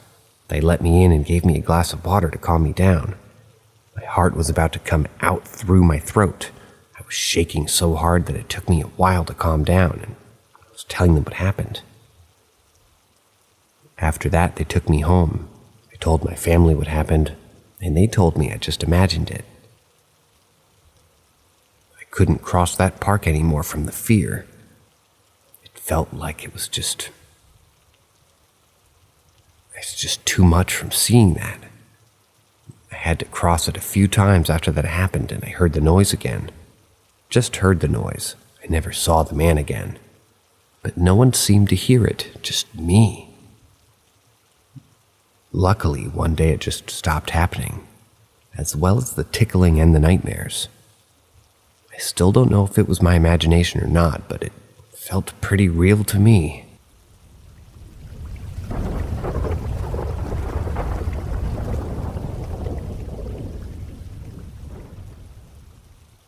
Too weird to explain. For context, I do home services for work. I drive a shuttle bus that's been revamped on the inside so I can do my job. While I'm working, I usually listen to podcasts or music. However, I only use one earbud at a time in case the homeowner comes knocking on my vehicle. Maybe they need something. Yesterday, I get to my last house of the day. I make contact with the homeowner and I get into my vehicle to do my job. I get an earbud in and realize I need something, and I have to exit the vehicle. I take the earbud out, and I place it on my workstation. Being that I just arrived at this home, my workstation is cleaned off and void of anything but my lone earbud. Doing what needed to be done, I get back into my vehicle, grab my earbud, and grab all my tools. Upon turning back, I see something small and white on my station. I pick it up and it's a cushion attachment to my earbud. I immediately thought how weird it was that I didn't realize it was missing. Have you ever used an earbud without one of these? Very uncomfortable. I pull my earbud out of my ear and see that it isn't missing this cushion piece. This is why this is unexplainably weird. The second cushion attachment, not even sure if that's what it's called, but I'm sure you know what I'm talking about. It went missing months ago. I'm talking 4 to 6 months ago. Each of my earbuds had its own cushion attachment, as they're supposed to. One day while I'm working, one goes missing. I looked everywhere for that piece. After a couple of weeks not finding it, I just accepted it as lost forever and would transfer the sole cushion attachment that it had from that earbud to the other one as needed. I was super weirded out, kinda got the heebie-jeebies, and called my husband to tell how this piece to my earbud magically appeared on my workstation. He's a bit of a skeptic, so he said that maybe it was just stuck somewhere and got dislodged and fell onto my table. I said, fell from the roof of my vehicle? I can't even imagine how his explanation could even be possible.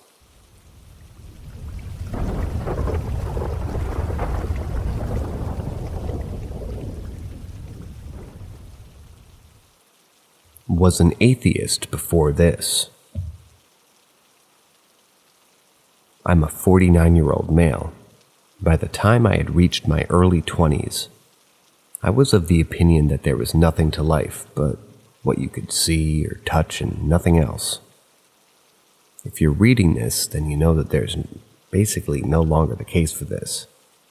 I guess the best way to start would be to tell you about a friend that I had in high school. His name was Todd. I had met him through another guy that I had known since 6th grade. Todd was just a really good guy, always upbeat, loyal, just a solid person. Looking back on it, it's probably the most genuine human being I'd ever met, including all the way up until now. We were around the same age, and when I was around 19, it had been a while since I had seen him, and our mutual friend calls me and tells me Todd's house had caught on fire and he had died trying to save his younger siblings during the fire.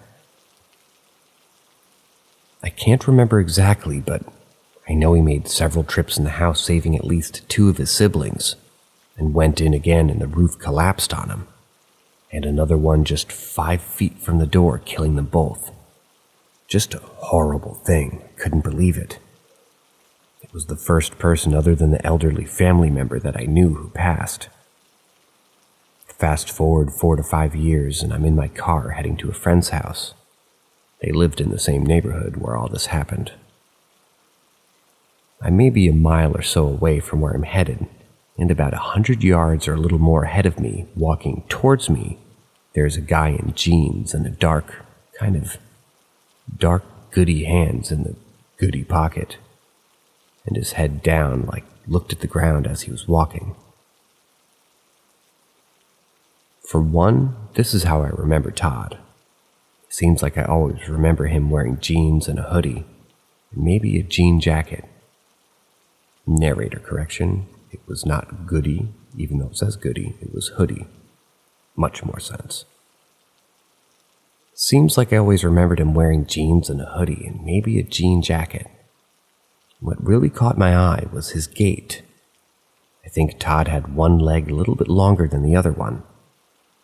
Or something that he just maybe had sort of a limp. He could have picked him out of a crowd just by his walk. It was that unique. So as we're getting closer to each other, I just feel something is not right, or just off. I can't really put my finger on it, but as I get to him, I slow down and stop right next to him, and he stops as well. As we both come to a stop, he raises his head and looks right at me. We were just about 10 feet apart. One lane of the 2-lane road anyway, when he looks at me. It's him, and his face is glowing the most brilliant green you could imagine. We look at each other for maybe 4 to 5 seconds, it seems like, and he had this calm, peaceful look on his face. I think I was in shock, I guess, I don't know, but I let my foot off the brake and coasted probably 30 or 40 feet down the road and stopped again. But I was too scared. I guess that's the word looking back, so I sat there for a few seconds and just pulled off and went to where it was going. I hear people sort of talking the colors in heaven being so much brighter or just more beautiful than colors here. And while explaining rides, I just think I get it. I think that's where this green was from. About a week before this happened, I was having a conversation with a buddy of mine.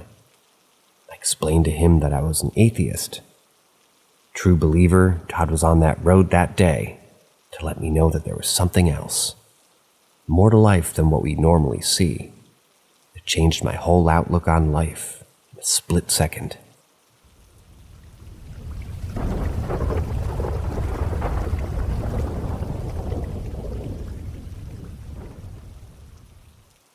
Ask Reddit. Portland, Oregon, 1994. In the area of southeast Portland, just a hair south of Flavel Street, Flavel, and 52nd, was an old historic mansion. It had that semi-Addams Family vibe to it. This place was haunted as fuck. The stories are already long, and each one could be on its own tale, so I'll bullet point below. If you'd like more details, ask in a reply.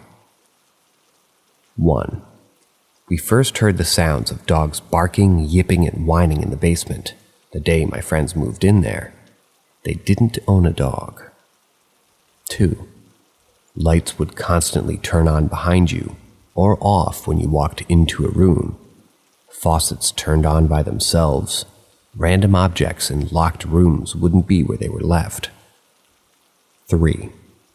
Many times my friend's family and I swear we heard a grandfather clock chime 13 times at 6:30 in the morning. 4. Many of us felt what could be described as a gentle touch, like a family member placing their hand on our shoulders. It had weight and pressure. We'd turn and nobody was there. This was made even worse when one of us had our back to the wall. 5. My friend, his older brother, and I witnessed what we'd later believed to be a ghost of the original owner. An old man ascended the staircase beside me when I went downstairs to use the bathroom. There were no elderly men in the house. 6. Many times when driving up the long driveway, a dark figure could be observed watching people driving up to the house in a third-story window on the north side. Almost every time this happened, nobody was home. 7. The eldest daughter complained constantly. She'd at random times in her room hear the sound of someone behind her, sniffing her hair. She'd turn, and she'd be alone in the room. Furthermore, she'd constantly had her door locked due to her brothers constantly bugging her. 8. Twice while watching movies in the living room, we all heard the loud and heavy noise of something moving across the wooden floor on the second floor. Somehow, a near 200-pound wooden bed and frame had moved almost 9 feet across the room without disturbing the contents of the bed. 9. In my opinion, the second scariest thing happened one night while playing Dungeons & Dragons in the living room. At one point, Clarissa, the second oldest daughter of my friend's family, got up to do a little mild bit of body acting for a scene. She moved to the bay window and placed her hands on the little seat there. Her character was building up to some sort of loud outburst. She screams to the effect of, "Lord Cavington, I've had enough of you." Without warning, 3 very loud, very sharp bangs came from the window, as if someone was beating their fist on the other side. Seeing as it was still light out, we could see nobody was there. This was followed by a voice screaming from the 3rd floor, "Keep quiet, you rotten girl." That made us all nope the hell out of that night. 10. Finally, there was the door to hell. In that 3rd-story suite, we discovered there was a hidden door in the wall. It was a hideaway closet. Behind that door was a second and smaller door. The moment we all discovered it, we were overcome with this utterly massive sensation of dread. We opened it. Inside was a smallish crawl space. The inner walls of the space were covered in claw-like marks as if made by human fingernails. There were darker stains in the wood when we washed it. And we tried to get a better look, really. On the inside of the door number 2 were weakly carved words that read, "This is the door to hell." To this day, I and anybody else that day constantly have this door appear in our dreams. It appears randomly. Like, imagine you're walking into a classroom of your high school. You open the door in your dream, but instead of your classroom, it's the 3rd-story suite with the door to hell open. Each time you see it, you're progressively closer to the last. A feeling of predatory desire washes over you, like you're the prey.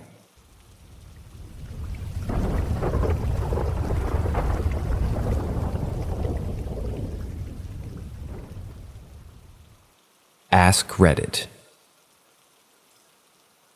Lived in my grandparents' old farmhouse for a few years with my family after my grandmother passed away. 3 crazy things happened while we were there.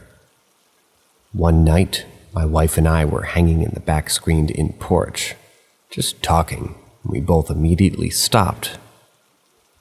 We saw through the old glass door a larger shadowy figure walk through the kitchen. It seemed to appear from the kitchen table, middle of the room, and walk 5 feet to the sink before walking out the opposite door from us into the house, very much like my grandpa used to do when he was done eating. He passed away in 2001.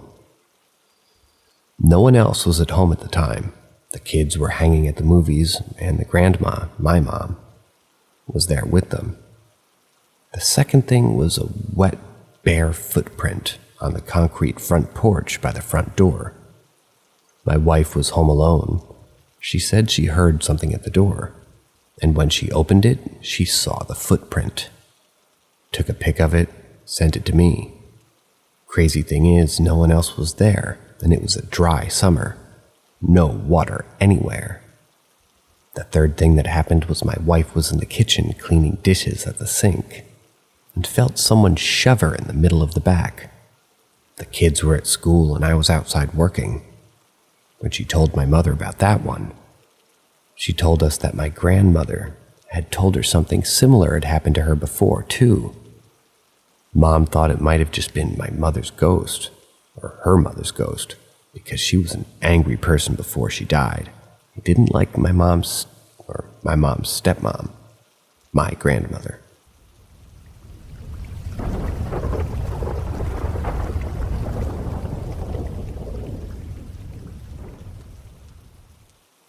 Ask Reddit. When I was in high school, my family rented this house from a family that had owned the property, going all the way back to the 1940s. They didn't want to sell the property because they wanted to keep it in the family. Often after school, when I would arrive home before my older sister, who was heavily involved in extracurriculars, I would always see her bedroom window, which faced the street, and it was wide open. I would get mad at her. I would tell her that she needed to close the window and lock it, which she swore she always did. One day I'm at home, and at the same time as one of the neighbors is out, and he says, "Hello," then goes, "I didn't know your grandma lives with you too. Thought it was just you, your sister, and your mom." And I was like, "What do you mean, my grandma?" And he goes, "The woman who always opens the window after y'all leave for school." Blood just went ice cold. I told him my grandma did not live with us. Same house, different incident. We had a large German Shepherd named Fluffy. We kept him in the backyard, and we brought in when we got back from school or got back from work. Once again, I was home early, and I went to the backyard to play with her, and I'm about to open the back door, which has a small window and a small curtain built into it above the handle, to go inside when Fluffy freaks out, just growling and showing her teeth. She goes in front of me and stands against the door and is barking like mad. I look up past Fluffy to see the window on the door. A dark figure was looking out. Totally distorted. I noped out, ran away from the house to my aunt's, who lived about 2.5 blocks away. Our back door led to the kitchen, hence the little curtain and window to peek out into the backyard. Same house. Also had a small tuxedo cat named Maggie. And one day my sister is out at a friend's house, and my mom is working late, and I'm by myself. So I'm just chilling, sitting in the living room. Fluffy is asleep in the kitchen, and my cat is playing in my room, when all of a sudden she darts out of my room all puffy and lands on my lap. I start to smell what smells like a dead animal in the house. I'm gagging and see a figure walk from my room. It happened so fast. Fluffy is growling like crazy and my cat is a puff monster. Luckily, I still had my school bag near me and I put Maggie in my bag with the zipper partially closed. That way she could poke her head out. And I left the back door and I just ran to my aunt's house in the middle of the night. I was just sobbing. Felt bad because if I was strong enough to control Fluffy, I would have taken her too, but fortunately she was a massive dog and was almost larger than me in height when she stood on her back legs.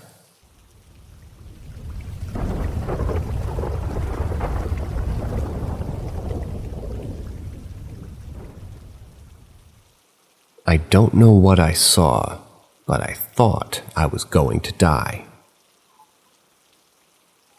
Last night I was with my partner and our friend, and we were at a place called the Rafe Chasm. It's in Gloucester, Massachusetts. We got there at about 10 p.m., and we were just going to have a fire out by the rocks in the water. We had to walk through some wooded area to get to the rocks, and as we pulled up to the area, I had a bad feeling for some reason.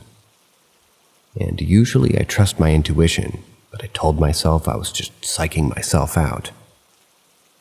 Once we got to the spot, I immediately felt a weird feeling, but again I told myself I was just making things up. Even so, I didn't turn my back to the open space, and I was turned facing towards the woods and rock area. As the people I were with watched the fire, I stared out into the darkness, feeling like something was watching us. I decided to go to a rock further away from the fire so my eyes could adjust to the darkness. And lo and behold, I see a translucent white figure about 50 feet away from us on top of the rocks.